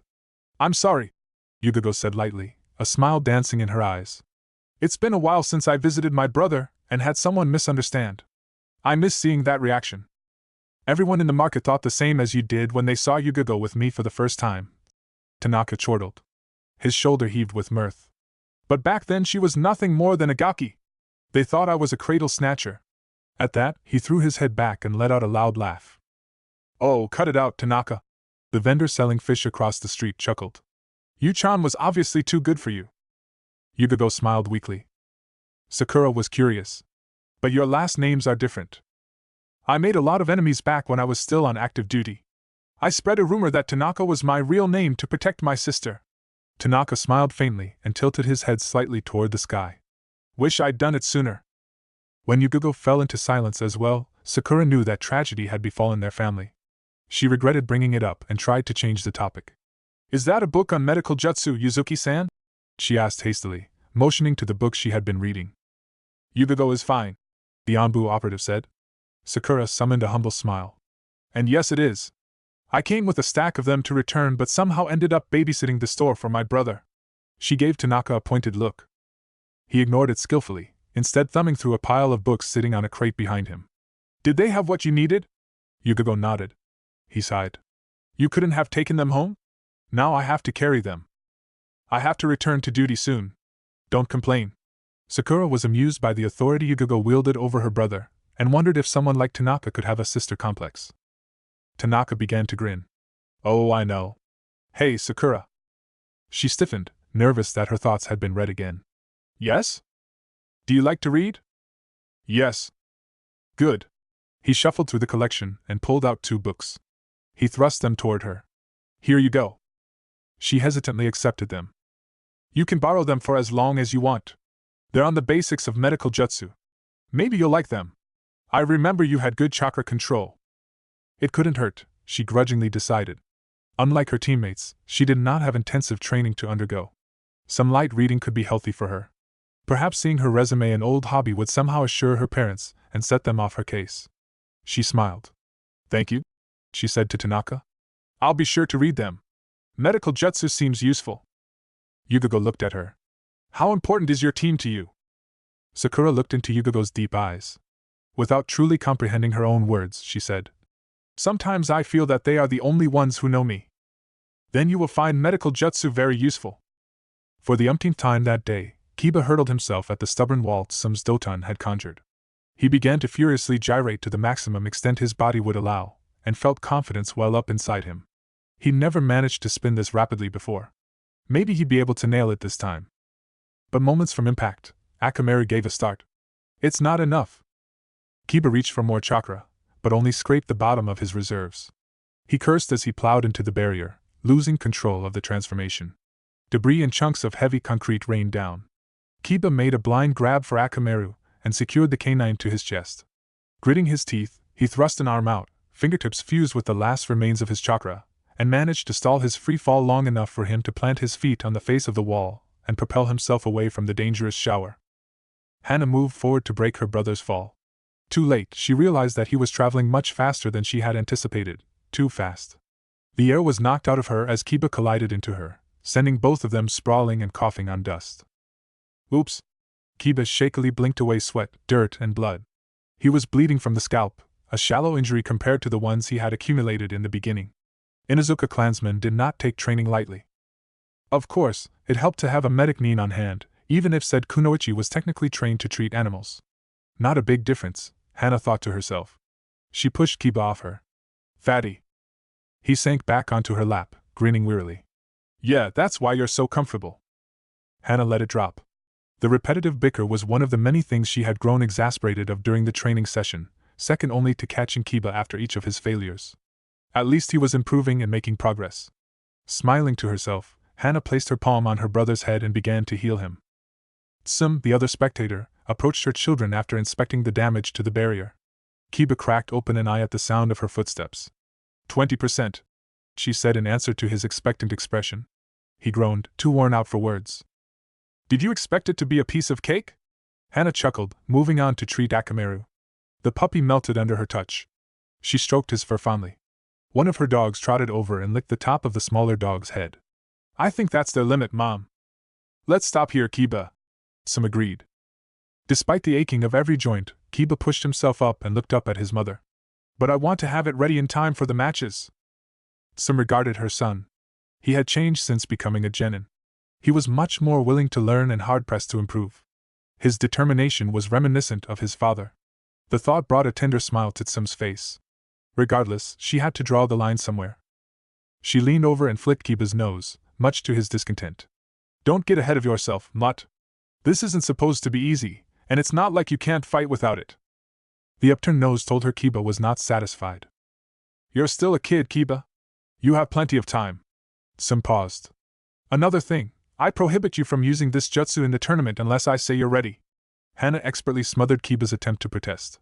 Suppressing a grin, Tsum went on. A half-assed attempt is as good as a failed one. It'll leave you in a mess. In any case, the elders won't look too kindly if they think you're embarrassing the clan. Kiba's eyes lowered. Hana released him once their mother had retreated into the compound, and gave him a curious look when he remained silent. It didn't escape her notice that he had grown more sensitive to the circumstances. Watching her baby brother slowly mature entertained Hana greatly, even if it occasionally backfired on her. They moved to sit on the porch. The dogs scrambled off to play. Hana watched the sunset and light her village with an ethereal glow. She nudged Kiba after a long moment of companionable silence. Why so quiet? Just thinking, he mumbled. Looking at her brother, Hana remembered her own daunting experience of the third exam. People will be watching you, because you're a representative of the Inuzuka, she told him casually. He shrugged, but the gesture itself was drawn in tight. Hana put an arm around his shoulders and pulled him closer to her side. In quiet voice that immediately silenced his indignant protests, she said, But it doesn't matter, you know. You don't need to think about them. That's what Mom told me. Fight for yourself, you'll regret it if you don't. She gave him a gentle squeeze. Okay? Kiba stared at her, nodding only after a long moment. What's with this all of a sudden? He asked skeptically. What? I'm not allowed to sound wise. Flashing a grin, Hannah rose to her feet. I'm going to start making dinner. Come inside when you're ready. It began to get chilly as the sky darkened. After some time, Akamaru returned to his master's side and curled up for a nap. Kiba lay back on the wooden floor and gazed up at the sky, watching the first star come out. I wonder how those two are doing. It had been so long that Sakura had forgotten how pleasurable reading outdoors could be. She sat on a bench overlooking the water channel and bridge, flipping through one of the books Tanaka had lent her. She'd had more than enough leisure time to be a bookworm, and after finishing the first book she had developed a slight interest toward medical jutsu. She discovered therapeutical uses for everyday plants that she thought were simply for decoration. There were different ways of binding a wound, each for a specific purpose. Sometimes you had to reopen a wound to let it heal. This typical background knowledge was intriguing, but Sakura found that she was much more deeply engrossed in the second book, for this one contained details of jutsu. Mystical palm, she murmured, reading up on a technique that was considered standard for medical ninjutsu. It involved the healer sending their chakra into the patient's body to target injuries and speed up recovery. As Sakura read on, she began to understand why Tanaka had said she was a good medic nin candidate. Precise chakra control was required to ensure that the amount of chakra expended corresponded to the severity of the wound. Otherwise, an overload of foreign chakra could render the patient comatose. Sakura itched to try the technique. She was only curious, and as far as the technique went, the jutsu could be performed without a ready patient. Setting the book aside, she memorized the hand seals and muttered, Chosen no jutsu! Chakra instantly rushed to her fingertips. Startled, Sakura tried to restrain the flow, but stopped when she noticed a faint emerald glow enveloping her hands. She studied it with pensive fascination. The technique drew on slightly more chakra than she was comfortable with, but she wondered if exerting more would strengthen the jutsu. She was ready to try when a familiar voice interrupted with, What are you doing, forehead? Sakura jumped as if shocked and hurriedly released the jutsu. I know, she breathed. She gathered the book and flipped it so that the cover was facing down, though she hadn't yet figured out why she was hiding it. Ino eyed it suspiciously. Pig, Sakura added after a moment of silence. That diverted Ino's attention, raising a scowl on her features. To Sakura's surprise, she made no retort. Heading back to the shop? The pink-haired girl asked conversationally, noticing the empty delivery basket hanging off Ino's arm. Ino glanced down as if she had forgotten about it. Oh, yeah. Sakura cocked her head. She had never seen Ino so distracted before. Then she realized that she had, when Asuma-sensei had carried a petrified Ino into the infirmary during the preliminary matches. Although there had only been an empty bed between them, Sakura had been too dazed by pain to pay specific attention to her fellow classmate. But now she could, and she did. Want to sit? She patted the spot beside her, and grimaced when Ino fixed her with a stare. She had somehow started to think that parts of their old friendship had been rekindled up in the exam. Was she wrong? She watched Ino sit and placed the basket by her side. Yes, there was definitely something different about her old friend. For starters, she was too still, too quiet, and too observant. Quit looking at me like that. Just because you're not as pretty. Okay, no, she's still in there. Ino frowned when Sakura let out a sigh of relief. You're supposed to get angry, she reminded cautiously. Sakura hesitated, then realized it was needless. Even now, she never felt awkward or embarrassed around Ino. She was one of the few people Sakura could be straightforward with. I was worried, she admitted. Her eyes flickered to Ino's. About you. She held her breath as Ino's eyes widened. Sakura didn't know why, but she didn't want to start an argument right now. Ever since the Chunin exam, she had been feeling like she had transcended her own age, as if she had just signed up for adulthood. She wanted to settle things passively. Once again, Ino surprised her, this time by laughing softly. You're the first one who's said that to my face. Sakura blinked. What do you mean? The blonde girl shrugged, though the tension in her shoulders made the gesture look stiff. My parents haven't said anything since I was discharged from hospital. Ino paused and Sakura waited, wondering if she was going to be shut out or let in. It turned out to be the latter. But they watch me. I'm sick of the way they look at me like I'm glass. She glanced at her companion. You know, right? That parents think they understand but don't? Yeah, I do. Sakura thought of her mother, whose face had brightened when she saw that her daughter had come home with a book. Her expression had gone sour when she saw that it was a book on that kind of thing. Ino laughed. I don't even want to know what's been going on down your end. She tried to sustain the look of amusement as she added. I was talking about, my match. Why I'm being treated like this. Oh, yes, I know that too. They were on such mismatched brainwaves. Sakura was too concerned about what Ino had been mentally enduring on her own to be embarrassed. What actually happened, Ino? The frown deepened as Ino struggled against her inner demons. I don't know. I saw something inside him and I don't know what it was, God, I don't know. Seeing her friend so distressed, Sakura didn't think twice before drawing Ino into a deep embrace. She kept quiet not only because she didn't know what to say, but also because she realized that Ino was facing conflicts far more severe than hers. Her disagreements with her parents suddenly seemed petty, her attitude childish. It didn't take long for Ino to find herself again. The trembling of her thin frame under Sakura's hands gradually ceased as she heaved in deep, calming breaths. Her eyelids fluttered, and her eyes were clearer when she opened them. Grimly, Sakura realized that she had done this before, many times. Laughing a little, Ino gave her a sheepish, don't tell anyone but thanks smile and pulled away. Her hand shook a little when she combed back her hair. Some things in this world are really screwed up, huh? She chuckled. Ino. Ino shook her head, and Sakura knew that it was as far as she would be allowed in. I'll be alright. It's just a temporary thing. The way she said it sounded like an uncertain question. She shook her head again before she could dwell on it any longer, and flashed her worried friend a quick smile. What about you? What has our resident forehead queen been getting up to? Sakura was reluctant to let Ino shake her off, but what could she do? Nothing, she said shortly. Because it was true, she had done nothing. She hadn't been training at all. Several times she had thought of approaching Takara for taijutsu lessons, but always ended up turning back because she could not imagine training without Naruto. It began to settle in that she was making excuses for herself, avoiding the reality that sometimes you had to break away from your team and challenge your own limits. Lucky. Ino sighed and sank into the seat, allowing her arm to lean against Sakura's, just a little. I haven't seen you without your team in a long time. I almost didn't recognize you sitting here by yourself. Sakura lowered her eyes. They're training. Yours? Same. Even Shuji? He's helping Shikamaru. Oh. There was a moment of silence from the two girls as they watched the water ripple and run. Then Ino said softly, It sucks, doesn't it? What? Sakura asked needlessly. Ino gave her a perceptive look. Being left behind. It was getting dark by the time Sakura dropped off Ino at her family's flower shop. Of course, even she would never use that term in front of the blonde girl, but the truth was that Sakura was worried about her friend. Anything relating to Gaara of the desert carried a negative connotation in her subconsciousness. Another undeniable truth was the fact that nothing could heal the mind, and she could only trust that Ino would be able to overcome this on her own terms. Still, Sakura made a mental note to pay regular visits to the Yamanaka's shop. Although she knew her mother would be preparing dinner around this time, the thought of going home was not appealing. The prospect of having to explain the events of the morning to her mother did not bother Sakura as much as the realization that she didn't want to go home. She always felt like she should be doing more than just sitting at home, dutifully putting on the face of the civilian daughter her parents wanted to see.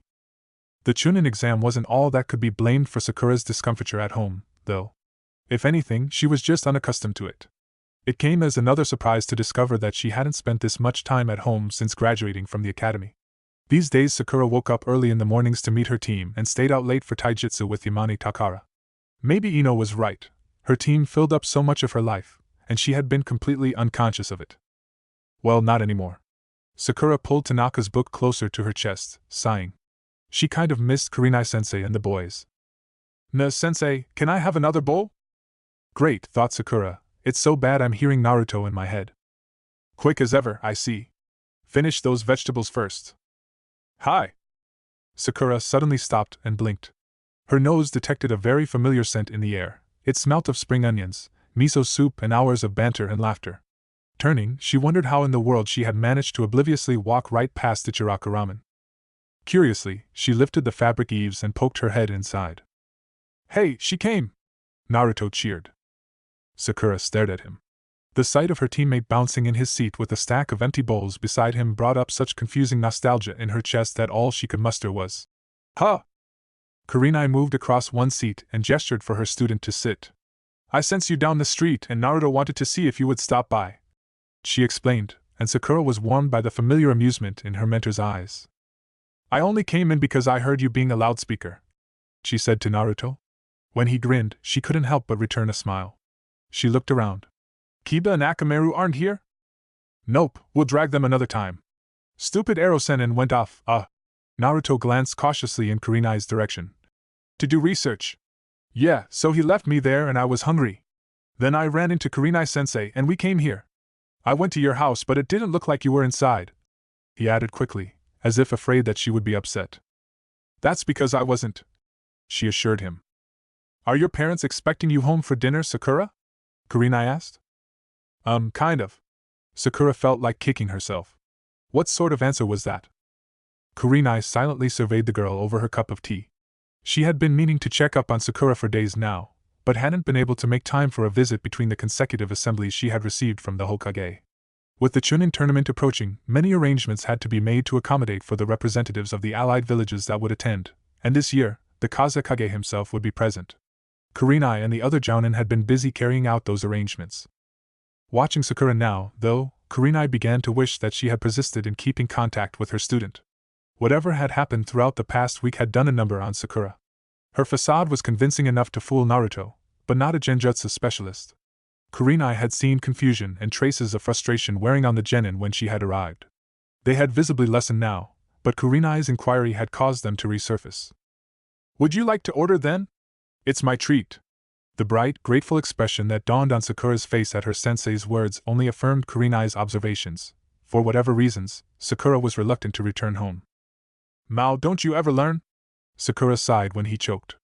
Already a professional by this point, 2 quick thumps on the back did the trick. Naruto coughed out his gratitude. Still hunched over, he found his nose inches from the book Sakura had brought with her. Curious, he tilted his head to better read the title. Comprehensive Beginner's Guide to, What's That Word Mean? Kurenai raised her head and glimpsed the cover. Are you interested in medical jutsu, Sakura? A little, she replied distractedly. Her ramen had just arrived. Tanaka-san insisted on lending me some books. Who? Kurenai was better informed than Naruto. Tanaka Noboru? Hi. He knows you, sensei. I used to practice medical jutsu under him when I was a genin. I'm surprised you're acquainted with him, Sakura. After a quick explanation and realization from Naruto. Oh, so he's the weird grocer with the lollies. Sakura finally registered what Kurenai had said. You know medical jutsu too? Only the basics. One of my teammates tended to injure himself during training. I would treat his wounds. Kurenai fought back memories of Masura by pouring herself another cup of tea. She grew steadily quieter as her thoughts became clouded, until she felt it was best she had a few moments to herself. She had no doubts that Naruto and Sakura would prefer to remain longer. Kurenai-sensei, you're leaving? Naruto asked when she got up. I have a few things to do. You two shouldn't stay out too late either. Naruto, you're only allowed 2 more bowls. Kurenai paid the bill and gently patted her student's shoulders. Good night. I feel so sorry for sensei, having to pay for you. Sakura teased Naruto. He stuck his tongue out at her. I'm just making up for you. Why are you eating so little today anyway? I'm not that hungry, I guess. How's your training? You found a teacher, didn't you? Naruto's brow furrowed slightly. This was the second question Sakura had avoided tonight. Something was amiss. He was about to bring it up when it occurred to him that Kurenai should have picked up on Sakura's strange behavior, too. If she hadn't seen the need to mention it, then it was safe to assume that she had her reasons. Naruto also knew that, occasionally, people needed to keep to themselves. He decided to let it be. You remember Erosen, right? He was really helpful when I was practicing Gakkaku no Jutsu. Kurenai-sensei said I made a good choice. He's really lazy though. And he keeps making me, entertain him. Before Sakura could ask how, Naruto hastily moved on. The jutsu he's teaching me is so cool, Sakura-chan. Well, I can't do it yet, but it looked awesome when he showed me. He put a great big hole in a tree. Sakura smiled at his usual enthusiasm. If Kiba were here, he would immediately press for more details, but since the Inuzuka was absent and the excited gleam in Naruto's eyes told her he wanted to spill, she obligingly said, That's got to be a really powerful jutsu, huh? What have you learned?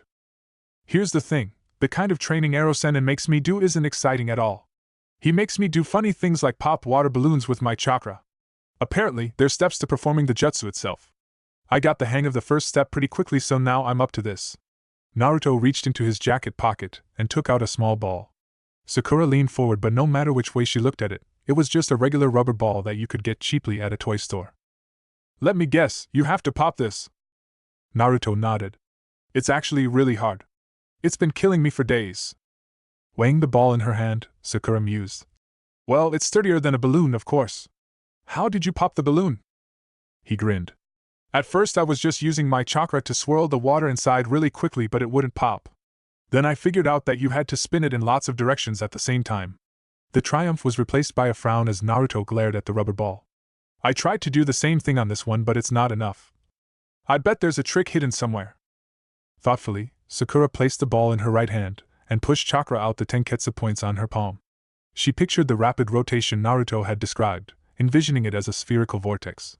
The skin stretched a little, wriggling like a handful of worms, then settled again. Narrowing her eyes, Sakura tried again, this time summoning more chakra. She realized that the rubber partially absorbed the flow, and knew that the completed jutsu would require much more chakra than the medical jutsu she had attempted earlier. Naruto watched Sakura's frown deepen, and knew that she was forcibly expelling more chakra. Despite her brilliant control, he doubted she would be able to burst it. After all, he had many times more chakra than her, and he hadn't succeeded. When he saw her wince, he immediately pulled the ball away from her grasp. Are you okay, Sakura? He hovered over her, concerned that she had burned her chakra coils. She took a moment to recover, and then smiled sheepishly. Guess it really isn't that easy. He sat back down, relieved. I'm going to master it soon, though. You watched me win the tournament with this jutsu. Kiba's no pushover, Sakura reminded him. In a softer voice, she added. Nor is Gaara. Naruto paused. It seemed that no matter what he did, his friends would still be worried for him. He'd already promised to be careful, but now, more than ever, he was determined to defeat Gaara. Because if he lost, Kiba would become the Sannin's opponent, and Naruto, selfishly, did not want to be the one clinging to the rail throughout the match, barely breathing. Come on, Sakura-chan, eat up, he said cheerfully, turning her back to their meal. He transferred several slices of kamaboko to her bowl, well aware that Sakura had an incurable craving for them. Are you trying to make me fat? She retorted lightheartedly. Naruto waited until she had started eating again before he smiled and, in a gentle voice, said, Everything will work out, Sakura. I'll make sure it does. She looked up, meeting his eyes. Believe it? She asked, the corner of her lips tugging into a smile. Naruto stared at her. Then he laughed. Believe it! Standing outside the door to her house, Sakura vaguely regretted staying at Ichiraku's. Dinner time was surely over, and she had missed it without a valid excuse on hand. Coupling this offense with missing breakfast in the morning. Okay, it was bad. The sighs returned as Sakura wearily stuck her key into the knob and let herself in. The quiet atmosphere intimidated her already. Tasting the lingering scent of baked fish in the air, Sakura peeked into the kitchen. Her mother was washing the dishes, her father drinking tea. Tadaima, she announced quietly. Despite everything, she felt like time had wound her back to academy days, and the time she had stayed out late rolling down hills with Ino. The same guilt and apprehension settled on her conscience, even as Sakura assured herself that a genin was technically no longer considered a child. Her father looked up, habitually glancing at the wall clock. Okiri, Sakura. He didn't sound upset with her, but Sakura already knew that her mother would be the most difficult. I'm sorry I missed dinner. Your teacher told us you were eating with your teammate, her father told her. Sakura gawked. The Uzumaki kid, was it? Yes. Sakura was too confused and generally flabbergasted to register the uncomfortable frown on her parents' face. Wait, Kurinai-sensei came? Here? Why? She said she wanted to meet us. Sakura spun to face her mother, who was wiping her hands on a cloth. Inside Sakura's mind, her thoughts were churning so quickly that it was dizzying. She had always thought of her family and genin team as two separate forces, two different parts of her life that she would have to deal with independently. But Kurinai-sensei had met her parents. It was too mind-boggling.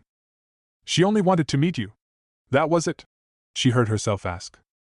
A familiar tone of exasperated patience seeped into her mother's voice. Yes, Sakura. What are you expecting? I don't know. Come to think of it, it wasn't like Kurinai would fail to make her student aware that she had done something reckless that needed to be discussed with her family. So I'm not in trouble, Sakura deduced. But why did sensei? A long, somewhat awkward moment of silence fell over the kitchen. Sakura couldn't ever remember feeling so self-conscious around her own family when she had been younger, but lately these uncomfortable lapses seemed to constitute half of her conversations with her parents. Their disagreement over her career had grown so pungent that it was like an unavoidable storm over their heads. So, her mother said quietly, when are you going to start training again? Sakura's head snapped up. Her mother was asking her when she was going to train. Sakura was dubious. Your sensei wanted us to let you know that she could resume training you whenever you are ready, her father explained. He had always been the calmer and more observant of Sakura's parents. And you're okay with that? Sakura asked tentatively. Her mother gave her a look. You know we never liked the idea of you being a ninja, Sakura. Nothing has changed. Oh. Sakura's hand closed around the rubber ball she had convinced Naruto to let her take home, the pressure accumulating until she felt it was ready to burst. Grimacing, she loosened her grip and turned away. I'll be in my room if you need me. Her father's chair scraped against the tiles as he got up, but it was the sharp voice of her mother that froze her in place. You're walking away again, Sakura? What do you want me to do then? Sakura almost burst out. Almost. If only Naruto's words hadn't stayed with her since Ichiraku's, and surfaced when she needed to hear them the most. Everything will work out, Sakura. I'll make sure it does. That idiot, making promises so readily. She believed him, believed that he could stand up to Gaara, believed that teammate could pull through in the end. After all, Naruto had never broken a promise before. But Sakura realized that she couldn't let Naruto shoulder all of it and take care of her. He couldn't unite her family. It was her problem alone, and the only way it was going to be resolved was if Sakura herself was willing to face it. There were some things that had to be done alone. Back still turned, Sakura channeled Ino and closed her eyes, breathing deeply. I don't want to argue, that's all, she responded quietly. Gathering more courage, she added, I don't care if you don't support me, mother, but I'm not going to give up being a ninja. I'm sorry, but that's just how it is. She looked over her shoulder, biting her lip. This is what I want. It's part of who I am now. And She fought back the stinging sensation in her eyes and valiantly squared her shoulders. I can't. I won't let you change that. So there, she felt like adding childishly. Because all of a sudden Sakura felt lighter, the painstaking words lifted off her chest. At the same time, a certain weight bore down on her, the weight of growing up and standing on her own. She kind of liked the feeling. However, her self-satisfaction did not come without a price, and she knew it. By drawing a distinct line between herself and her parents, she had broken away from the ideal daughter that they expected her to be. And now only they could decide where she stood in the family. Perhaps not at all. Her father, clearly perceptive to the tides of tension, looked toward his wife, who stood riveted by the sink. Midori, he murmured. There was an appealing edge in his voice. Volunteering for a year of garbage duty was probably more attractive to Sakura than meeting her mother's eyes. She had inherited her parents' eyes, and looking into her mother's gaze was like staring into a mirror. Now she understood what her father meant when he called their similar expressions penetrating. Sakura waited. After what felt like years, her mother finally spoke. Your sensei told us that you are a good student, very talented. You fought against the top graduate of your class in the exam. She said you fought well? She paused, and her eyes flickered. But you still came home all beaten up. Mom dash. She wasn't allowed to finish. I just want to hear one thing from you, Sakura. Haruno Midori stared hard at her only child, the daughter she had raised into the fiery young woman standing before her. Kami sure had a sense of humor. Are you happy? Sakura searched her mother's eyes, finding the warm tenderness that she recognized from her childhood. Blinking back tears that she didn't realize had entered her eyes, she swallowed and said, Yes. Yes. I love my team. I love being a shinobi of Konohagakure. Out of her peripheral vision, she saw her father lower his head, smiling at the table. But it was her mother she was watching, her mother who simply nodded and turned back to the sink. Well, she said shortly. I told you nothing has changed, Sakura. You've never let anything get in the way of what you wanted. Her voice trailed off, and Sakura knew it was over even before her mother said, Why are you just sitting there, Kazuo? Get the watermelon out for dessert. Right away, master. Sakura stepped forward to help but felt herself pulling back. Mom, Dad, I need to go somewhere, she said hurriedly, feeling as if her heart would rupture if she didn't leave now. I'll be back soon. Just before scrambling off, she glanced carefully toward her mother. Sensing her daughter's gaze, the woman just said, Do what you want. But she turned her head slightly and graced Sakura with the barest of smiles. Hi! Sakura shouted exuberantly, and was flying down the street a second later. Leaping to the rooftops, she felt something wet on her cheeks. Sakura began to laugh to herself, at herself. She shot over 3 houses in one bound, tasting the sweet freedom that she had taken for granted. She was breathless by the time she arrived at Kurenai's house. She didn't even need to knock. Her mentor opened the door as if she had been waiting, smiling with amusement. She led her student toward the couches, but Sakura reached for her arm and didn't let go. Kurenai-sensei, she said, gasping for breath. Thank you? I didn't do anything, Kurenai said innocently. You did, Sakura corrected. You did so much. Thank you? The Jounin waited until the girl had caught her breath. Is everything all right now? She asked and smiled. Sakura nodded, her face shining. Kurenai wiped away specks of tears. Would you like to train with me while Kiba and Naruto prepare for the third exam? Kurenai had clearly been preparing for her. Sakura listened to her teacher and her intention to focus primarily on her genjutsu, seeing as it was the art both of them excelled at the most. The genin wholeheartedly agreed. She refused to be left behind and staring helplessly at her teammates' backs as they walked further away from her. As the adrenaline began to wear off, Sakura began to relax. Something slipped from her hand and rolled to the ground. Both she and Kurenai looked down. Naruto's rubber ball. Sakura knelt down to pick it up. When her fingers made contact with the elastic surface, a sudden jolt coursed through her being, and she realized that she wanted to do more than help her teammate master a technique. She wanted to be useful to her team. She wanted to be needed. She wanted them to be able to rely on her. How important is your team to you? Her eyes grew wide. Kurenai-sensei, she said quickly. Can we train only during the day? Recognizing that Sakura had the excited look of someone who had finally seen the light, Kurenai let her by. As long as you can balance it with whatever you have in mind. Arigato, sensei. Kurenai practically had to shunshin to open the door for her student. In her current state, Sakura reminded her of Naruto, and even Kiba. They were all so alike beneath the skin. She waved when Sakura paused in the middle of her yard and bowed deeply to her. Kurenai smiled to herself. Her students were starting to leave her nest. It was both inspiring and a little saddening. She closed the door, thinking, so this is what being a teacher is like. As she ran, Sakura berated herself for letting herself get out of shape. She hoped he was still there, because she wanted to do this tonight, afraid that her resolve would abandon her in the morning. There he is! Tanaka Noboru had experienced many things in his 36 years, but a young girl throwing herself at him was something new. He looked for a pursuing mob and was even more puzzled when he saw that the street was just as empty as it had been a minute earlier. He was always the last one in the market to close his shop. The girl began to gasp gibberish at him.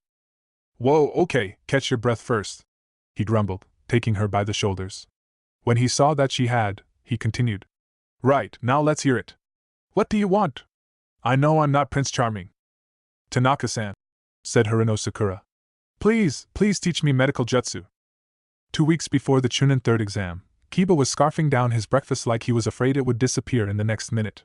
Beside him, Akamaru was already finished and complaining that the boy was taking forever. Slow down, Hana ordered half-heartedly across the table. After all, this had only been happening all of last week. I need to train, Ne-chan. Kiba's voice was muffled by a mouthful of rice. Their mother returned from an early jounin meeting and chose that particular moment to enter the kitchen, catching her children in the middle of a foot fight beneath the table, sparked by Hana's disgust of her brother's table manners. Try not to break any bones, she said as she poured herself a mug of coffee. Kiba came out on the short end of the scuffle, as usual, so was grudgingly silent as he returned to his meal. He was almost finished when some lipped up. Oh, I forgot. Guess what I heard at the meeting today, Kiba? 10 seconds later, Hana nonchalantly spread out her newspaper just in time to shield her from a spray of Kiba's breakfast as her brother shouted. What? The good thing about being Uzumaki Naruto was that no one came into his room besides the regular checkups. Naruto had only landed himself in hospital because Jiraiya had cited symptoms of chakra exhaustion and literally thrown him through the doors. After being intimidated into staying overnight, the blonde was feeling fit to kill a few tigers, but the medics firmly insisted that he remain for another day. They obviously didn't know how important today was to Naruto. He was going to complete the Rasengan before the end of the month, and that was that. After obediently sitting through another checkup, the nurse did not stay long. Naruto quickly bounced to his feet and threw on his clothes.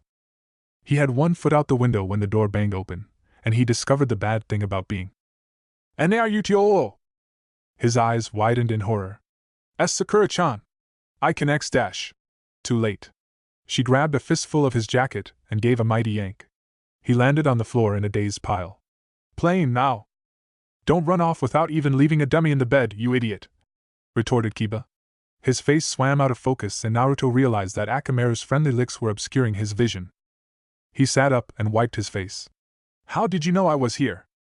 You're not hard to keep track of, you know, Kiba pointed out, grinning. Sakura leaned in, her expression terrifying. Naruto gulped. Then she sighed and helped him stand. What did you do now? It wasn't that serious, really. Naruto had been too caught up in bursting the rubber ball that he hadn't taken notice of the time, or his chakra reserves. Although it was true that the pain in his hand had become so excruciating that he couldn't fall asleep without applying ice packs. Of course, he left this last detail out of his explanation. Kiba shook his head. Geez, I thought you tried to bungee jump from the Hokage monument and forgot the rope. Try to be less of an idiot, won't you? Naruto couldn't control his grin. You were worried, weren't you? A pillow smacked into his face. Shut up! That set off a grand pillow fight, with only 2 pillows. It didn't last long, but the boys still managed to score a hit on Sakura. Then it became war. It was a miracle the neighboring patients didn't complain about the ruckus. But then again, Naruto figured, they had probably placed him in a lesser-occupied ward. He didn't let it drag down his mood, not when the genins of Team 8 were finally reunited. For 10 minutes, the Chunin exam fell away from them and they were just squabbling kids. It ended when Kiba and Akamaru teamed up to gain possession of both pillows. The Inuzuka smiled apologetically. Sorry guys, I can't stay for long. My mom and Hana are waiting for me at home. I just wanted to make sure this idiot was in one piece. He slapped Naruto's chest, unintentionally knocking the smaller boy back a step. He flashed them a smile. I'll take you guys to Ichiraku's next week. You're not allowed to live if you forget, Sakura cautioned playfully. After he was gone, she turned and saw Naruto climbing out the window again. And where do you think you're going? Come on, Sakura-chan. We can go play. Play? What happened to your important training? Sakura retorted, then realized she had fallen for it. You're supposed to be in bed. But we haven't hung out in ages. Naruto, of course, knew where his teammate's weakness lay. Sakura-chan. To her credit, Sakura endured a full 4 minutes of whining before crumbling. At least leave a shadow clone behind, she grumbled. Sakura could not believe that she had never climbed the Hokage's stone before. The view was breathtaking. She hadn't realized that her village was so beautiful. And you come here every week? She asked Naruto. Yup. This is my favorite view of the village. He gazed out at the sprawling buildings beneath them. And one day, my face is going to be carved on this rock. You'll cheer for me, won't you, Sakura? Not if you keep sneaking out of the hospital. It was boring in there. And I can't keep wasting time, I need to train. Naruto patted his chest ruefully. Kiba got stronger. You're not hurt, are you? Sakura asked lightly. He turned to her with a grin. Come on, I can kick ass and survive ass kicking. She rolled her eyes teasingly. But I'm not going to fall behind. Kiba's not the only one who's been training hard. They sat atop Yondaime's head, looking out at Konoha. I've been training too, Sakura eventually revealed. With Sensei? We've been working on my genjutsu. And Kurinai-sensei gave me chakra paper to test my affinity. I'm water. So we've been working on that too. No fair, I want to know mine. Naruto pouted. I'm going to ask Sensei next time. Hey, look what I can do. Sakura got up and raised her hand into the air. Moisture drained out of the air, gathering in her palm. Naruto watched in fascination as its form gradually became defined, tapering to a deadly point. It was a spear, made of water. He leapt to his feet. Awesome! Sakura flushed modestly. It's just a water whip, really. Only the shape is different. And I can kind of keep it in that form after I throw it. 3 seconds is my limit though. She let the technique melt and trickle down her fingers. When she looked up again, she found Naruto staring at her. And Nani? Your control got better, he said admirably. I can tell. That's because I've been doing some extra training. I'm learning medical jutsu from Tanaka-san in the afternoons. Sakura-chan is going to be a medic? She shook her head. I'm not aiming that high. I'm just learning the basics. It's only been a week so I haven't learned more than first aid. But why? Isn't it tiring? A little. Sakura shrugged. But I like it. I like knowing that I've got something I can be good at, something that makes me useful. Looking at the satisfied smile on his friend's face, Naruto felt Sakura's joy flow into him. That was one of the best things about being in a team. You never felt like you were alone. Hey, Naruto. Sakura sounded she had just remembered something. I've been thinking about your training, Can we try something? He blinked. Okay, but I don't have. Sakura pulled a ball out of her pocket. He should have known she would be prepared. She placed it in his hand. So what do I do? Just pump chakra into it. Sakura moved to stand beside him and extended her hands over his. I'll try and control your chakra for you. Naruto did as he was told. Supplying chakra was an effortless job for him. He could feel Sakura at work, and her control was impeccable. She carefully drew in every last vestige and focused on accelerating rotation. It took a while for her to become familiar with the task. Naruto's chakra was strangely dense and stubborn to mold. Slowly, she got the hang of it. More, she murmured, and a rush of chakra flowed into the ball. Its surface grew bumpy. More, Naruto! Keep going! It began to bulge and spasm so violently that Naruto had to hold it down with his other hand. He let out an excited yelp. They had passed the extent he alone could muster. He ignored the ache in his hand. This would work. Pop! Naruto blinked at his empty hand, and saw a flap of material flutter down the stone. He took advantage of her surprise to bear hug his partner. We did it, Sakura-chan! Get off! She complained half-heartedly. She hadn't thought it would actually work. Truth be told, she was taken aback by how large Naruto's reserves were. Over half of hers had been depleted when she had attempted it on her own, and he hadn't even broken a sweat. Naruto finally released her, grinning widely. I'll treat you to ramen for helping me. I didn't do anything. You still have to try it on your own dash. He grabbed her hand. Don't be a party pooper. Let's go! They ended up racing each other to Ichiraku's. Despite the different routes they took, both genins were neck to neck, right up until the stand was only a few blocks away and Naruto inadvertently smacked into a billboard on the next roof he had been aiming for. It wasn't there yesterday! He tried to defend himself, but Sakura was still howling with laughter when they sat down and ordered. Oh, you idiot! She snorted. Still giggling, she reached into her pouch and opened a plaster. This is the best I can do for you, she told him, and slapped it onto his bruised forehead. Naruto's eyes watered with stinging pain.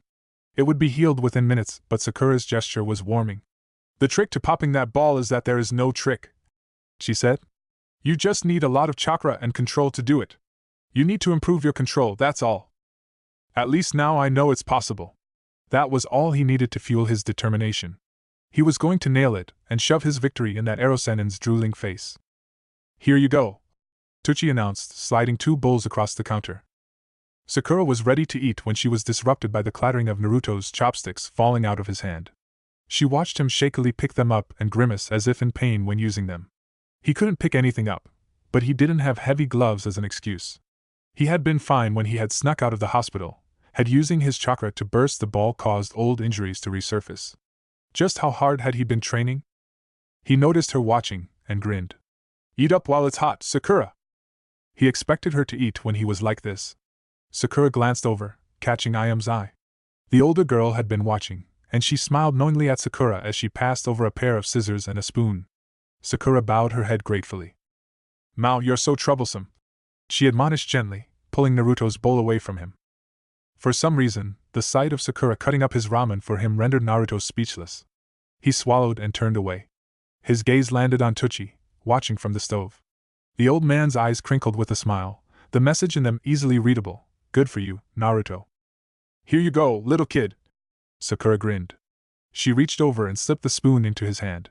When he didn't start eating, her eyes softened at the expression on his face, and she added cheerfully, Don't make me feed you now. Naruto shook his head and wholeheartedly returned her grin. Itadakimasu! Jiraiya had always fancied visiting a beautiful woman in the middle of the night, preferably with a bouquet of roses that he could trade for a kiss. Unfortunately, Yuhi Kurenai didn't even give him a chance to knock. He found her leaning against the open door before he had even crossed the lawn. What favor do I owe for your visit tonight, Jiraiya-sama? She asked wryly. He gave a small laugh. Of all the possible jounin, the kid just had to have one of the most attractive and witty as his instructor. I thought you would like to be kept updated on Naruto's progress. I would, she replied, and let him in. Jiraiya cast a quick look from the threshold. It was a neat residence, exuding a sense of comfort. Kurenai invited him to sit. Do you want anything to drink? It's fine. I won't be staying long. Nodding, Kurenai settled into the opposite armchair and politely gestured for him to continue. I'm teaching him the Yondaime's jutsu. Kurenai took a moment to digest this. You believe he is ready and capable to learn an A-rank jutsu? He's picking it up extraordinarily quickly. It took Minato 3 years to develop it, and he claims he can get it down in 3 weeks. Jiraiya chuckled. You've taught that boy well, Kurenai. Naruto is the one with the talent. I have to agree on that. Jiraiya glanced into Kurenai's crimson eyes. I thought the Rasengan would be useful to him in the match against Sabaku no Gaara, if he masters it in time. I wanted him to have something to fall back on. When two people of their kind clash, the consequences will be tremendous. The Jounin lowered her voice. So it's true that the Kazekage dash. Sudden knocks on the front door cut off the rest of Kurenai's words. Discussing such a delicate matter, it was understandable that both shinobi's eyes sliced to the interruption, suspicious and alert. But Kurenai recognized the presence on the other side, and knew it was safe to answer. Aoba. She greeted her colleague. Kurenai. He returned. When he looked past her and noticed her company, his eyes widened behind his dark shades and he bowed deeply in respect. Straightening, he addressed Kurenai. We found Kinyuta Dosa's body in the East District. Anbu are looking into it, but it looks like he's been mauled by something. Kurenai pursed her lip and glanced toward Jiraiya. There were no feral beasts in the village to speak of, and they shared the same doubts. Is that all? She asked Aoba, although she already knew the answer. A special Jounin sent to deliver news on a dead Chunin exam participant? It didn't add up. Spit it out, Jiraiya said sharply when Aoba was slow to respond. The man cursed to himself and looked to the floor. Hyde's dead. Taking a late-night stroll had been a bad idea. A very, very bad idea. She should have just stayed in her room and endured another night of insomnia. She could have woken her parents. She could have done something, anything. Anything but witness that. Ino hugged her knees to her chest in a vain attempt to stop trembling. Why? Feeling a sudden wave of foreboding chill her to the bone, Ino quickly raised her head. And froze. Because he was there, standing at the mouth of the alleyway, breathing raggedly. She had fled to the other side of the village after what she had seen, and he had followed her.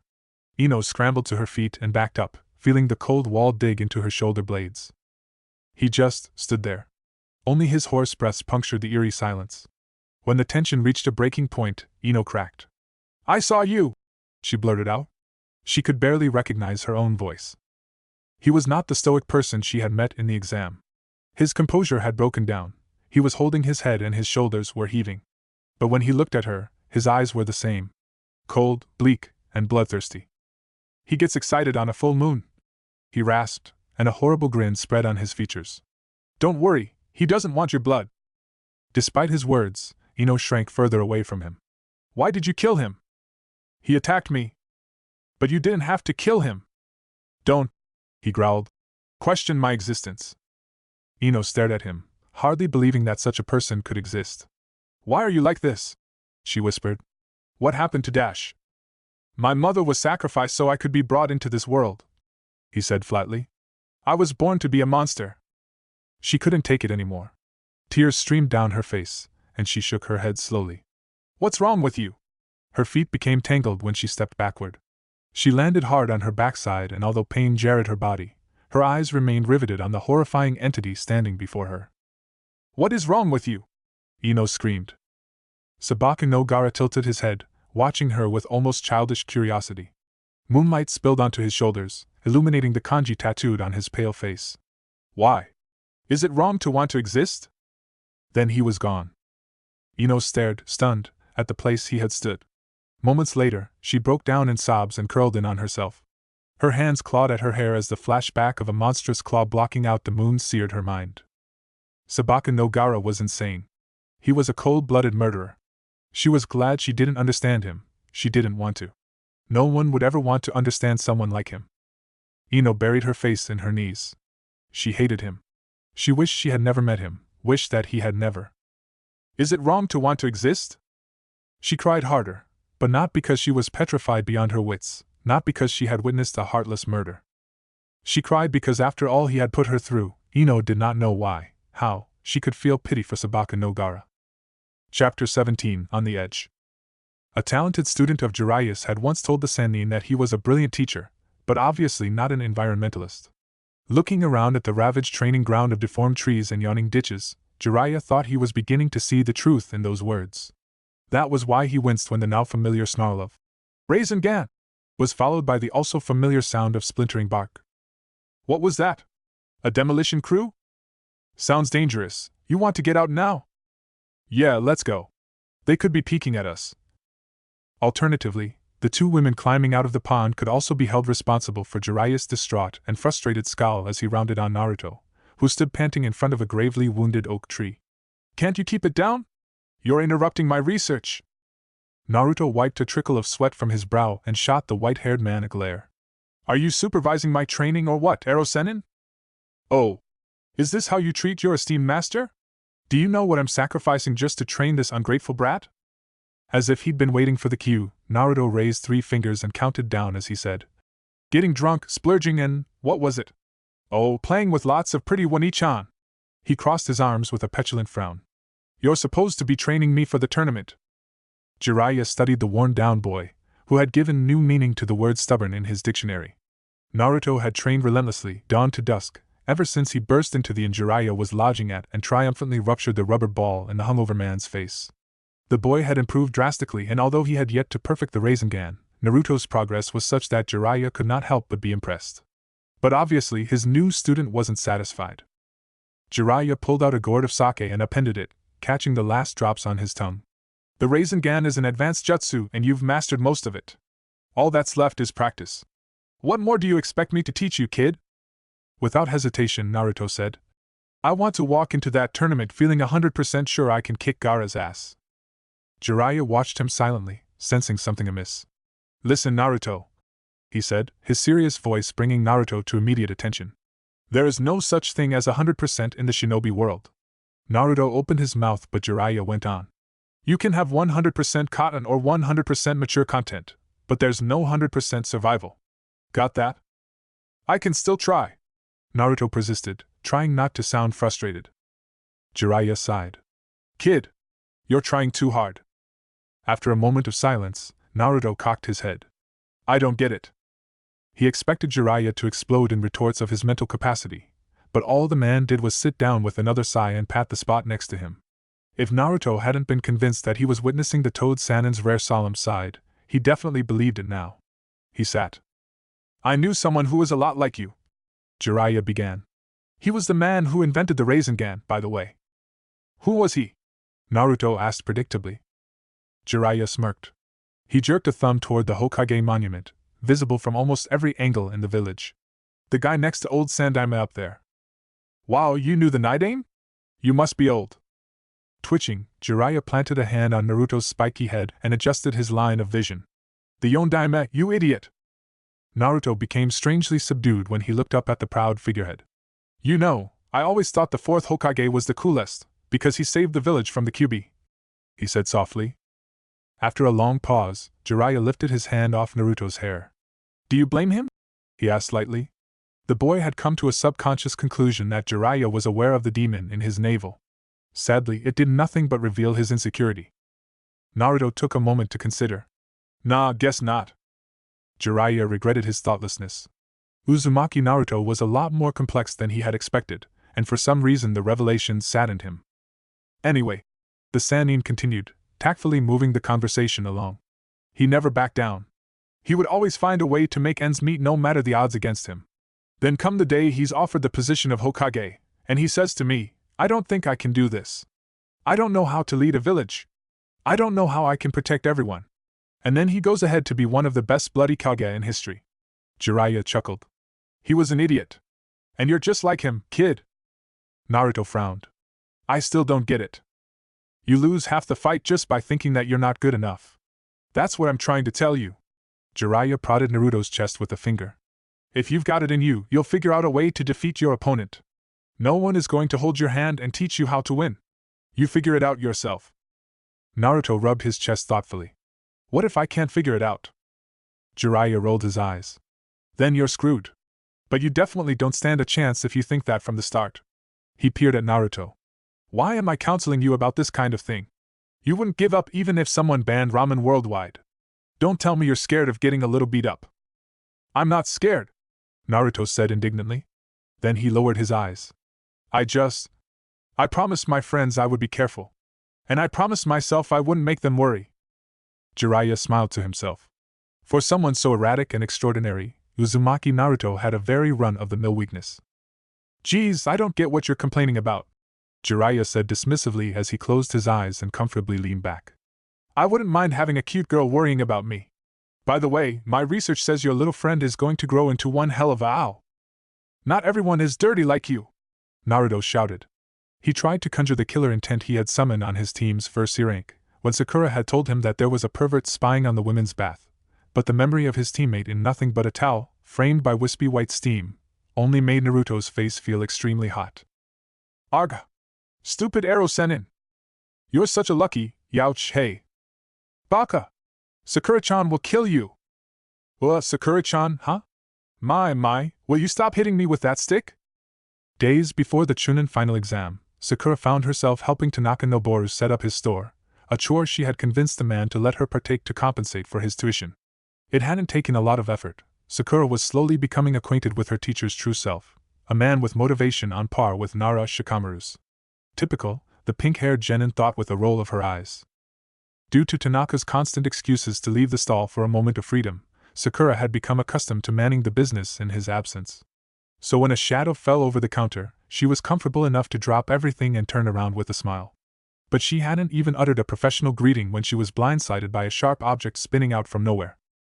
Sakura's first instinct was to duck, so she did. Then, when she registered that the spiky weapon was in fact a pineapple from Tanaka's own stand, she yelped and dived to rescue it before it hit the ground. Sputtering on dust, Sakura came up with a scowl. "Mao, Tanaka-san! That was dangerous!" Tanaka was always testing her reflexes, but this was definitely the first time he'd pegged a pineapple at her before. Excuses, an unimpressed, un-Tanaka voice droned. "I see you've been slacking off, Pinky." Sakura spun around. "Takara-sensei!" Although aware that she ought to feel insulted, Sakura could not help but beam at Yamane Takara. "Are you shopping?" Takara surveyed her student, grudgingly relishing in what hadn't changed and finding herself both surprised and impressed by what had. Sakura had grown. "So what, did you realize your lifelong dream to become a fruit ninja?" Sakura's smile became a tad tight as she belatedly remembered that Takara was, well, Takara. She probably shouldn't have expected anything else in the first place. At the same time, she was glad that the dark-haired woman hadn't changed one bit.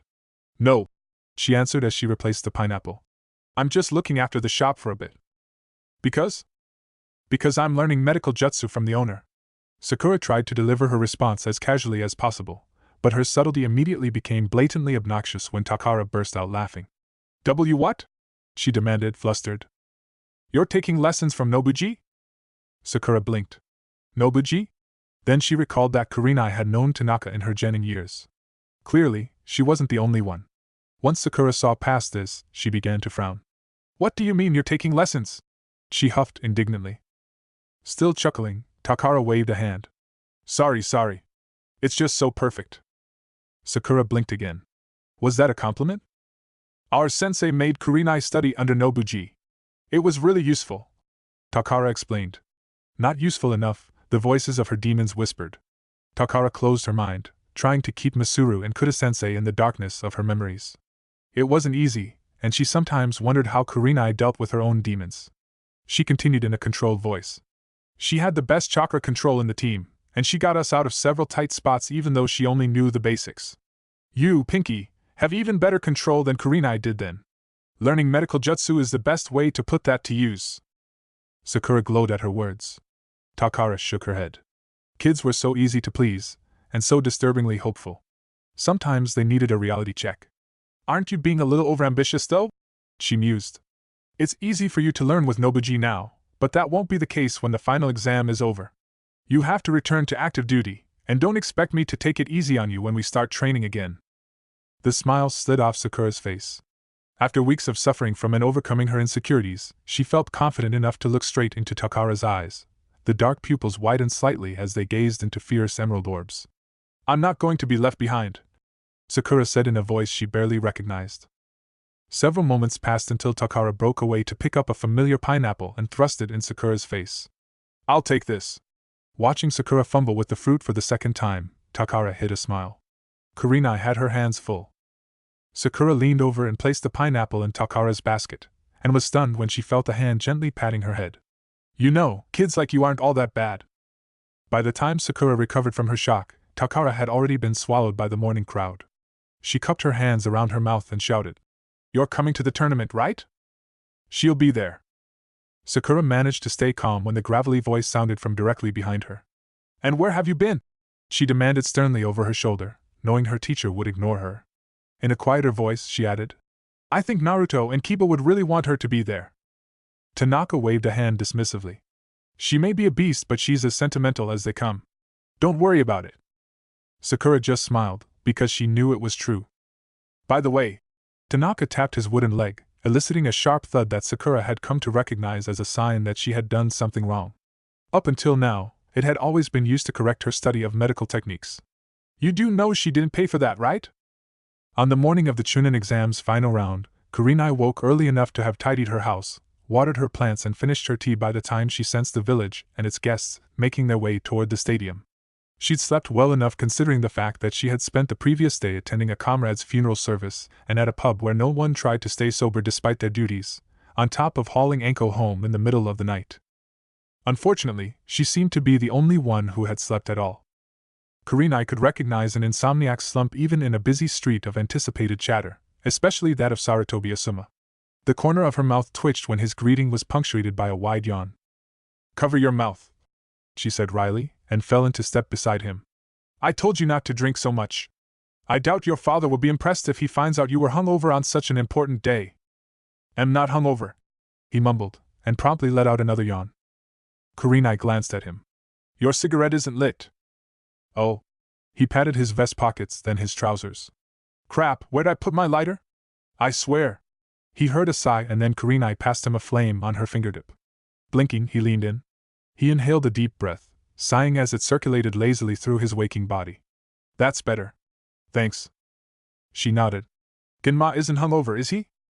"No, he didn't drink at all. He doesn't like it, having to replace hate. Do you know how Yugogo is doing?" "I haven't seen her. She's been busy with village security. She should take some time off. She's working herself too hard." "Can you blame her?" Kurenai murmured. Asuma took another long drag from his cigarette, feeling his head clear.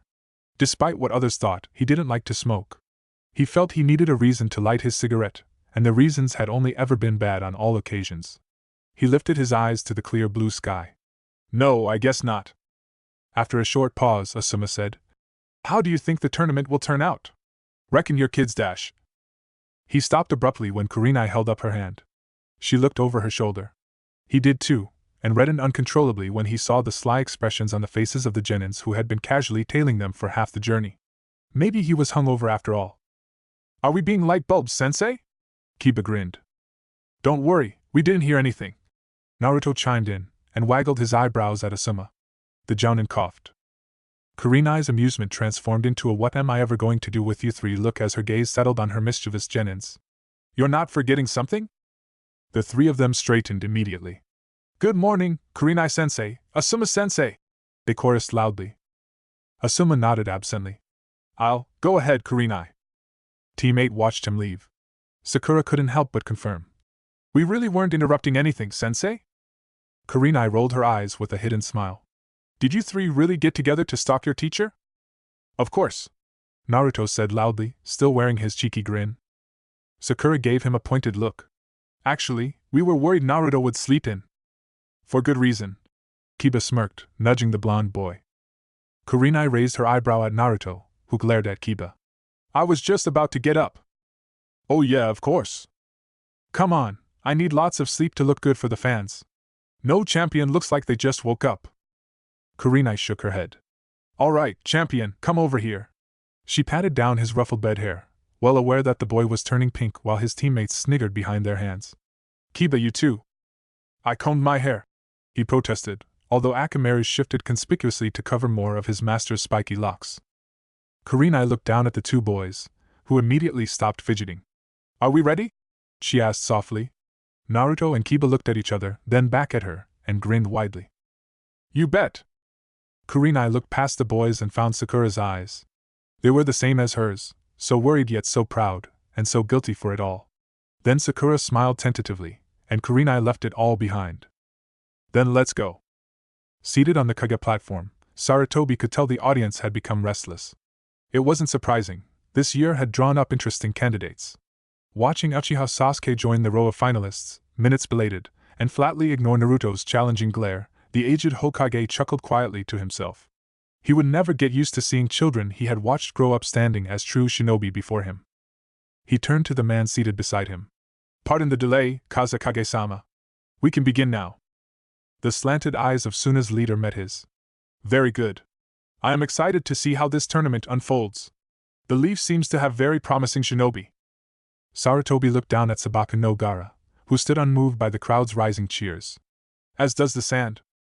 The Kazekage made a soft sound behind his veil and inclined his head slightly. Sarutobi continued to watch the man from the corner of his eye. The Kazekage was a boastful man, and Sarutobi noticed perceptively that his eyes were unmistakably not trained on Gara. Hiding a thoughtful frown, Sarutobi caught Genma's eye below and nodded. The Jounin stepped forward and raised his hand. "The first match will now begin. Aburame Shino, Inuzuka Kiba, step forward." The two competitors had just taken their positions on either side of the referee when Sakura felt a presence over her shoulder. "Ano, may I sit here?" Hyuga Hinata asked quietly. The pink-haired girl took her eyes off the arena to look up at her former classmate, surprised. "Sure, go right ahead." Hinata looked relieved. "Thank you. I couldn't find a seat anywhere." Sakura smiled back. It wasn't hard to believe. It was an understatement to say that the stadium was filled. Several matches were highly anticipated, Sasuke's for one. It was so bad that Sakura and the other genins would be standing at the back if it weren't for the Inuzuka. The clans had reserved seats, and the Inuzuka seemed to have an overabundance of them in their aisle. Maybe it was the large, battle-worn dogs. Sakura's companions hadn't looked particularly thrilled by the prospect of sitting among the most feral clan in the village. Truth be told, Sakura had her own misgivings, but there was nowhere else to sit, and the clan easily accepted them as Kiba's friends. It did take a bit of work to convince Ino after Hana's Heimer triplets excitedly tackled the pink-haired girl, though. Now, as Hinata gratefully sat down next to her, Sakura wondered why she wasn't sitting across the stadium with the Hyuga, but refrained from asking. It wasn't her business, and if Tsum had no complaints about the heiress sitting with her clan, Sakura was hardly in any position to question it. 2 seats across, Tenten was looking down at the field with interest. "Any bets?" "Kiba," Sakura said automatically, not because she felt obligated but because she'd learned to believe. "Shino." Ino disagreed, simply because she felt obligated to spite her rival. Sakura told herself she wouldn't rise to it. She didn't have the nerves for it right now, and she could tell Ino didn't either. Judging from the way Ino had refused to look anywhere near a certain finalist, they both had heavy thoughts on their mind. Instead, Sakura simply made a face at the blonde girl and turned to Hinata before the latter could retaliate. "What do you think, Hinata?" Hinata's head came up in surprise. Pardon?" she stammered distractedly. She had just felt the piercing pressure of her sister's Byakugan on her, making her cringe inwardly. It had taken a great deal of courage to excuse herself from the clan, and already she regretted it. Father would definitely lecture her afterwards. Perhaps the only thing more despairing than the fact that Neji, a branch house member, was in the finalists' balcony while his daughter was not, was the fact that Hinata hadn't yet crippled herself with shame. Hayashi didn't understand that he'd already done it himself, from the moment he had pitted Hinata against her younger sister. "Shino or Kiba?" Sakura reminded lightly. "Oh. I think." Hinata's pale eyes flitted down to the stadium, where the two boys had just finished bowing to each other.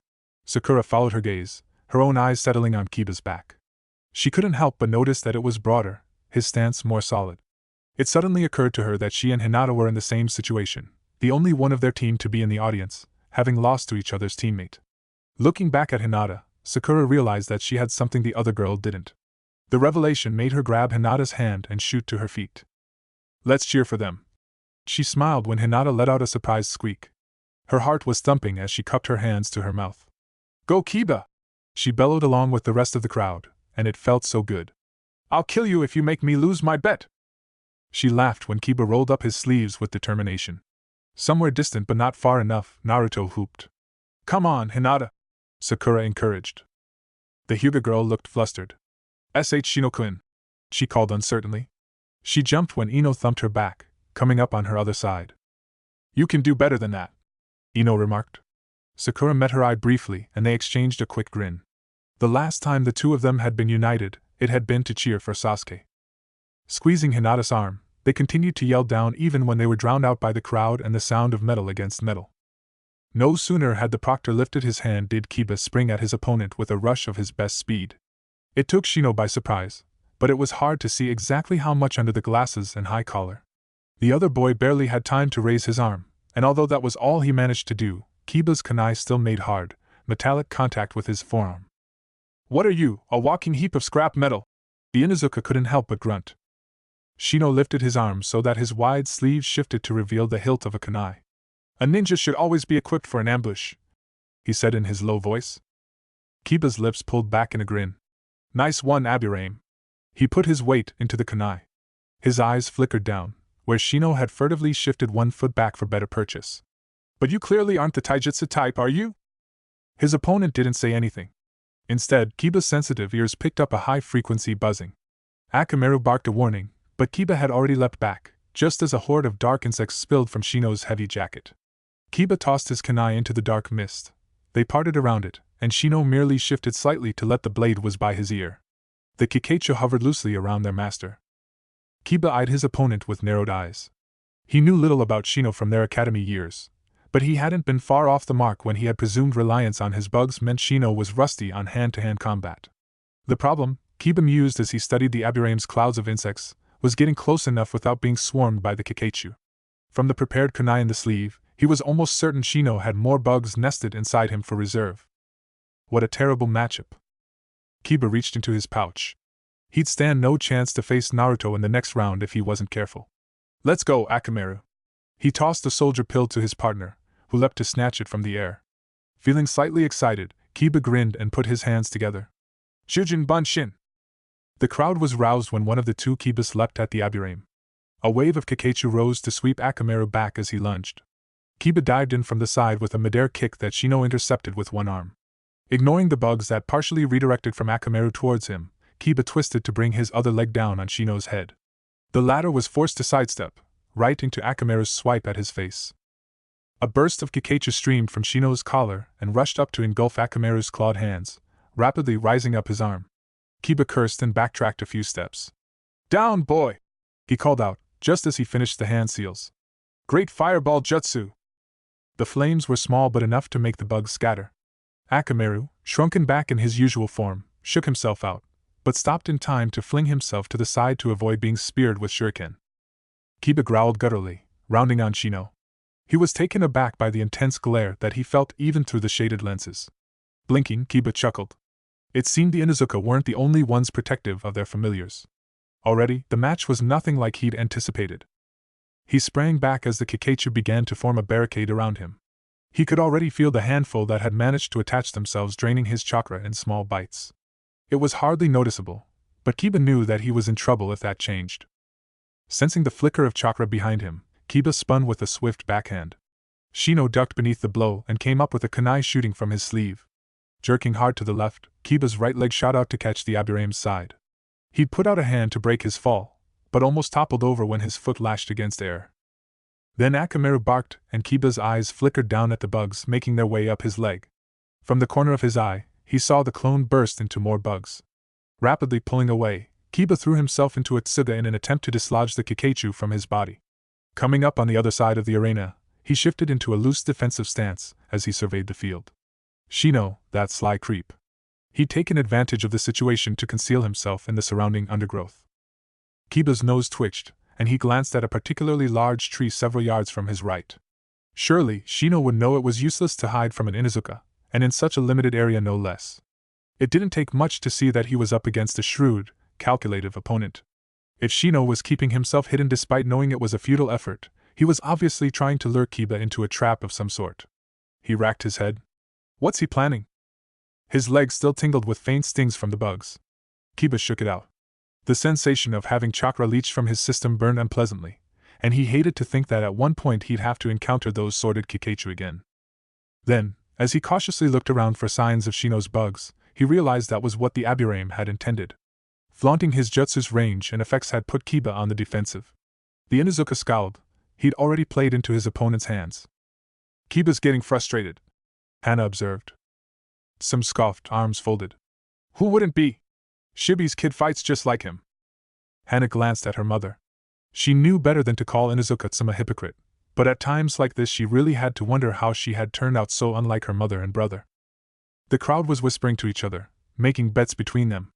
Hana didn't have to listen to know that Aburaim Shino had made Kiba look like a hard-headed brute with little capacity to think before he acted. They weren't far off from the truth, but those laying bets on the Aburaim would be running for their money if they thought that was all Kiba could do.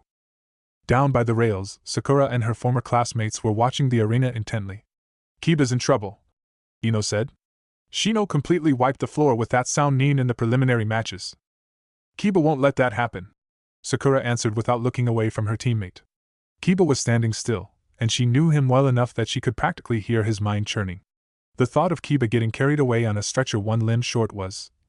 "He'll be fine," the pink-haired girl said clearly. Ino raised an eyebrow. Did her rival even see how much she worried about those talkative boys she called her teammates? "Well, I'm pretty sure Shino wouldn't be that ruthless anyway." She nudged Hinata, who had started to look like she had fallen into thoughts completely unrelated to the match. "Right?" The Hyuga girl jumped a little. Shino-kun is very careful," she mumbled. Hana thought Kiba was also being very careful. It didn't hurt that he'd learned to think strategically. Lately, she had been surprised by how close Kiba came to overwhelming her with cleverly executed maneuvers and traps. Still, Hana felt her brother seemed overly cautious today, and when as she listened to the murmurs of her elders behind her, she came to understand why. The Inuzuka were a small clan and more open-minded than most, but they were still a clan. "Mom dash. Just watch, Hana," Some said, with a light smirk to herself. Sometimes she wondered if she had it, but at least her motherly intuition didn't fail her when she needed it. "Kiba has to learn how to stand on his own. You don't want to be clan head, right?" Hana laughed, shaking her head.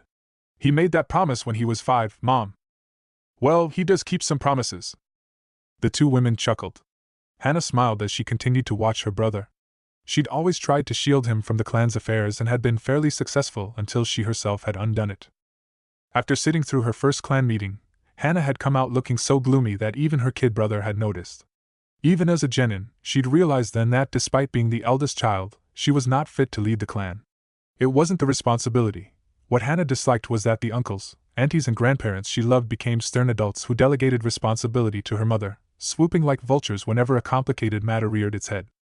She'd made the mistake of voicing it to Kiba. For a kid whose greatest pastime was chasing after her 3 dogs, Hana had thought her brother wouldn't understand. That was, until he barged into the next meeting with a barking puppy and demanded that he, and Akamaru, be included in the discussion. Hana became a lot more watchful of what she said around her brother after that. Kiba had always been the type to obsess over one thing to ignore it a week later, but 8 years later, he still attended clan meetings no matter how much he complained about them. Kiba was reliable, stubborn, and hated to lose. "There we go," Some said, as Kiba began to move. She sat back and watched as he and Akamaru performed the beast clone jutsu once more, charging into the trees with the destructive Gutsuga. They tripped wires and didn't falter as they ripped through the shower of weapons that flew at them. Dark bugs poured out from the tree to form a suffocating sphere around the gray blurs. Some grinned when the exploding tags on the clones detonated, swallowing up any Kikaichu within a 2-meter radius. Halfway on the other side of the stadium, the Aburaim clan winced. Kiba had been circling around his opponent's hiding place and sprang when the Aburaim was shaken by the loss of a large portion of his allies. Shino noticed the ambush only when Kiba's fist was inches from his face, but by then the Kikaichu he had placed in the leaves around his position for this very purpose had latched onto the Inuzuka, leaving little of the other boy visible. Still, the punch that slammed into his jaw and sent him spinning from the branch had enough power behind it to make Shino spit out a wad of blood as his sunglasses flew off his face. He flipped backwards into the air. Kiba's sharp eyes tracked him, face half obscured by bugs, and he crouched in preparation to leap after him. "So reckless?" Hana sighed. "What's he thinking?" Sakura's blonde friend said in disbelief and disgust. "Those bugs are all over him. He's not going to last like that even if he wins." Sakura looked doubtful herself, but her answer summed up Hana's sentiments better than the woman could have done herself. "Kiba takes things as they come.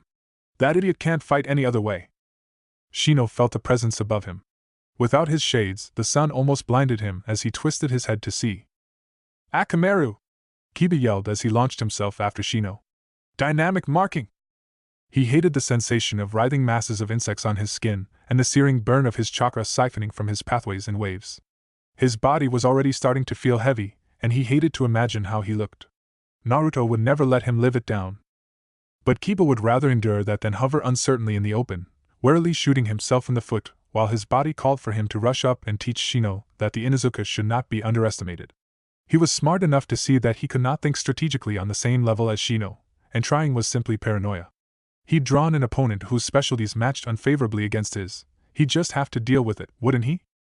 Kiba coiled back, doing a better job of ignoring the bugs crawling over him than he thought possible. All he knew was that after making it so far with his team to stand in this arena with his clan, friends and village watching him, he'd rather lose trying than lose standing in fear of defeat. After he settled into that mindset, the match almost became exciting. This was his fight, and he was going to have fun. That was why he grinned when he heard his clan's uproarious laughter even before Akamaru spun and urinated on Shino's head with precision honed from hours of practice. Kiba could swear Naruto's cackle was the loudest. More bugs latched onto his face, forcing him to close his eyes.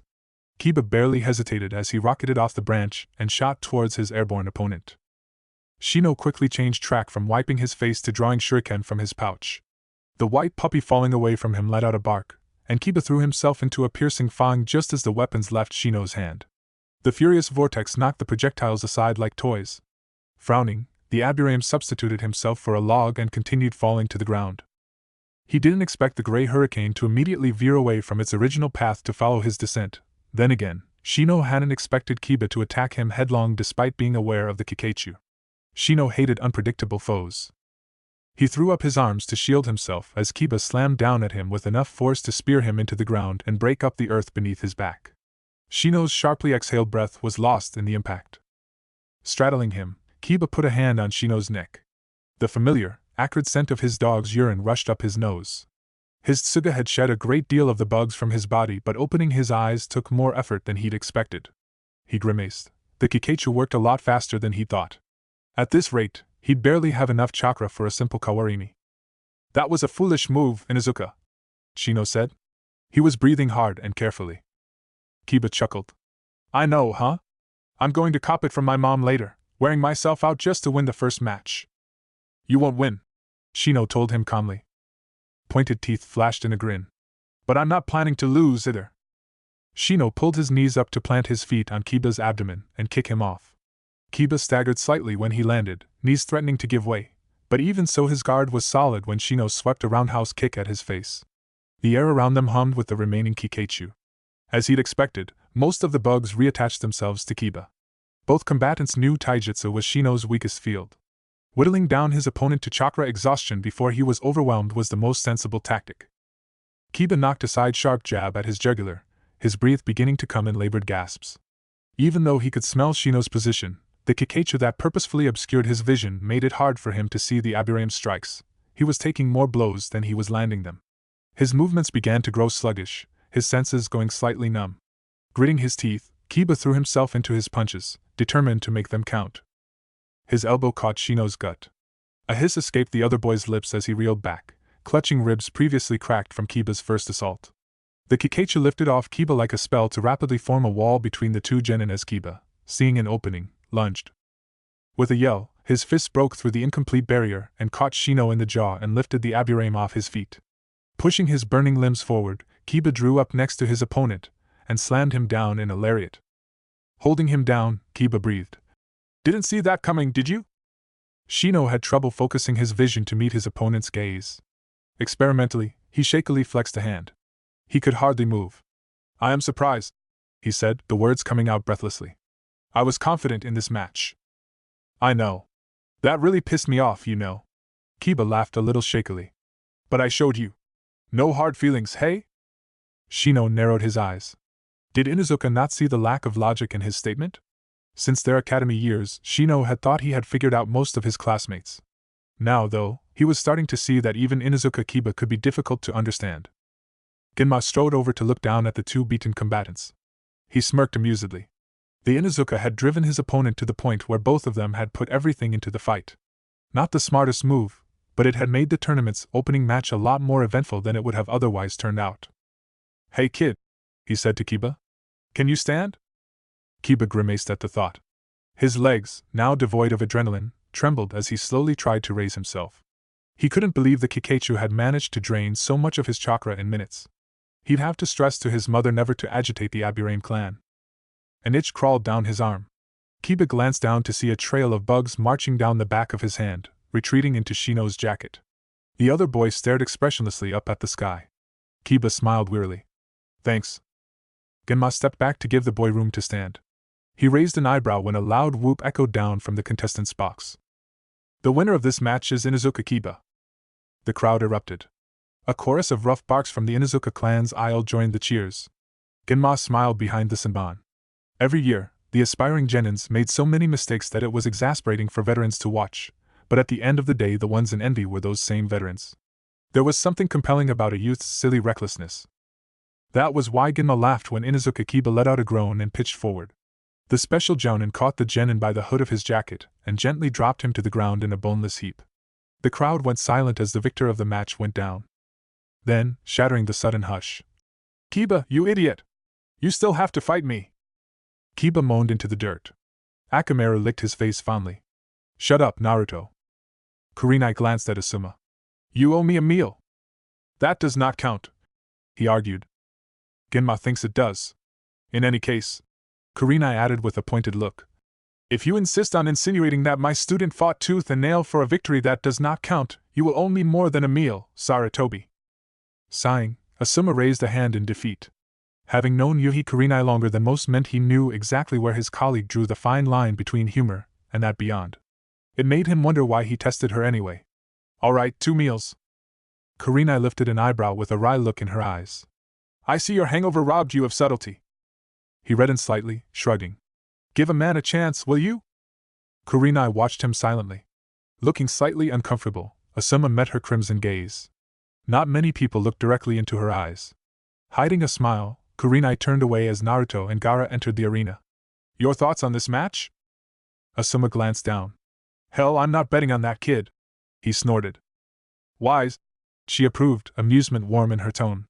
Uzumaki Naruto was the most surprising ninja after all. She only hoped he knew what he was doing. Neither genin exchanged a word as they faced each other, but Genma's frown, visible even from a distance, made it clear that the tension between the two boys was heavy. Kurenai leaned forward on the rail, studying Naruto's grim expression. She'd been impressed by the speed Kiba had displayed, which made her all the more interested in seeing how much Naruto had grown under Jiraiya's tutelage. Asuma slumped over the rail beside her. In a low voice, he muttered, "2 squads of Anbu for this whole place. Makes me wonder where the rest are." "Hokage-sama must expect something to happen," Kurenai said quietly. Her companion grunted thoughtfully as he eyed the next match. "I've got a bad feeling about this." Kurenai remained silent. Naruto had once asked if she ever got tired of being right all the time. She'd laughed and told him that he merely hadn't been there when she had made the most, and worse mistakes. She'd chosen not to mention that sometimes, like now, a jounin's hunch was better off mistaken. From the beginning, the bloodshot, almost hungry look in Gaara's eyes told Naruto that all he had to do was slip up once to go down. As he'd thought, Sabaku no Gaara was after him. But he'd be damned if he thought Uzumaki Naruto intended to stand still and tremble like forsaken prey. None of his shadow clones got close to the red-headed boy. Vicious plumes of sand easily knocked them back, and Naruto winced as he reabsorbed memories of being speared. A wall of sand rose to block the shuriken he flung at his opponent. He was already moving before the barrier rippled and sent the sharp projectiles flinging outward with incredible speed. His remaining clones yelped as they were pierced. Naruto ran in, just as a shapeless column of sand shot out at him. Dropping into a low crouch, he thrust the kunai upwards and rolled away as the sand collapsed to the ground. But when he tried to spring at Gaara, a tendril of sand snatched his ankle and slammed him back down. As Naruto watched, a bulbous head emerged from the shapeless mound of sand, followed by thick arms. The clone brought a large hand down on his head. Naruto went under with a sickening crunch, holding the stadium in a sharp intake of breath. "Kage Bunshin no Jutsu!" The sand clone fell under the weight of a dozen shadow clones. One broke away to charge Gaara. Putting on a burst of speed, Naruto ducked under the sweeping sand and sprang up with an uppercut that sent the other boy staggering backwards. Naruto cursed and shook out his bruised knuckles. It was like he had punched concrete. Gaara reeled back, a thin crack splitting across his chin. Naruto watched as a wisp of sand fused into the blemish and sealed it. His eyes narrowed. "An armor?" Gaara held out a hand, fingers clenched like claws. "I'll kill you," he vowed breathlessly. Sharp bullets of sand pelted Naruto. He quickly flattened himself to the ground. At such close range, it was all he could do to avoid getting perforated. His leg flicked out and swept Gaara's from under him. With a growl, Naruto came down on him, hammering as many punches as he could into the sand nin's face before he sensed a wave of sand coming down behind him. Flinging himself out of range, Naruto nimbly danced away from the pursuing sand claws, all the while drawing closer to Gaara. Even after days of practice, he was still surprised by the speed he'd built up from the weights that he had taken off for the event. He managed to evade most of the sand, splitting any in his path with a kunai, but when he drew up face to face with Gaara once more, Naruto thought he felt the sand hang back somewhat. Glancing up, he found Gaara looking directly at him. Gaara bared his teeth. "Come!" Naruto straightened cautiously. "I'm not like you," he said softly enough that he could just as easily be assuring himself. He looked into Gaara's eyes, wondering what he could find in those orbs. "I'm not like you," Naruto repeated. Gaara stared fixatedly at him. "Really?" he asked in an eerily calm voice. Naruto tensed when he flung an arm wide, but all he did was gesture to the crowd in the stands. "All these people don't hate you then?" "Not all of them," Naruto said after a pause. "Really?" Gaara raised a hand to his face, touching the red tattoo inked on his forehead. Then he smiled cold and sadistically. "They didn't run from you? They didn't try to kill you? They didn't try to deny your existence?" Naruto frowned. "Well?" Gaara's voice had risen into a guttural growl, and he suddenly staggered backwards as if hit. He clutched his head, eyes squeezed tightly shut. The ghastly aura that emanated from his opponent set Naruto on edge. Still, he watched Sabaku no Gaara as the realization hit him. Not much separated them, but what did was important enough that Naruto had become who he was. If he never experienced it, he could all too easily have been staring at a reflection of himself. It was the first time he'd been able to fully comprehend the undeniable fact. It was so simple that it frightened him. Naruto's fist clenched so tightly it hurt. They'd both grown up standing alone, hadn't they? They had been left out of games, sat hollowly in empty rooms with their shadows and been treated like a plague. No one had seen them as the children they were. Naruto lowered his head. There was someone just like him, probably more out there. If he could understand how Gaara of the desert felt, then surely Gaara did too. He wasn't the only one. Then why did it make him feel so sad? He launched himself at Gaara with a hoarse cry. The sand rose, but Naruto had taken him by surprise and managed to seize him by the shirt. Then suddenly he stopped, gripping the rough fabric with enough strength to make his arm tremble. The crowd leaned forward, murmuring, "What was going on?" "I get it now," Naruto said with a grimace. "I'm not like you, but you're the same as I once was." The ground rumbled. 4 slabs of condensed sand rose, cutting between the two boys. Naruto stepped backwards as they began to enclose him. "Was?" Gaara questioned flatly.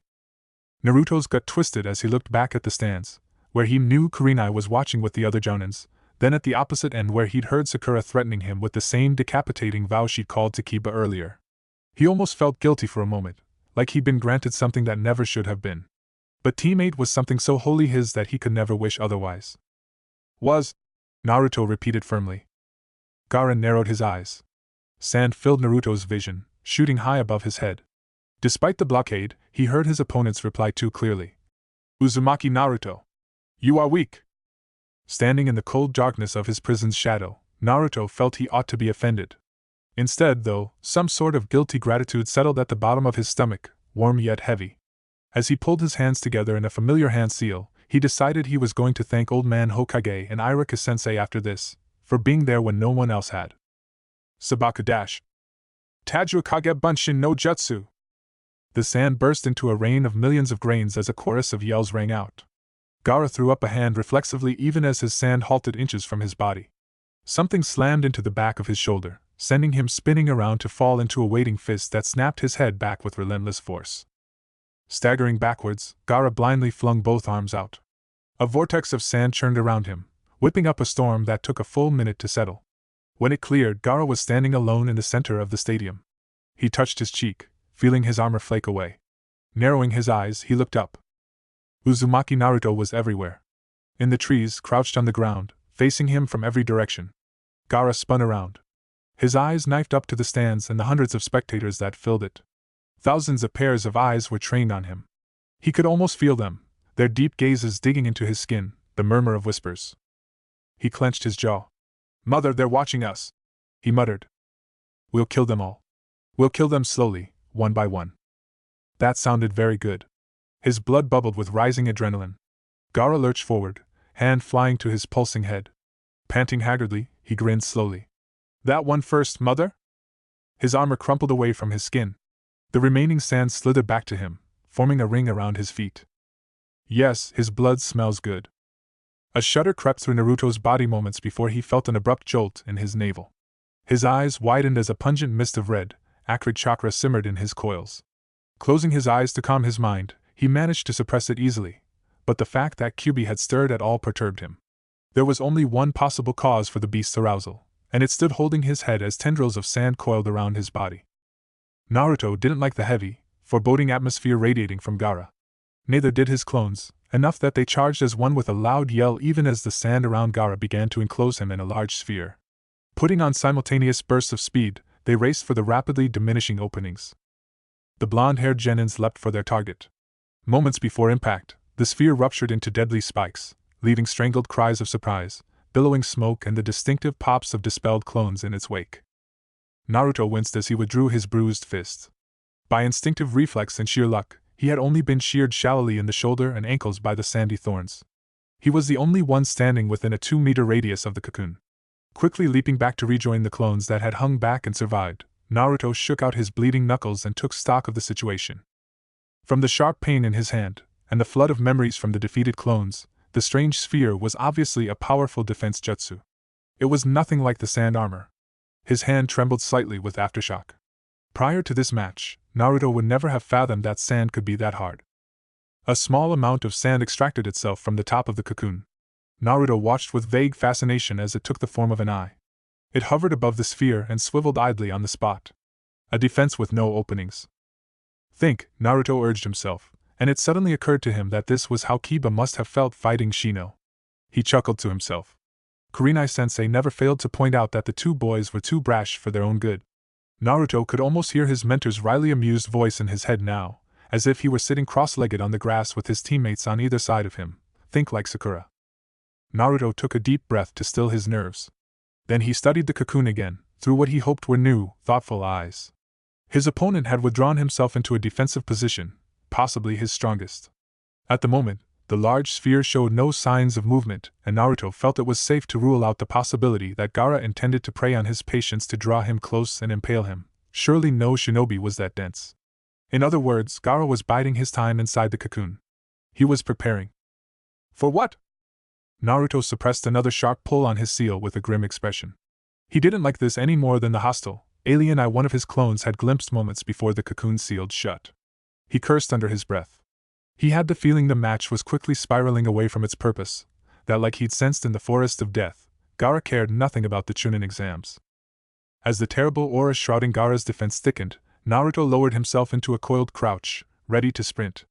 A quick glance told him that the proctor was wary of Gaara's jutsu, but in front of the Kazekage, no one would be able to officially interfere on the grounds of suspicion. Turning back to his opponent, Naruto wondered if it wouldn't be long before his personal safety was no longer the only thing at risk. He wasn't going to let that happen. A murmur traveled through the spectators as the small battalion of blonde-haired genins blurred into motion. Lunging with surprising speed, several clones managed to strike the unmovable sphere of sand with kunai. The blades glanced off the dense hull with hardly more than a dull clang, and fell to the ground as jagged spikes shot out to skewer their wielders. The crowd chuckled in exasperation as a second wave of Naruto's ran in only to meet the same fate. It seemed the blonde genin's riveting upper hand in the first half of the match had been a fluke. The villagers began to shake their heads for having expected anything less from the village pariah. This was Naruto, the troublemaker infamously stubborn for the wrong causes and reasons. Yet sighs of disappointment were among the stands. Naruto's opponent wasn't a favorite for reasons beyond the rumors that the short redhead was the Kazekage's youngest son, and that he was anything but a regular genin. Even children could feel the hostile intent Sabaka no Gaara emitted. Unbeknownst to the villagers, they reluctantly feared for Naruto in their subconsciousness, and those that were parents thought of their children and were grateful that Uzumaki Naruto had none to anxiously grip their seats and watch as their son fought a losing battle against an opponent out for blood. When the last of the shadow clones vaporized in defeat, the stadium went still. There was no movement on the battlefield, no sign of either competitor. The civilians looked around in confusion. The shinobi spectators knew to look upwards.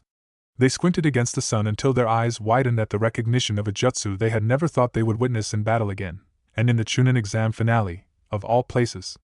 The rest of the audience eventually noticed the falling body as the distant howling of wind ripping through a maelstrom of chakra picked up, and as soon as they did, their attention was immediately diverted back to the ground as a chain reaction of explosions rocked the sand nin's cocoon and swathed the field in drifting debris. Few eyes witnessed the sight of Uzumaki Naruto dropping from the sky like a fiery comet, but everyone heard his loud yell and the thunderous crash that followed. Rasengan! When Gaara abruptly went suspiciously still after being overwhelmed by Naruto's mass shadow clone jutsu, Sakura heard a sharp intake of breath and looked down to see Ino's fingers gripping her wrist. It's the same, the blonde girl muttered, in a detached voice that made Sakura wonder if her friend was even aware that she was squeezing her arm so tightly it was going numb. What is? Sakura asked. Her initial impatience vaporized when she saw Ino's expression, an unusual mixture of fear, recognition and, from the looks of it, unconscious empathy.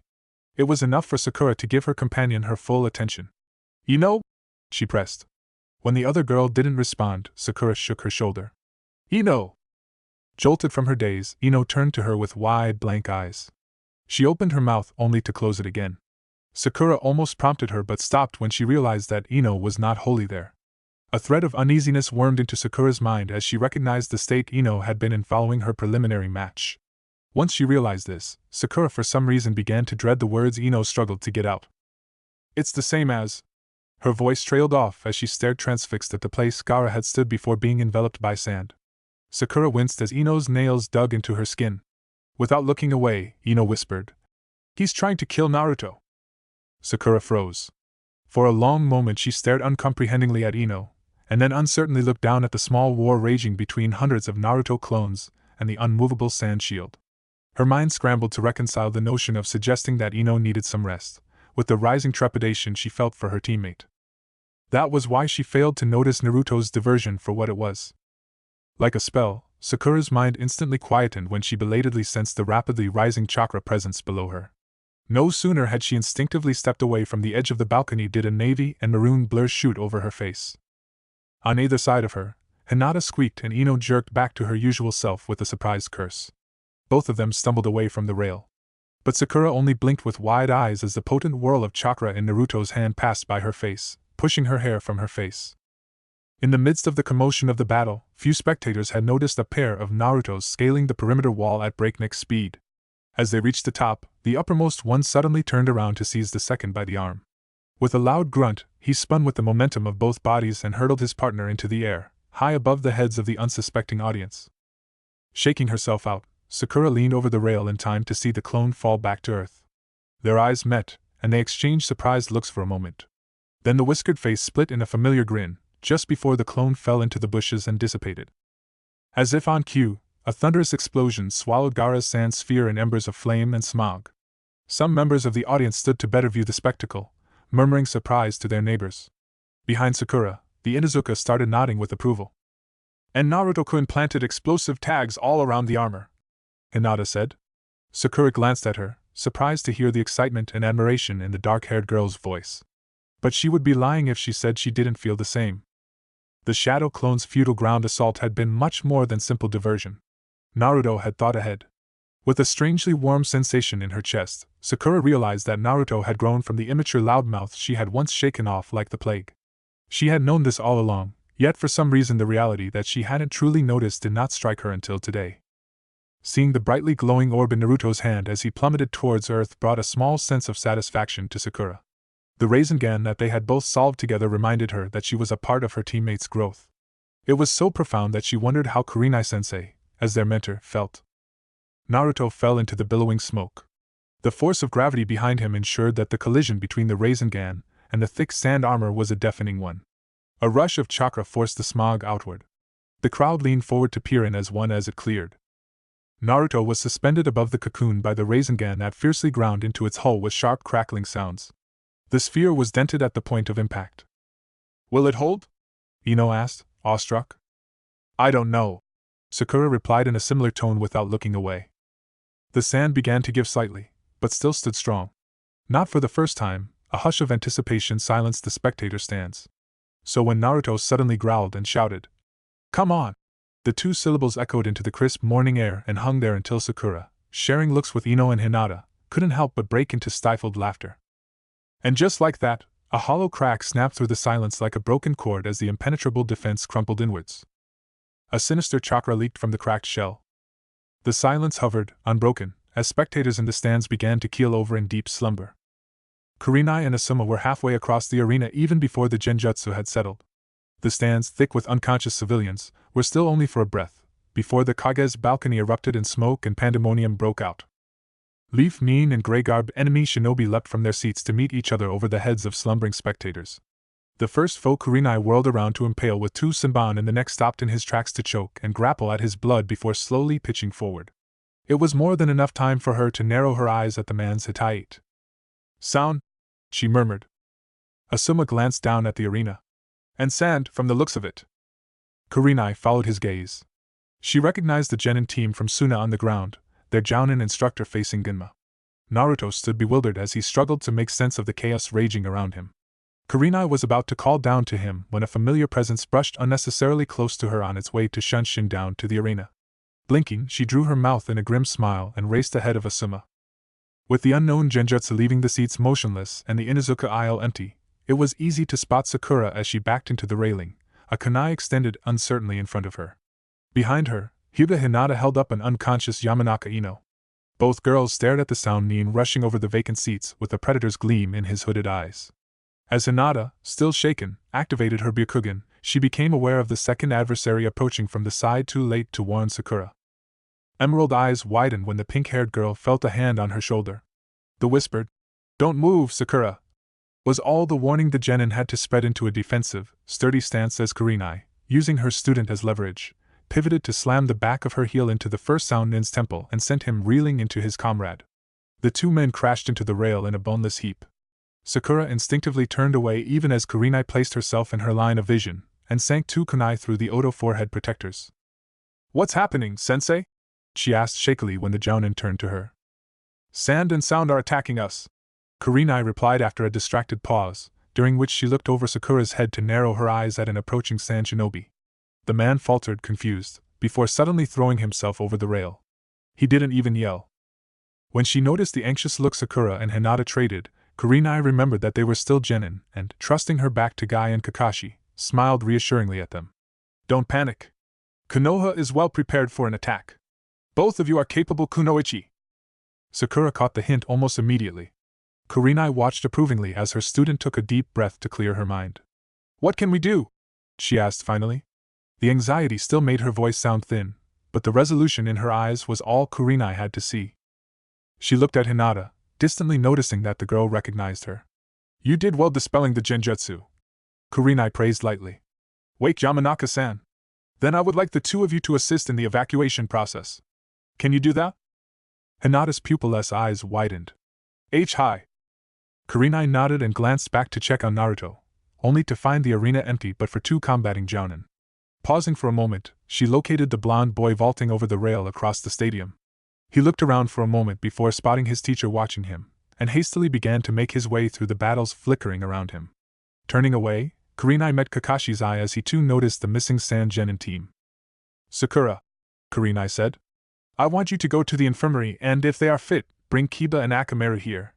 We will need them to track Sabaka no Gara and his team." Sakura opened her mouth, but ultimately closed it without a word. In such a crisis, it was no time for a jounin like Kurenai to be occupied with a genin's curiosity.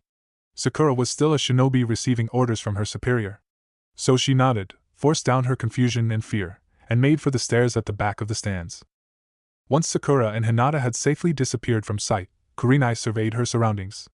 Kakashi and Guy were tearing through enemy ranks, the latter looking fiercely passionate with each victory. Kurenai chuckled under her breath. She wasn't the only one who found the sight familiar. After decapitating another pair of Sound Nin on the verge of overwhelming a Leaf Chunin, Kurenai straightened to find Asuma at her shoulder. "It's been a while since all of us fought together, huh?" "Quite a relief," Kurenai remarked. Asuma flung his chakra blades to the side so that blood flecked the seats. "We haven't had a good challenge in ages either." Kurenai smiled. "All right." Then her hand flicked out with a kunai just as Asuma shifted his head slightly to allow the blade to whiz past his ear and thud into the forehead of the sand shinobi coming up behind him.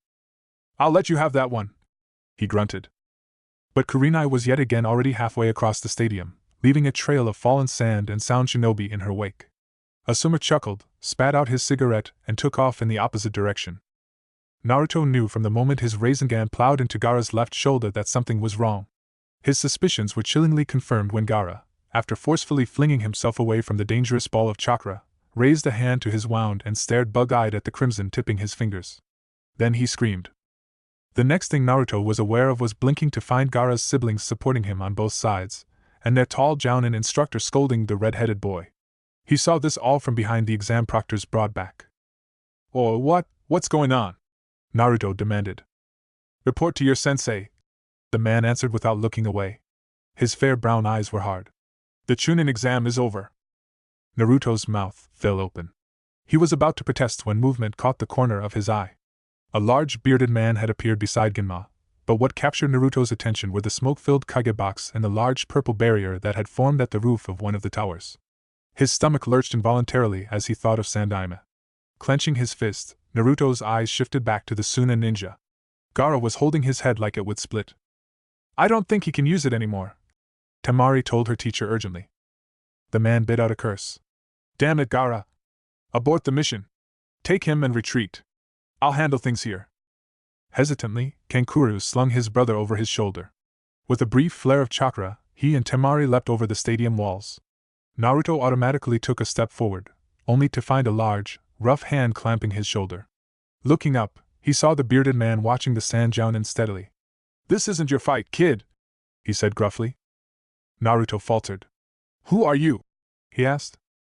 At that moment, the exam proctor recognized the other man. "Taicho," he said in a surprised voice lined with respect. The man let out a coarse, humorless laugh. "I'm not your captain anymore, Genma. Right now, I'm just an old man looking to play with fire." He finally glanced at Naruto. His eyes were gray and sharp as a veteran's. "Go, boy." Something told Naruto not to argue with this man. He spun and ran to the edges of the stadium.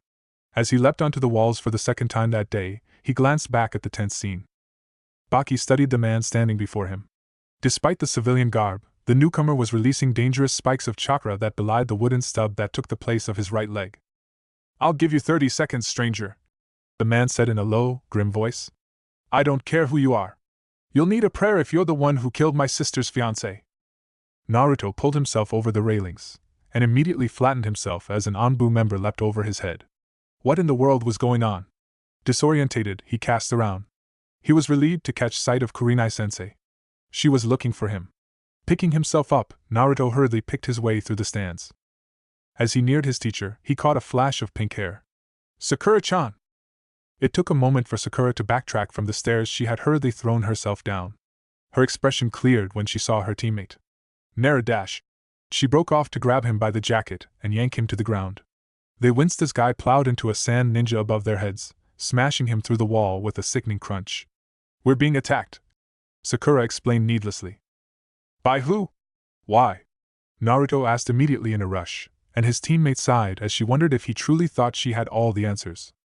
"Sand and sound. I'm not sure why. Ask Kurinai-sensei. Actually don't, she looks busy."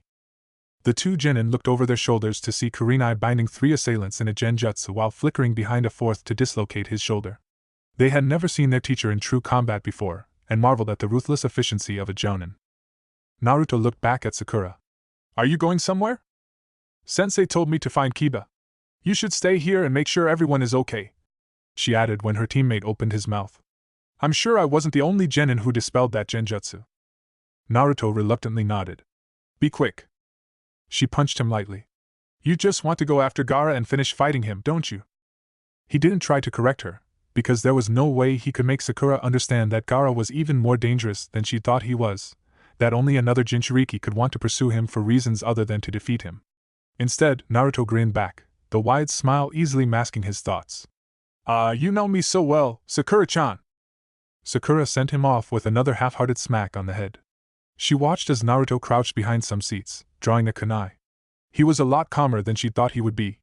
She was impressed that he had managed to injure Gaara without being severely wounded himself, but Sakura decided that she would keep it to herself.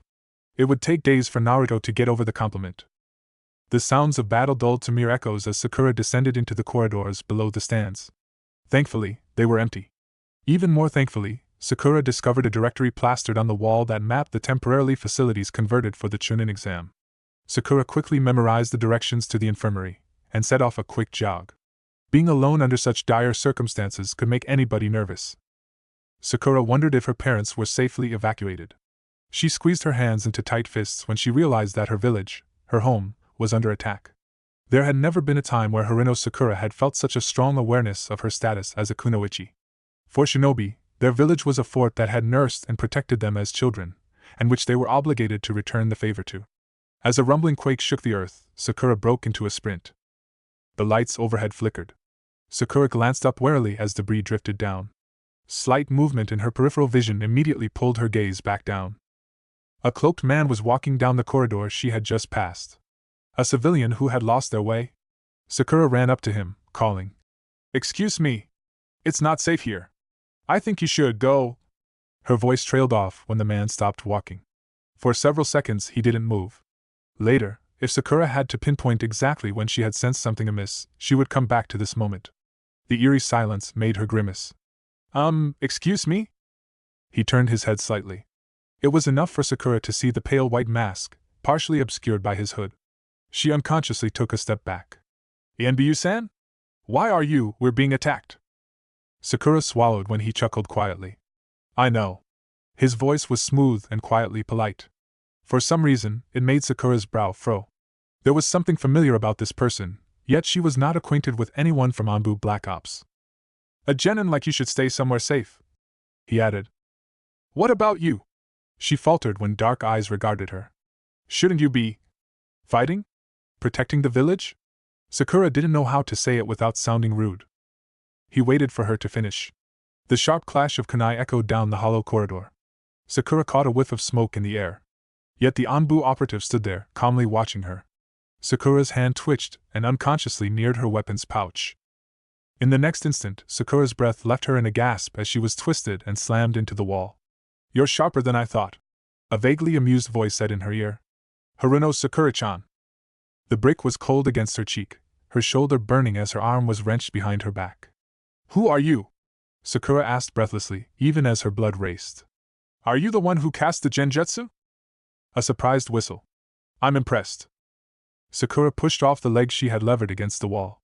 She spun to face her foe, the jade rings in her hair cracking into the porcelain mask the same way it had Sasuke's face, all those weeks ago. Adrenaline pumping, Sakura seized the hand gripping her left, fisted her right on the tan cloak, and threw the man over her shoulder. Breathing hard, she whirled around, expecting to see him on the floor. Her eyes widened, but not from the sight of an empty corridor.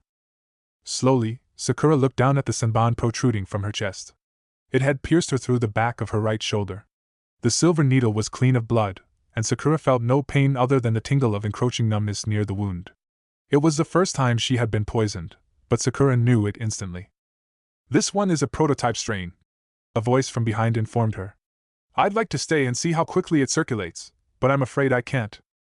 Sakura bit her lip as she pulled the senbon out. It left a nasty, fiery sensation on her skin. She flung it in the direction of the voice, but didn't need the distant clatter of it hitting the floor to know the man had evaded. Sakura looked over her shoulder. The mask had splintered. She watched as her foe raised a hand to remove it. Sakura didn't gasp. In fact, she hardly reacted. It wasn't that she wasn't surprised. Her body was beginning to feel sluggish and did not move the way she urged it to. She tried not to show it. "Why are you doing this?" she asked. A pause in which her breath was loud in her own ears. "Were you even with Konoha to begin with?" Yakushi Kabuto chuckled. "I wonder," he mused. He smiled at the girl standing before him, noticing the way she struggled to focus on him. "I'm sorry. Usually I would have let you go, but you don't seem like you would let me walk away." He pushed his glasses up his nose with a finger as he turned away. "I underestimated you." "Wait dash." Sakura's fingers brushed a kunai in her pouch, but her vision swam and sent her reeling into the wall. She clutched at it with gritted teeth, not expecting the effects to surface so quickly, and in such intensity. Kabuto would probably be pleased. But when Sakura lifted her head, he was gone. She slid down to the floor as her knees buckled. Sakura closed her eyes and let her head fall back to the wall. She twitched her fingers and tried to form a fist. She knew it was a matter of minutes before she lost sensation in her entire body. Sakura sat there for a few precious seconds, listening to her quick, labored breaths. She felt amazingly calm despite her predicament. She wondered how long it would be before Naruto or Kurenai noticed her absence and came looking for her. And what about Kiba? Sakura was supposed to bring him. They were supposed to pursue Gaara. She wasn't supposed to be sitting here with her mind dancing the fine line between subconsciousness and pitch blackness. Don't, she thought when darkness encroached on her vision. She tried to narrow her eyes and somehow managed to clench her senseless fingers into a fist. Don't. What the hell is this? Naruto turned to see Kiba emerging from the staircase beside him, Akamaru on his head.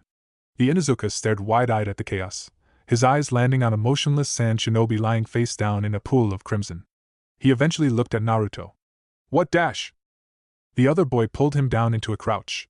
Stay down! Naruto peered over the back of the seats.